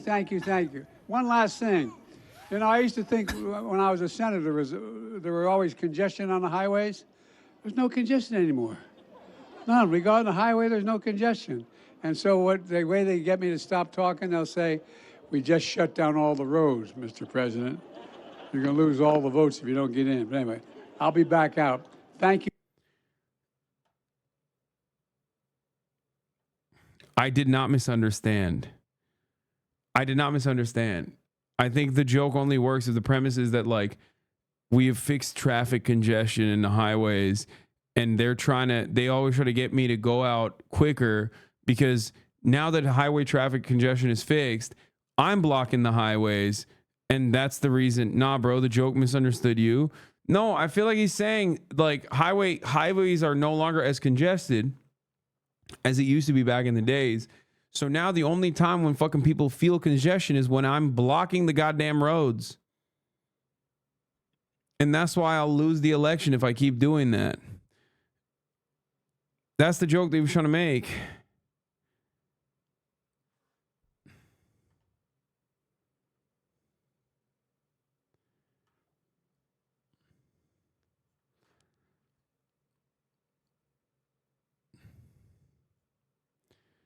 Anyway, I just got effed. This is so stupid. I can't believe we're covering this part. Anyway, the whole point is whether that joke lands or not, that's not a Biden win. The reason why I clicked on that to show you was because that's how far we've got. That's how far we've fallen. Okay. Here in the United States of America, we have fallen so far. We have fallen off so poorly, so abysmally that like the Biden wins account is posting a 1 minute and 27-second sequence of Biden talking without a teleprompter as a W. Okay?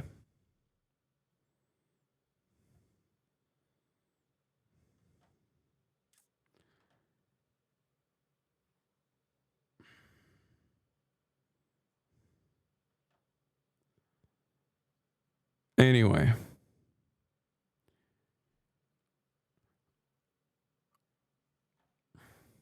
Senator Mark Warner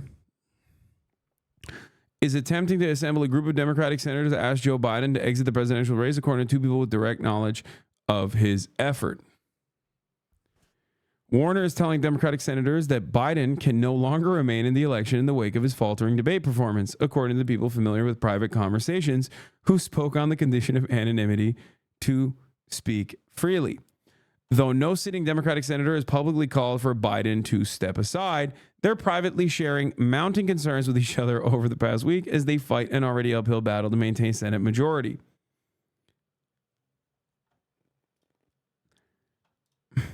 Biden fighting to save his candidacy as he prepares to sit down in just hours with our George Stephanopoulos for his first television interview since that poor debate performance.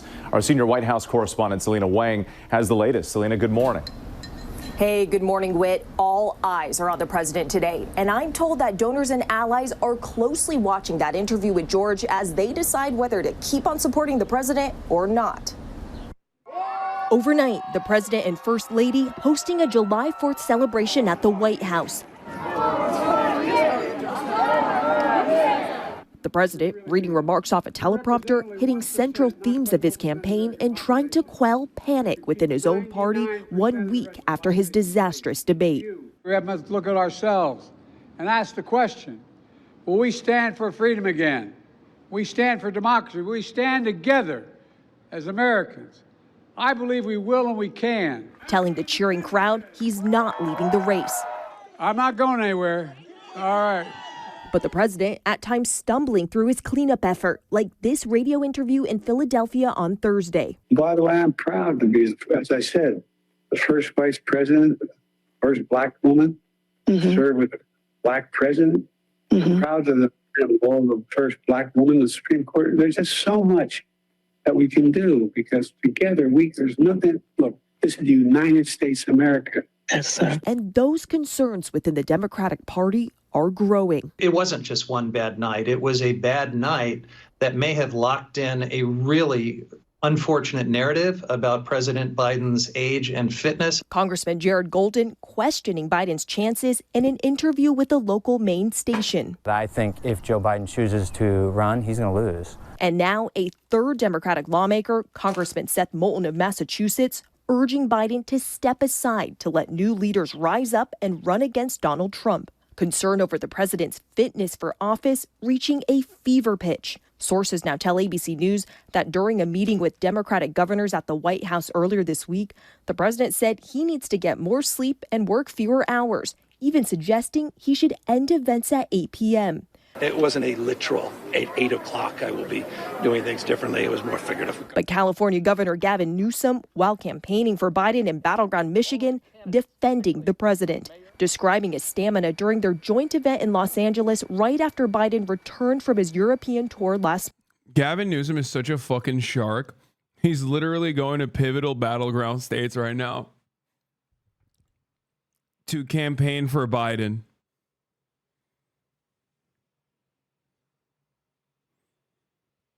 Really? Oh, I'm just campaigning for Biden. That's why I'm doing FaceTime in Michigan. Don't look into this. Look no further. Okay? Please cease your inquiries. Please stop asking me if I'm going to run in his place. Don't do it. Yeah. Did you get my winning smile? Yeah. Many people are saying it's quite presidential, this smile. It's whatever. Stop it. Stop it. I'm doing this for Biden. He barely slept. I was exhausted and got back in the hotel room and collapsed. So he did that with a smile on his face. This is a make or break it moment for President Biden and Donald Trump. He's trying to take advantage of this chaos. He's calling for another debate anytime, anywhere. But guys, of course, they've already committed to a debate in September on ABC News. Whit. All right, Selena Wang, thank you. Bro, Big Gav is treating the presidential candidacy like it's his best friend's wife. And by that, I mean he's going to fuck it, okay? Big Gav wants it. Big Gav's going to have it. This is how he rizzes up all of his friends' wives. Now you probably heard we had a little debate last week. Can't say it was my best performance. We love it, Joe. But ever since then, there's been a lot of speculation. What's Joe going to do? Is he going to stay in the race? Is he going to drop out? What's he going to do? Well, here's my answer. I am running and going to win again.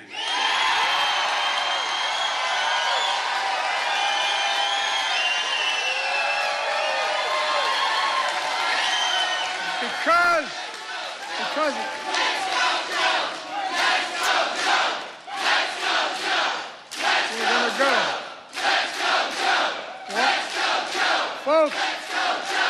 I'm I'm the sitting president of the United States of America in no small part because of you. Not a joke. In 2020, you came through for me. I'm the nominee of the Democratic Party. I'm the nominee of this party because millions of Democrats like you just voted for me in primaries all across America. You voted for me to be your nominee. No one else. You, the votes. The voters did that. And despite that some folks don't. Does he think there was a contested primary? Bro ran against absolutely nobody. Okay? He ran against non-committed as a voting campaign. What are we doing right now? What are we talking about? Man, he handily defeated non-committed. Guys, please stop mentioning Jank. I'm sorry. Okay, we're having a serious conversation about politics here. Like, I love my uncle. You know, I'm gonna vote for him. I'm gonna do a write-in candidacy for Jank. Obviously, as you guys know, I am his political advisor. But like, come on. Okay, what's next? Are you gonna say he ran against Dean Phillips? Bro, what are you talking about? He destroyed Dean Phillips. Like, they very specifically kept out every fucking viable Democrat from the primaries, okay? In order not to make Joe look bad in comparison. Don't seem to care who you voted for. Well, guess what? They're trying to push me out of the race. No! Well, let me say this as clearly as I can. I'm staying in the race. I'll beat Donald Trump. I will beat him again in 2020. Well, by the way, we're going to do it again in 2024. I learned long ago, when you get knocked down, you get back up. Okay, dude. And I'm not letting one 90-minute debate wipe out 3.5 years of work. As the governor said, I've led this nation from the depths of pandemic to the strongest economy in the world, and that's literally true. And I and you are not finished yet. I also think, like, when you get knocked down, you get up again is so stupid because, like, who knocked him down, brother? Like, it's not like that is such a bad way to frame this because it's like either you're saying that Donald Trump knocked you, which he didn't even fucking do, right? And you're just like giving him a dub for no reason. Or you're coming to the recognition that like you knocked yourself down because your brain is bad. Like you didn't get knocked down. You tripped and you fell in the bathtub. Okay. And now you can't get up and Life Alert is not picking up. I hate that this like, oh, when you get knocked down, it's like, dude, you did this. You did this. Yeah. You're not pissing the night away. You're not. Now, you probably also noticed a lot of discussion about... Someone in the chat said he's shadowboxing and got knocked out. Yeah, he's like Baki. He's like Baki when Baki fights like invisible demons in his mind in order to prepare for his upcoming fight. And then he gets his ass beat. Like, that's what he's doing. Oh, my God. About my age. I know I look 40. I keep seeing all those stories about I'm being too old. Let me say something. I was too old. I wasn't too old to create over 15 million new jobs. To make sure. Okay, I'm almost convinced that his fucking staffers are putting those guys in the crowd now. No, I'm sorry. I mean, look, the fucking mental faculties of a person who like willingly, voluntarily go and I get up again and now I get knocked out. Fuck.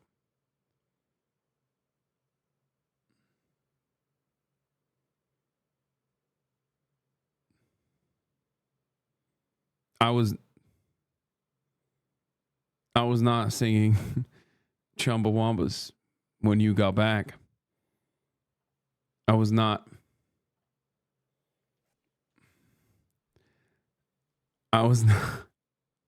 Did you guys hear that? Okay.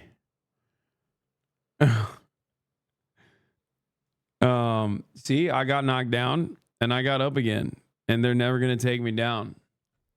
Me and Brandon, we're the same. I was using this opportunity, this micro F that I got, to plug my calories in for dinner. And I got up again.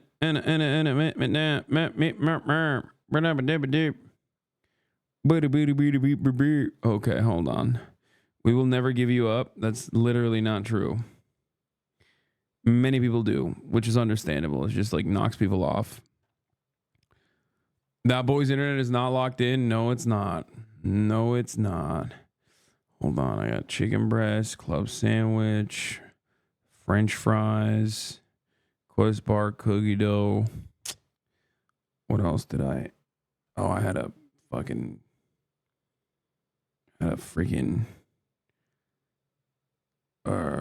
Quest protein chips as well. Man, I fucking pro'd it up today, dude.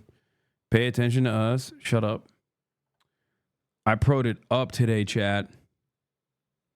Was that actually a club sandwich? Lamau? Yes. What apps do you use to track your calories? I use MyFitnessPal.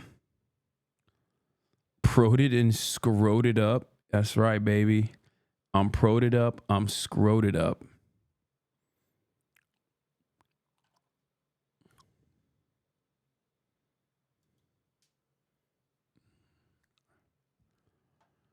How are you? Anyway, pissing the night away. Okay, let's get back to it. It takes a whiskey drink. It takes a vodka drink. 21 million Americans are insured under the Affordable Care Act. To beat Big Pharma, the first fund ever to do that, and lower the cost of insulin to $35 procedure. Well, they're too old to relieve student debt for nearly 5 million Americans and grow the economy. Too old to put the first black woman on the Supreme Court of the United States of America.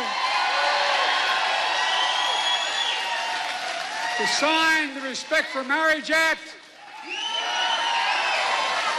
Well, they're too old to sign the most significant gun safety law in 30 years.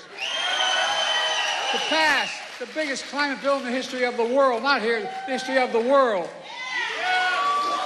Bro, Then, he's crushing this. say, sure. He's crushing this room, dude. This room wants to fuck him.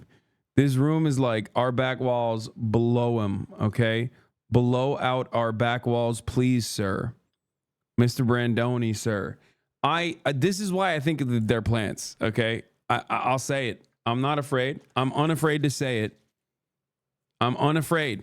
I'm not afraid. Okay, why am I singing so much right now? What the fuck's going on? I'm a little delirious. I brought this from the United States of America, by the way, for my last night as a special treat. And even though I hit my pro goals for the day, I'm going to go above and beyond. I'm going to go plus ultra today, okay? This was my special treat for my last night.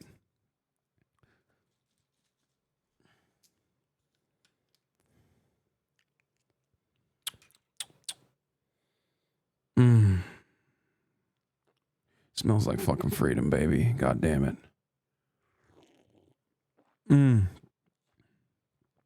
Oh. I didn't even let the tannins release. Okay. Let me tell you, the microplastics really make it taste so much better.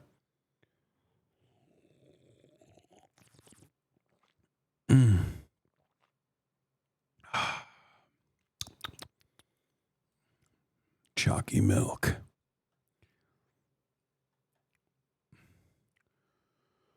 Whew. Sheesh.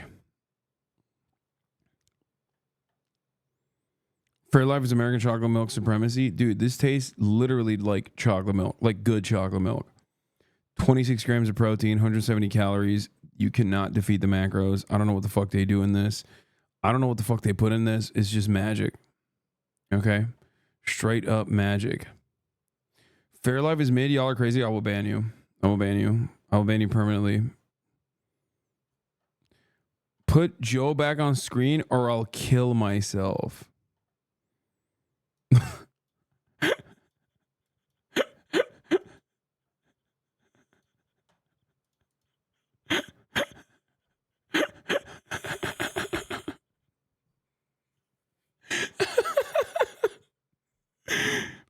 There was like a 8 seconds of not covering politics, and then chatter's already ready to go, dude.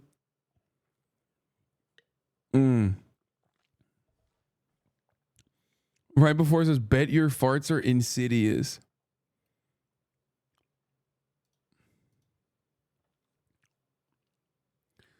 Those shakes made my IBS go crazy. How? This is literally lactose free. But he did all that. But that was in the past. What about now? Well, how about the 200? Bro, have you ever tried the pro version of that? It's 40 grams. It's 43 grams of protein, I think, not 40. And it's 230 calories. And yes, I have literal fucking buckets of this shit at home. My brother steals it from me all the fucking time, too. It's like causing him to lose weight, too, which is good. 42 grams of protein, thank you. 230 calories. 200,000 jobs we announced yesterday.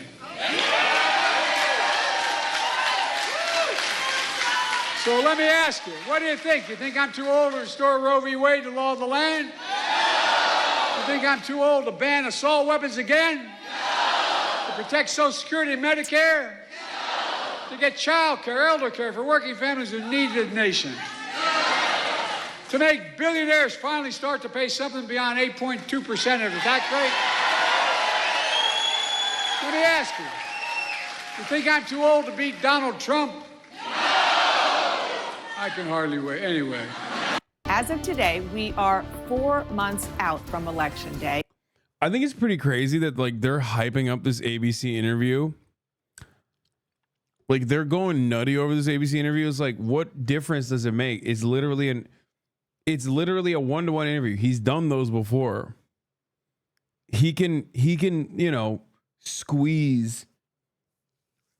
He can squeeze out, especially when the interview is done in the morning, or at least before 4 p.m. when he starts sundowning. He can basically squeeze out. I just squeezed out a burp. He can squeeze out a goddamn interview. Like, it's not that big of a deal. I don't understand. If you want protein, why don't you just eat protein powder? Brother, why would I just eat protein powder when the macros in this thing is literally identical to protein powder and it tastes infinitely better? The fuck?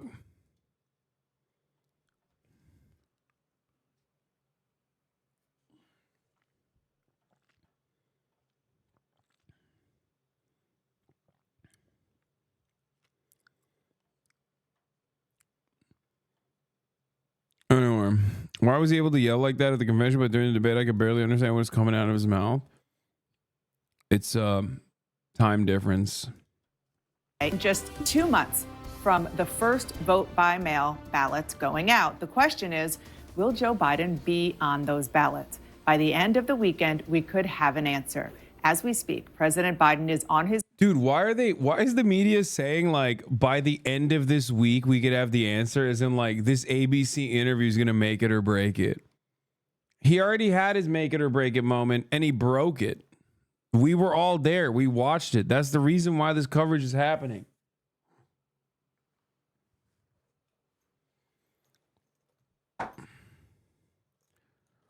It's broke, bro. It's broke. You played a role in breaking it too. It's not like white old man gets so many second chances. No shot. To be fair, I think they said the interview would be unedited. Then fucking film it live. Like what? Film it and release it live. What are we talking about, dude? Like, oh, it won't be edited. Okay, sure, dude. Yeah.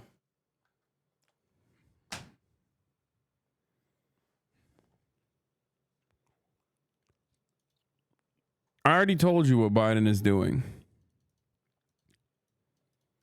Senior administration official confirmed on call with reporters that Biden's solo press conference will take place next Thursday afternoon.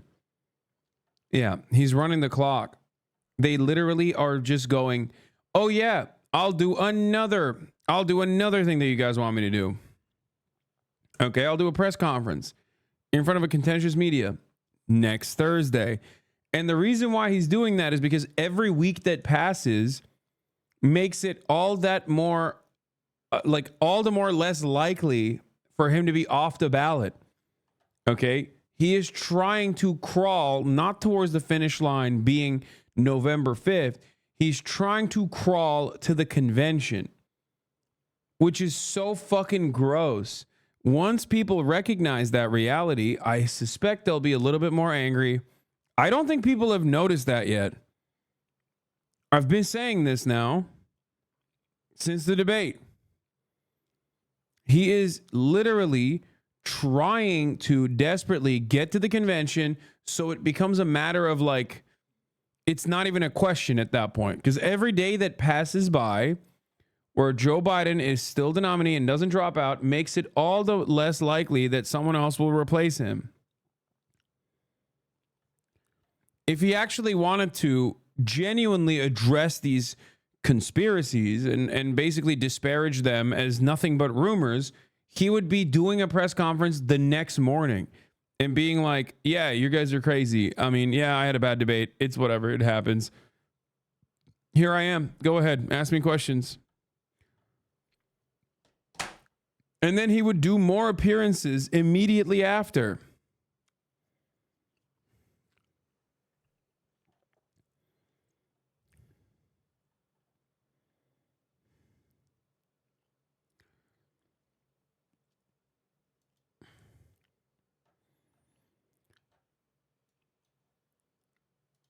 Biden asked about Senator Mark Warner, want him to step aside. President Biden responded, he's the only one. No, he's not the only one.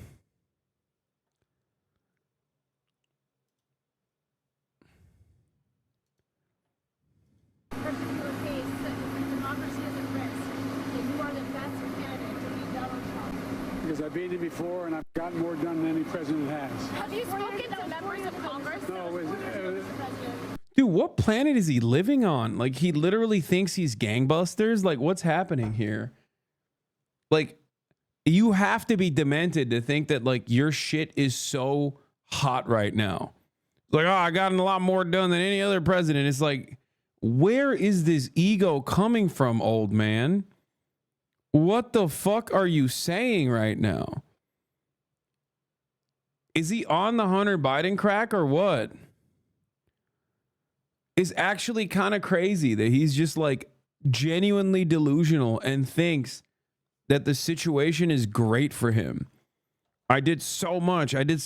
You cast me aside in 2020. You wrote me off on 2022. It's like, bitch, you weren't on the ballot in 2022. What the fuck are you talking about?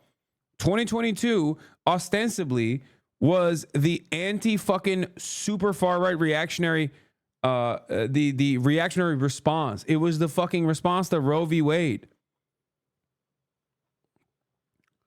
You were nowhere near that ticket. If you were near that ticket, you would have gotten cooked anyway. Oh, and in 2020, COVID carried your ass, dude. The president got COVID like so close to the goddamn election. I don't know why people refuse to recognize how important that is. Fuck. Okay, but how should he be acting? I understand what you mean, but it's not like he should be publicly crying. He should be dropping out, dude. What are you talking about? He shouldn't be like he shouldn't be operating like this fake, phony, tough guy act. He should be dropping out. That's how he should be acting. He should go up to the first fucking microphone he sees and says, I am no longer running for president. And I will not accept the nomination, even if the party elects me or appoints me as the presidential candidate. The LBJ method, okay? That's what he should be doing.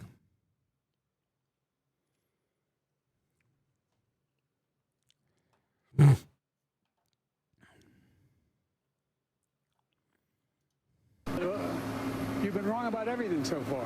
You were wrong about 2020. You were wrong about 2022. We were going to get wiped out. Remember the red wave. You were wrong about 2023. And you said all the tough races we won them all but two. So look, we'll see. Have you spoken? How can you personally? Voters have to vote like democracy depends on it, but politicians don't have to politic like democracy depends on it. Yeah. Also, the media wasn't anti-Biden in 2020. What the fuck are we talking about?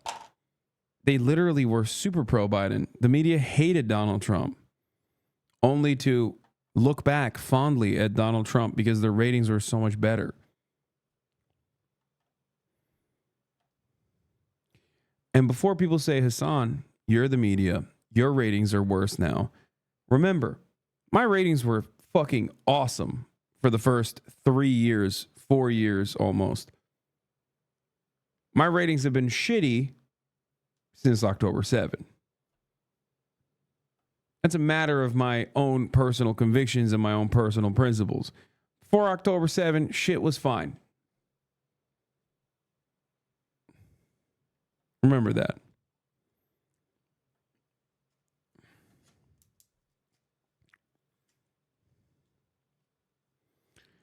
Anyway.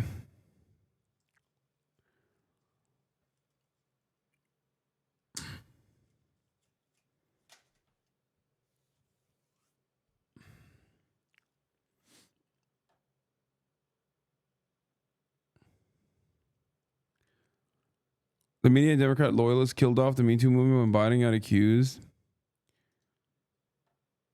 The only thing Biden needs is 3 minutes of ads at the top of the hour. Why did I read that? Okay, it is late. It's like, okay, it's fucking midnight here. That's why I read that. That's so stupid of me. God damn it. It's not, you didn't even try hard. You didn't even fucking try hard, Yedick. God damn it. At the top of the hour, there's a 3-minute ad break. I'm just like Biden. There's a 3-minute ad break at the top of the hour. If you no longer want to see those fucking ads, all you need to do is subscribe.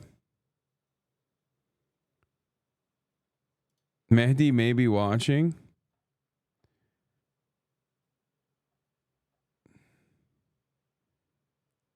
Maybe. Oh my God. Did he just tweet this out literally as I was saying it? It's probably parallel thinking. That is crazy. That's crazy that he said Biden is running down the clock, which is selfish, is reckless, but above all else is transparent.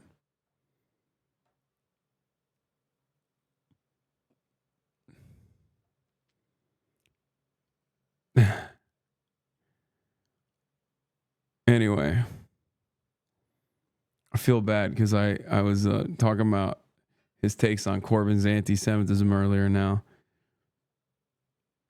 I did defend him, though. Isn't it showing tweets based on your time zone? Yes. My computer's time zone is 2:50. It's 3 p.m. right now on my computer.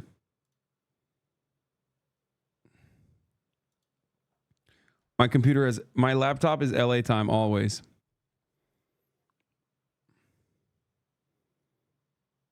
So it's actually 2:50 p.m. PST, which is 10 minutes ago, which is exactly when I said Biden is not running across the finish line.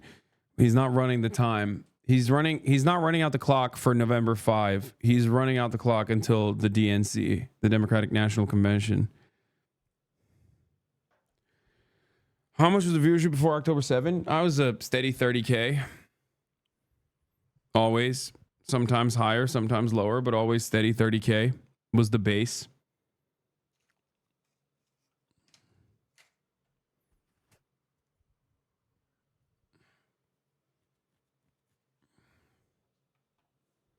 $28K max? No. Ukraine caused a dip too? Nah, Ukraine doesn't matter. Like, Ukraine dipped, but it wasn't that it was marginal. Post-Ukraine, it were still 30K. Clipped? No, that's not what I meant. Fuck.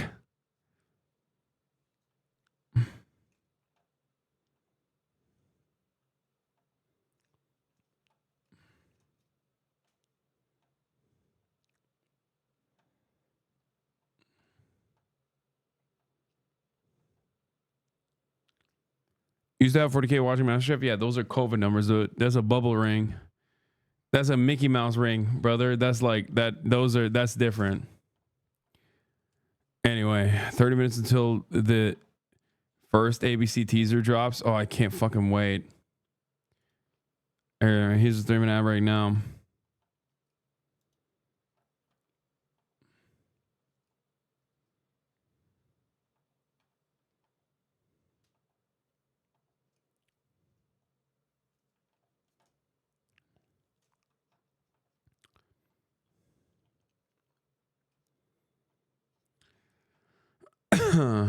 Odds that Biden flubs the interview, low.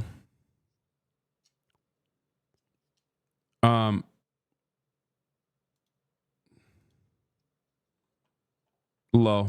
I think that Biden doesn't flub the interview. Once again, Biden doesn't flub this interview because Biden has done interviews like this before, and he's done fine.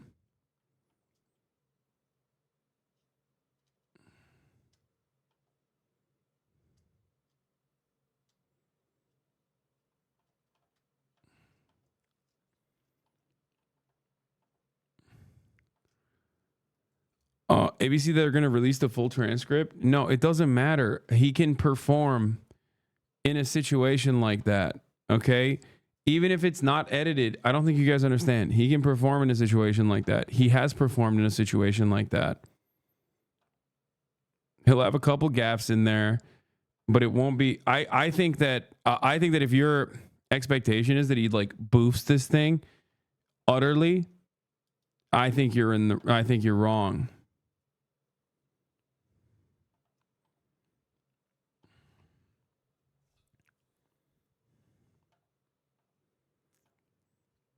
Anyway. In Madison, Wisconsin for a campaign rally.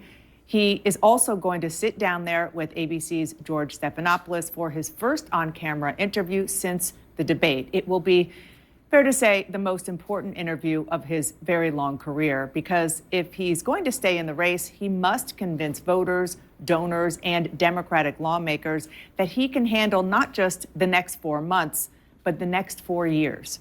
The campaign says, of course he can, and he does not sound like a man about to bow out of the race.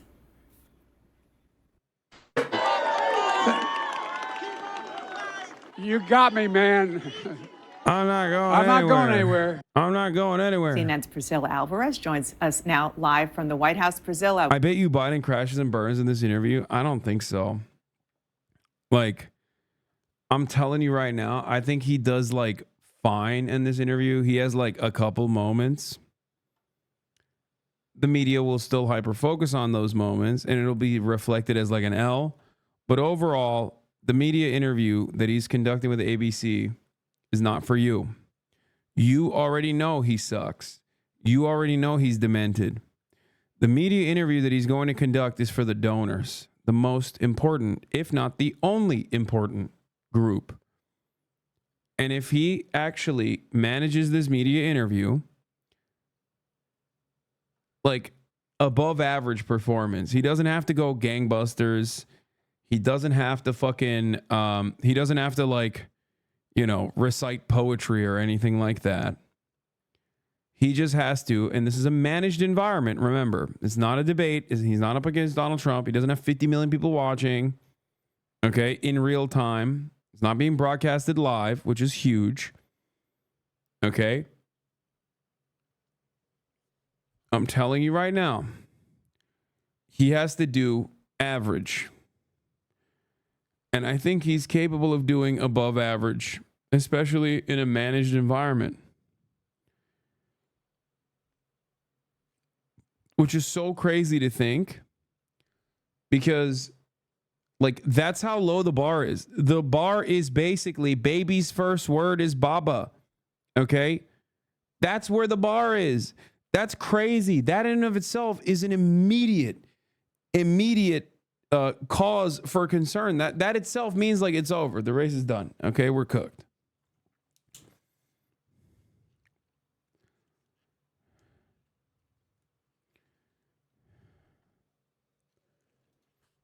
What are you hearing? Well, Dana, in some ways, this is the cleanup tour really starting in earnest, with the president going to Wisconsin today to talk to voters and also participating in that prime time interview. Campaign officials that I have been talking to say, look, we acknowledge this is a high stakes moment for the president, but they're also aware that the president is sometimes prone to those verbal missteps. And so this isn't just about the substance of what the president says during this interview, but also how he delivers it.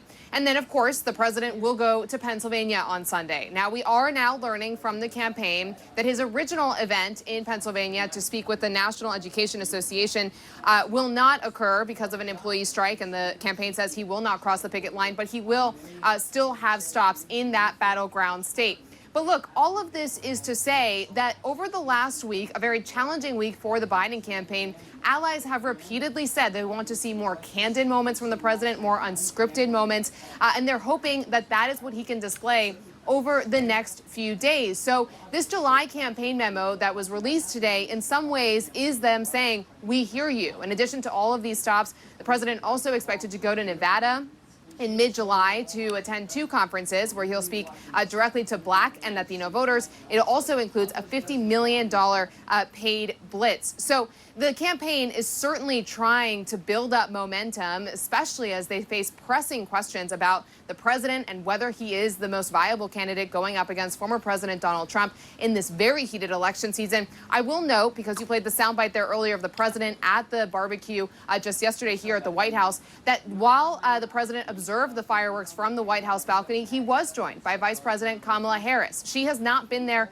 before for that presentation. In the past, she often engages in other July 4th firework engagements. So this was an opportunity to show unity at a time when they are both coming under increased scrutiny. Let's discuss with White House reporter for Politico, Eli Stokols. Eli, great to see you. This speech in Milwaukee, this primetime interview, if they go well, will it be enough to unravel this narrative surrounding the president's age and mental acuity?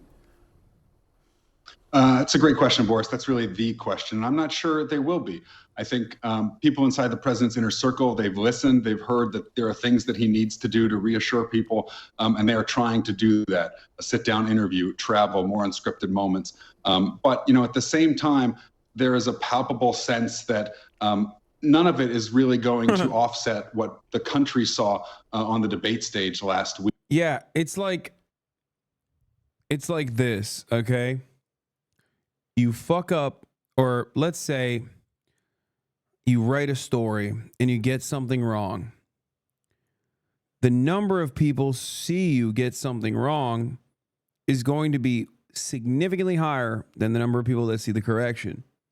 Okay? You can try to course correct after, but once 50 million live televised viewers watch you fucking stumble around, and then the subsequent media coverage for the next week and a half is about how fucking old you are and how you should just die, it's done. That's the only thing coming out right now. This has been a rather uneventful election cycle. Okay? An incredibly uneventful election cycle. And I told you that this is the most boring, most predictable election cycle thus far. But, and I told you this time and time again, it has the capacity to be the most eventful election cycle of our lifetime.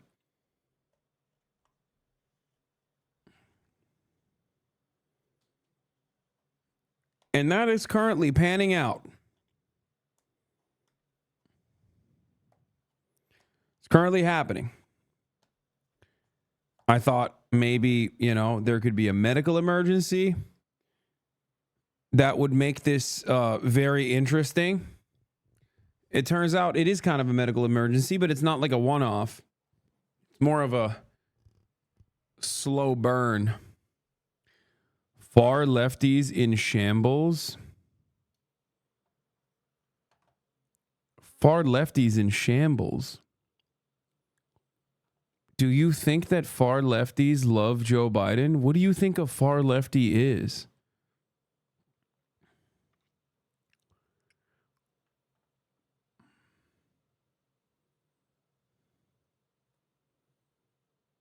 Commies? You think communists care about Joseph Robinette Brandon?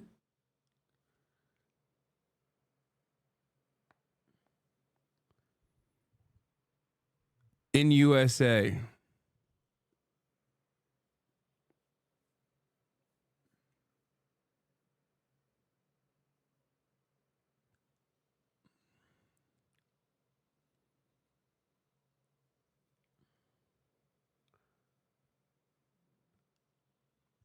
Explain to me your political positions right now. I need to investigate further because this is fun.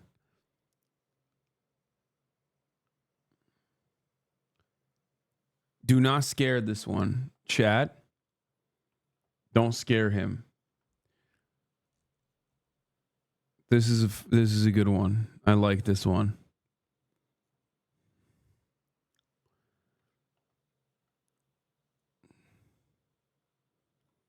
Come on, man. Fuck. They spook so easy, bro. They're like a fucking feral animal in the wild. Like you step on a fucking you step on a branch or some leaves and they immediately spook and then run away. God damn it. Oh, fucked it up. I did it. I fucking spooked him.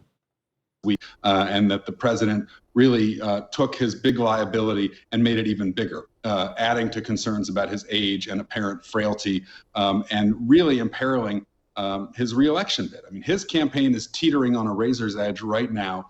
And even if he gives a decent interview, shows some pep, some vigor, some commitment, there are already, as Isaac spoke to a little while ago, a lot of talks in Democratic circles about what Plan B is going to look like. There are a lot of members on Capitol Hill, dozens in fact, who are already privately of the mind that the Democratic Party needs a new presidential nominee. They haven't said that. Most of them have held back those comments publicly. But that is the conversation behind the scenes inside the White House, inside the campaign. There are some aides who, despite putting their head down, trying to do the work, expressing sort of a determination and resolve to go forward. There are a lot of aides who understand that this may not be fixable. And so, yes. Biden announced the age Robin. Brother, he's been saying that every day, by the way. This isn't new. Like, trust me. He has not stopped saying this. He says it every day. At this point, I don't think people care about him saying he ain't dropping. All eyes are going to be on what the president says today in Wisconsin and in this interview, how he looks, how he sounds. But it may not. I think it's kind of funny. They're like, oh, dude, I ain't dropping. And people are just kind of like, okay, Joe. Because they're just like, because the reason why people want him to drop also kind of renders him and his statements kind of silly and useless. You know what I mean? Because people want him to drop because they think like he's old and demented. So when the old demented guy says, I ain't dropping, people are like, okay, old man, come on. Let's get you to bed, grandpa. Okay? Come on, grandpa. Not be enough to allay the anxieties that a lot of people have across the party, that the president's biggest liability is just not something that can be fixed, and politically speaking, that it may already be fatal. Joining us now is Larry Sabato from the University of Virginia Center for Politics. Larry, always good to have you on. You sit down with a lot of voters through the years, and this chat right now, my last strong Biden take is that a lot of people have never seen a sports team that was very obviously about to fire their coach, and it shows.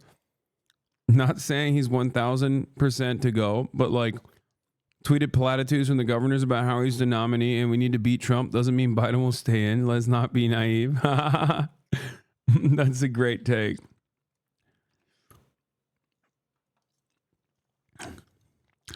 Biden says governors didn't say shit to his face after MA Gov now asked him to reconsider.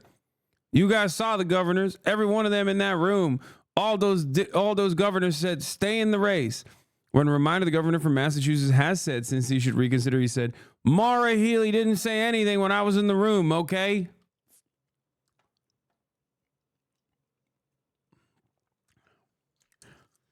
They ain't say shit to my face, Jack. It's so funny that, like, he's no longer fighting the Republicans. He's now fighting the Democrats, okay? Which is not a good position to be in when you're supposed to be tapping into every part of your party. Yeah, they probably didn't say it to your face because they didn't want you to fucking die on the spot.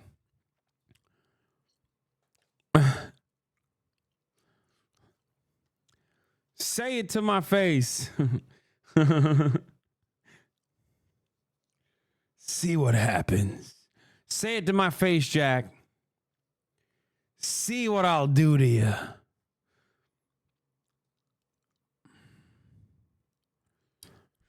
Also, Hakeem Jeffries on the move. News, Rebecca Kaplan. Representative Hakeem Jeffries, leader of the House Democrats, is convening a virtual meeting with his committee ranking members at 2 p.m. Sunday, 3 sources tell NBC News. One of those sources says the meeting is expected to focus on Joe Biden and make calls from some lawmakers and donors to step aside. House and Senate Democrats plan meetings to discuss Biden's 2024 prospects. Dems who are vastly more popular than he is, mind you. Okay, to be fair, Biden is currently one of the most unpopular politicians in the country. As of today, he has officially reached literally the lowest approval rating of his political, not his political tenure, but actually it might even be his political tenure, but his lowest approval rating of his presidency. Okay? He's not just underwater, he's now beating records. But most importantly, like I said, millionaire Disney heiress says she's pulling funny to the Democrats until Joe Biden exits the 2024 race. Abigail Disney is calling for President Biden to leave the race. But that's not the only person. The Netflix guy also is demanding he drop out. Brad Sherman suggesting delegate mutiny against Biden. Congressman Brad Sherman. Counter popular belief, rules of the Democratic Party do not require that the pledged delegates vote for Biden at the convention. Party rules require delegates' votes reflect the sentiment of those who elected them at the time the delegates cast their ballots. Democratic primary voters have one overarching sentiment. We need a candidate who will beat Donald Trump.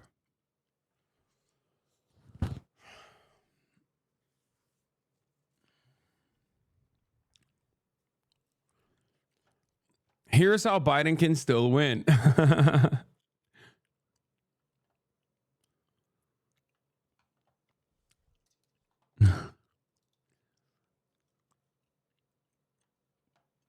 The libs on Reddit are accusing people of being a Russian bot if you mention this. Yes. Redditors are completely out of control with their pro-war, pro-Biden, pro-whatever. They are the last bastion. They are the guys who are going to the fucking Biden. They are the ones doing Biden blasts. They are the ones who are going to the Biden conferences and going, oh my God, blow my back walls out, please. They're crazy. They're pro-Israel. They're pro-Biden. They just take all the worst positions. I don't know what else to say about it.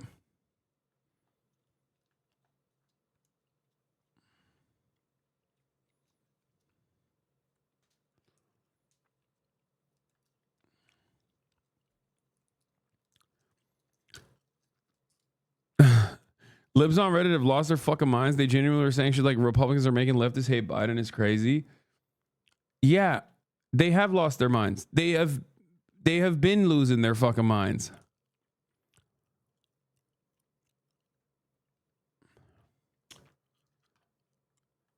They are also still unimaginably, unconditionally like, keep Ukraine in the fucking fight.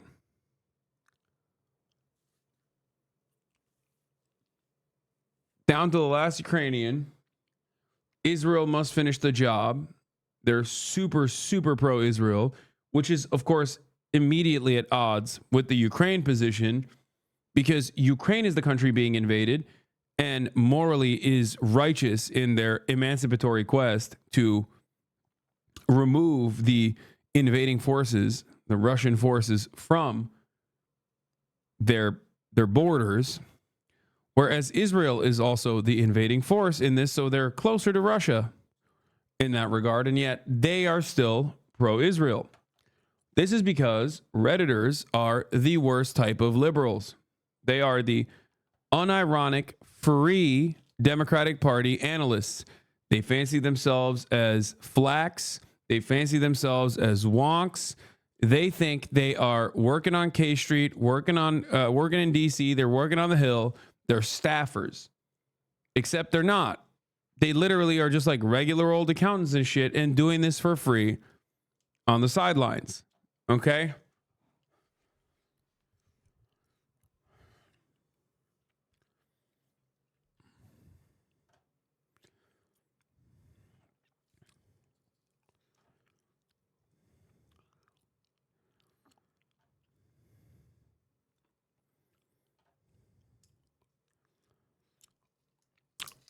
It's bad.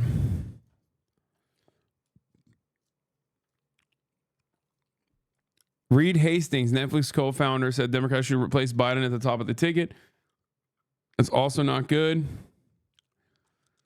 For Biden, I mean. It's correct, though. It is the correct position. As I have said since day one. Okay?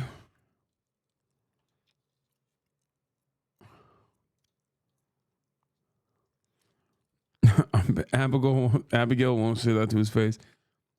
As I've said since day one, okay, you can either say democracy is on the ballot and therefore we have to win.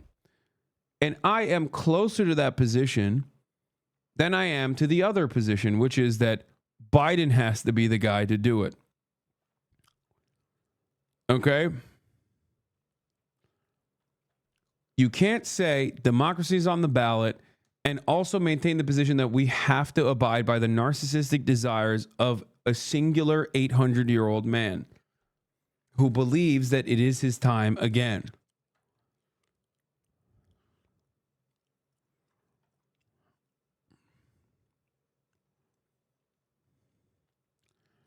Isn't it so sick how all the stories about wealthy donors and C-level executives saying Biden should step down? Who gives a fuck about us peasants, I guess? What a fucking shit country you live in, bro. I actually am so fucking doom-pilled at this point. It's crazy. Brother. Come on. Yeah, of course those are the only fucking voices that matter. Like, what are we talking about? Yeah. If the money faucet runs out, then the Democratic Party is truly cooked. If they shut off the money cannon, if they shut off the faucet, how the fuck is Biden going to get elected? He's not.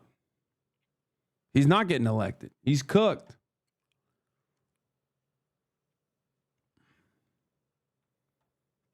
That's it.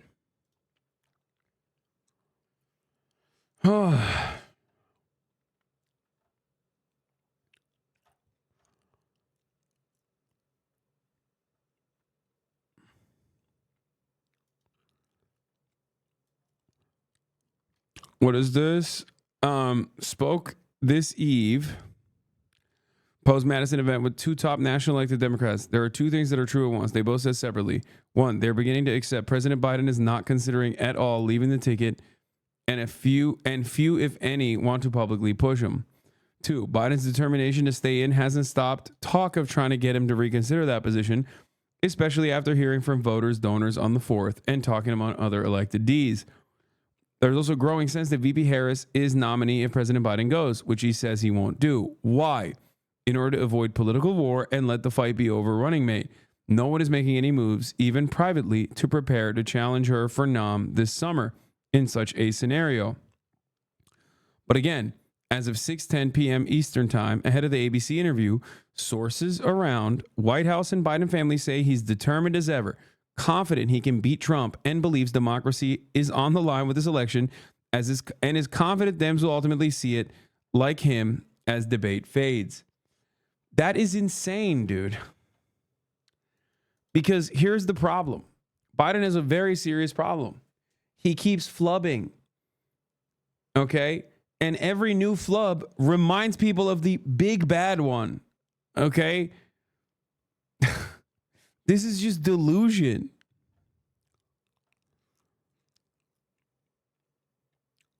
Biden could legally assassinate Trump. I know, but he's not going to do that because he's a pussy. What are we talking about? He ain't going to do that shit either. You're president. What do you do day one? Oh, jorking my peanuts in the White House, dude. Stroking that shit with oil on my shit. Stroking it.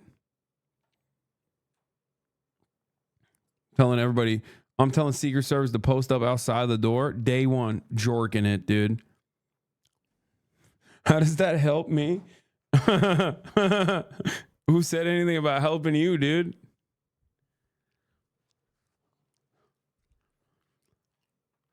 I'm gooning. I'm gooning. I'm gripping, dude. I'm gripping hard in the White House. In the Oval, baby. I'm doing O-face in the Oval. Straight jorking it. And then if I get caught, or if someone writes an article about it, I'm going to be like, listen, I needed that post nut clarity. You know what I'm saying? Before calling up President Vladimir Putin,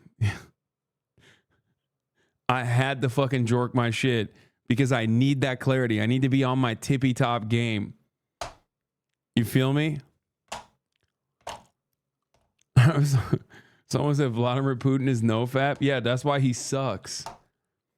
See?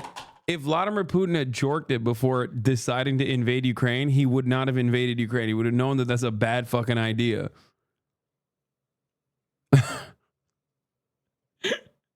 Or else you might want to fuck Putin. Yeah, he's hot. That's why.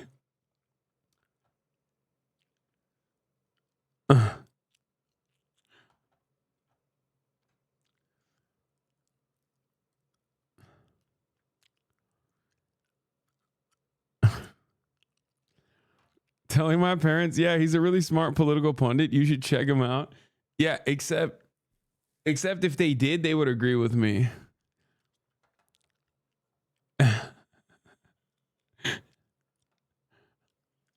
Your dad tuning in right as I'm talking about jerking it off, tugging it, having a yank, gripping it in the fucking Oval, and he's like, that's a smart man.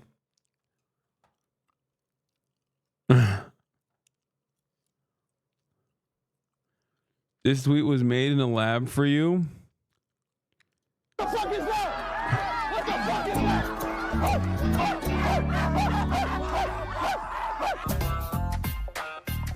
Oh my God, what the fuck?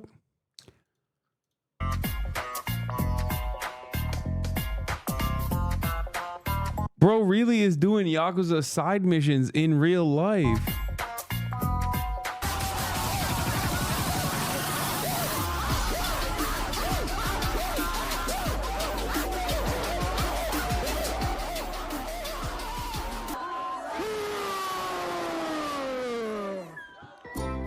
Dude, who has that one clip of the guy, the least racist man in Poland with ISO speed?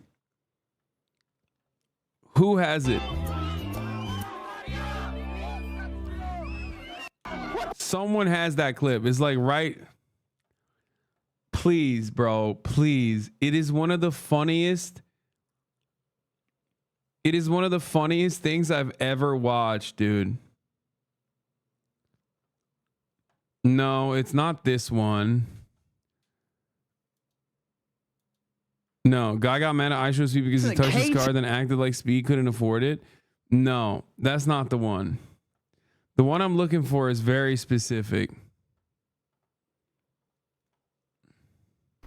No, not this one either. No, he's in Poland, and a guy comes up to him and goes, "He's one of the good ones." Am I the only one that saw this clip? Like, it was so fucking racist, but so funny because, like, just the least racist Polish man, okay? The least racist Polish man. I need to see it. I haven't seen a lot of motion on that one. I don't know why. I saw it one time and I should have saved it.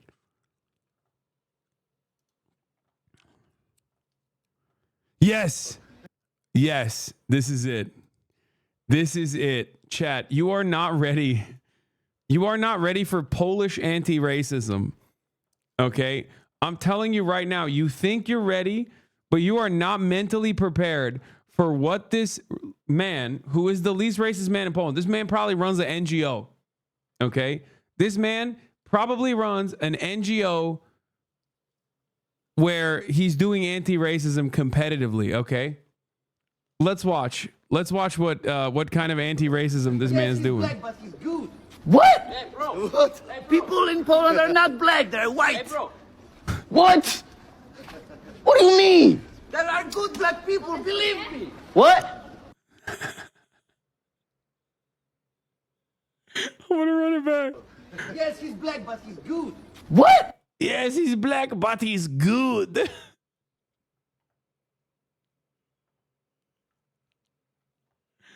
Bro, I'm telling you, this guy is literally doing DEI. He's doing CRT.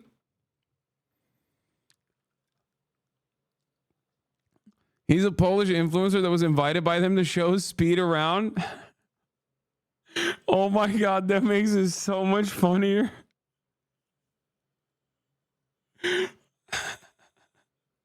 Bro, he didn't say he's one of the good ones. He said they're all bad. Believe me, this one is not that bad.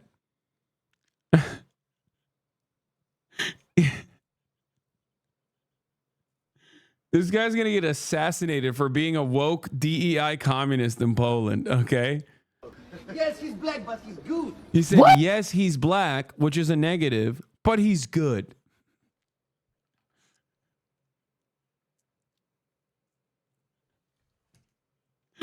Yeah, this is me in Poland, okay? This is the me version of Poland. The most woke man in Poland. Bro, I gotta run it again. Yes, he's black, but he's good.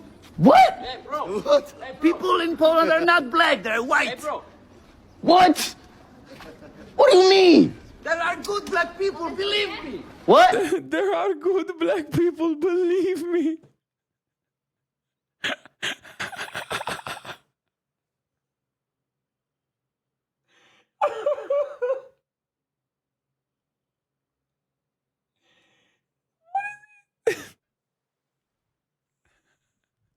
Believe me.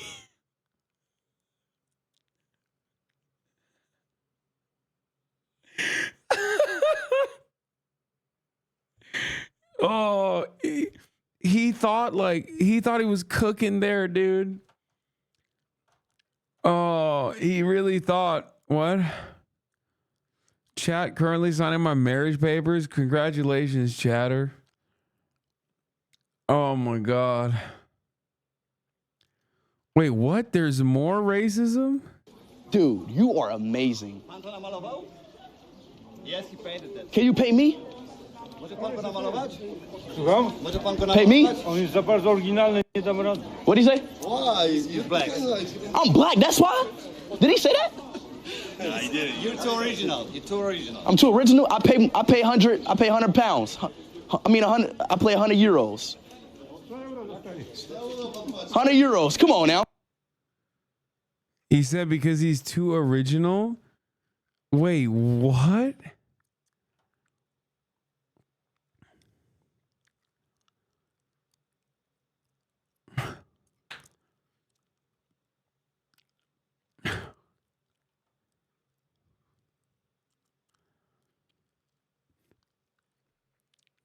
Dude, I thought they were too invested. I thought the Polish spent all of their racism creativity points on Jews. And it turns out they have so much more left in the tank for black people as well.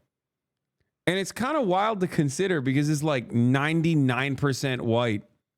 So like, you don't even encounter black people enough to just like come up with new ways of being racist. Like Americans are very good. Like white Americans are very good at anti-black racism because like you have to at least be in proximity to black people. And these motherfuckers are they're basically able to invent racism without like anti-black racism without even being in proximity to black people, which is crazy.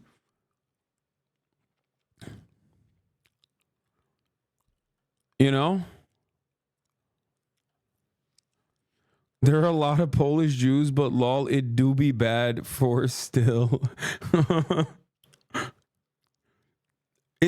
Yeah, this is why they only have one computer. Because they maxed out on bigotry points, dude. I've never heard someone say you're too original. I don't have the right colors to paint you.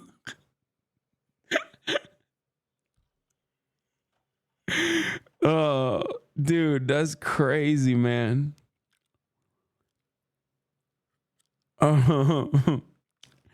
It's kind of like how Mozart wrote down symphonies after hearing them once, but for racism.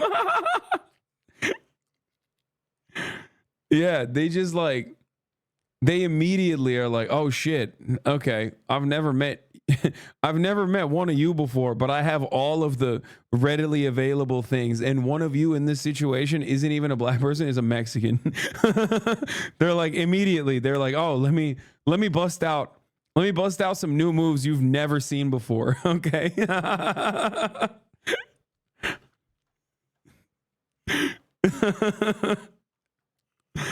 Oh, that's crazy, dude.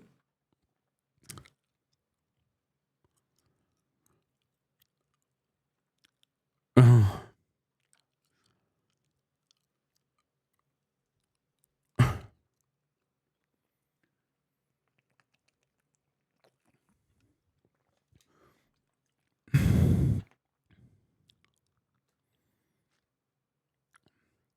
There was a dude who was there's a black dude who's Norwegian on TikTok, and he was talking about how like embarrassing it was that like all the Norwegian fans of I Show Speed were going crazy. And his literal fucking replies, I went through the replies, dude. It was a Klan rally. Okay? It was a literal Klan rally in there. You got like American white supremacists in there being like, Norway, okay. And then you have like Norwegian white supremacists in there that are writing some shit in their made up fucking language, like blah, blah, blah, Svalahova. And it's just like, I can tell by the energy that they are, I don't even need to translate it. Like I can tell by the energy of the way they're writing that they're being like, you're not Norwegian, you're black. Like, you know, you're just visiting type shit.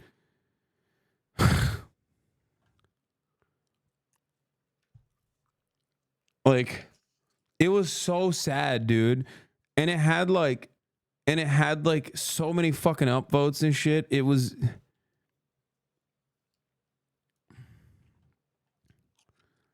Wait, what? Oh, it's starting? President Biden was asked by George Stephanopoulos if he watched last week's debate. I don't think I did. No. Oh, man. Oh, baby. Oh, man. Oh, Trump also pretending to not know about Project 2025.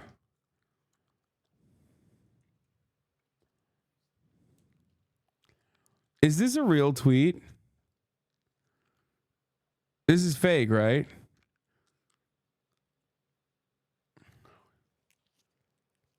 It's real?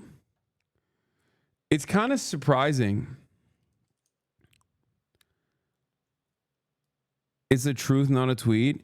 If he's saying this, it's kind of surprising that he's actually saying this. Because honestly, I feel like he would just do better not mentioning it at all.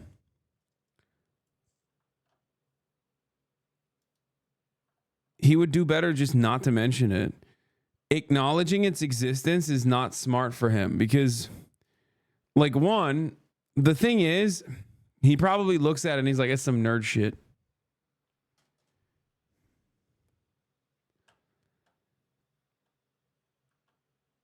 I think the reason why he's doing that is because, I mean, this is political instinct time. He knows that that's like a pretty good reason to vote for whoever that's not Trump.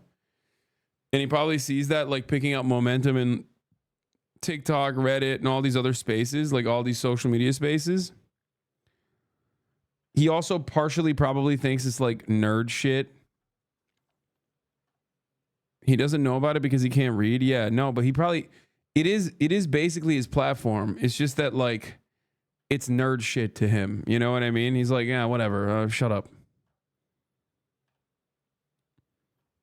But I think the reason why he's saying this is because he's like, He doesn't want to fuck up the bag. He doesn't want to fuck up the bag. He thinks he's got it. He thinks he's in his bag right now, and he doesn't want to fuck it. Do you see what I'm saying?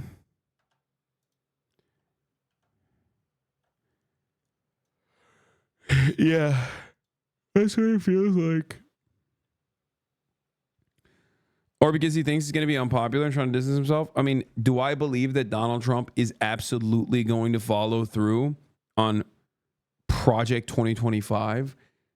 The Republican Party is doing it already. Okay? Trump did Project 2025. The major difference is like the changing of the appointments. Currently, 4,000 positions are appointed. They want to raise that to 50,000. Every single federal agency appointment needs to be committed to the presidency, committed to the executive office.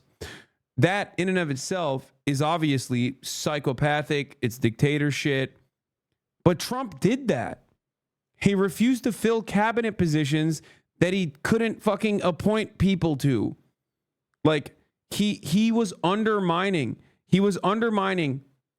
regulatory agencies by refusing to appoint people into cabinet positions that he was supposed to appoint people to so that those regulatory agencies would work. Does that make sense? Do you understand what I mean by this? Like, he already did that in his first term to a certain degree. This would just basically, move further into that direction. Here's the Biden clip video. You and your team have said you had a bad night, but your friend Nancy Pelosi actually framed the question that I think is on the minds of millions of Americans. Was this a bad episode or the sign of a more serious condition? It's a bad episode. No indication of any serious condition. I was exhausted. I didn't listen to my instincts in terms of preparing, and I had a bad night. You say you were exhausted, and I know you've said that before as well, but you came, and you did have a tough month, but you came home from Europe about 11 or 12 days before the debate, spent 6 days in Camp David. Why wasn't that enough rest time, enough recovery time? Because I was sick. I was feeling terrible. Matter of fact, the docs with me, I asked if they did a COVID test because they were trying to figure out what was wrong. They did a test to see whether or not I had some infection, a virus. I didn't. They just had a really bad debate.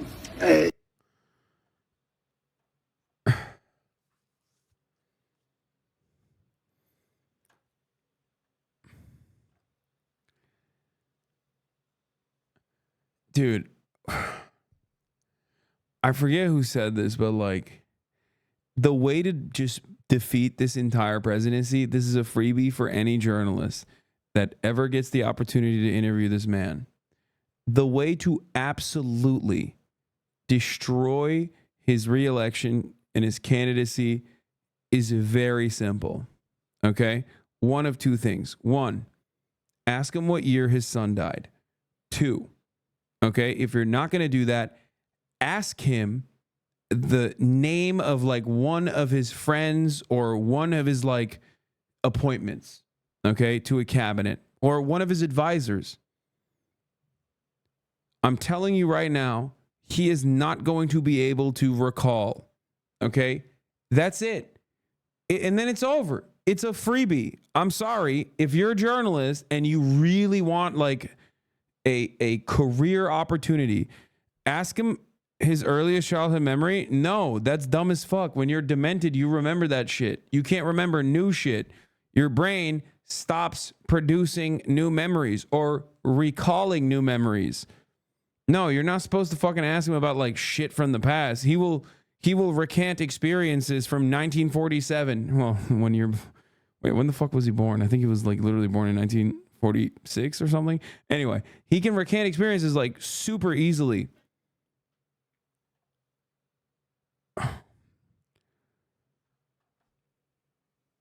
He can recall perfectly. You ask him for like a newer memory that he must have formed in office and it's over. Okay.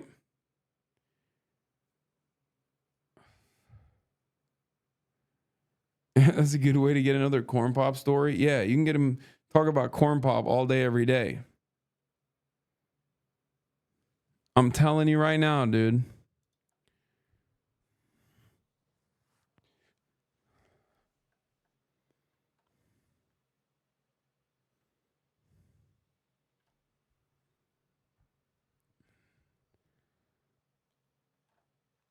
Anyway, ask him what he ate for breakfast. He won't remember. Wife works in memory care. That's another fucked up one, but a good one. But he could just lie. That's the thing. He could just be like, breakfast burrito. You know what I mean? That's why I brought up something that like everyone knows, right? Or is like very easy to verify.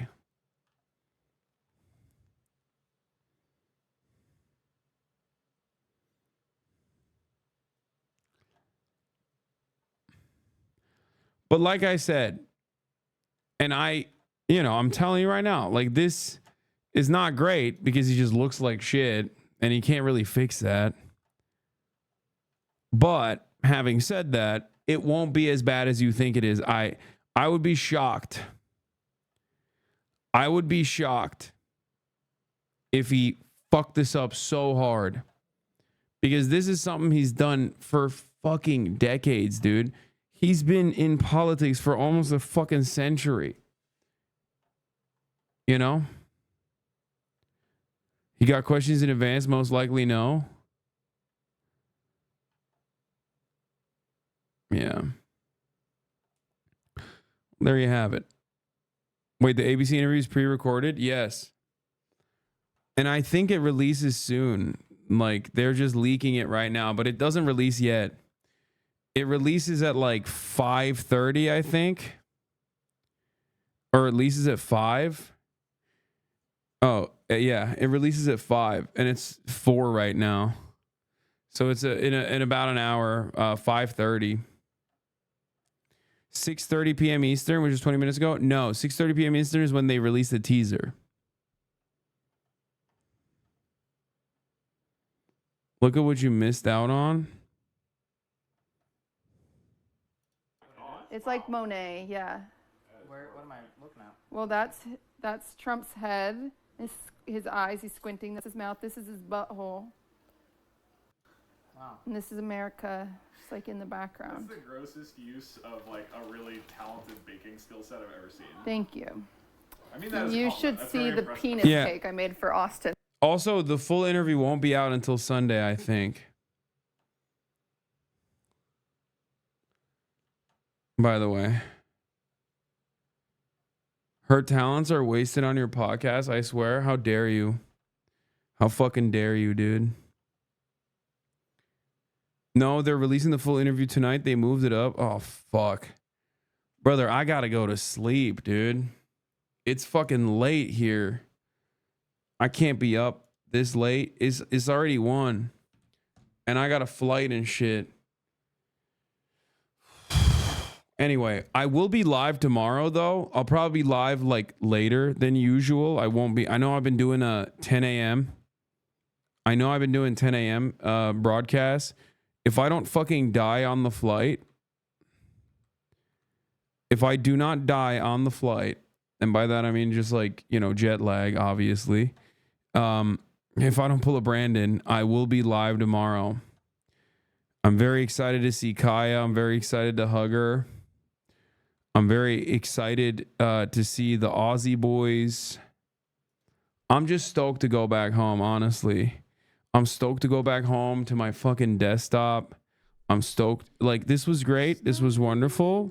I really enjoyed it. I love my family, and I'm glad this is probably one of the last times I have any free time, I guess, or some semblance of free time to be able to spend with them, because the election cycle is heating up. But I'm a busybody for a good reason, because I have a wonderful community, and I greatly enjoy what I do, right? And that's why I was fucking on the 1s and 2s nonstop, even while I was in Croatia, even through the treacherous internet outages. nevertheless, we prevailed, you know? Having said that, like I said, I'm back tomorrow in the mainland, the United States of motherfucking America, baby. Land of freedom, land of the free, home of the brave. And I'm ready to go, locked and loaded. Hopefully I'll be able to stream if I don't have like massive jet lag. It will be late though. It'll be like around 2, 3 p.m. probably. And I'll see you there. And especially if this fucking debate, or not debate, but this Stephanopoulos video drops, I'll probably definitely go live to react to it. Anyway, peace everybody. Love you all. Left at your fingertips, Ane at your door. H3 crowded debate, the Young Turks online show. 3 full fucking years of this, plenty more to go. 90-day fiance talks of champagne bourgeoisie. A Trump rally live reaction on mass riot at DC. There he is again, Hasan is streaming.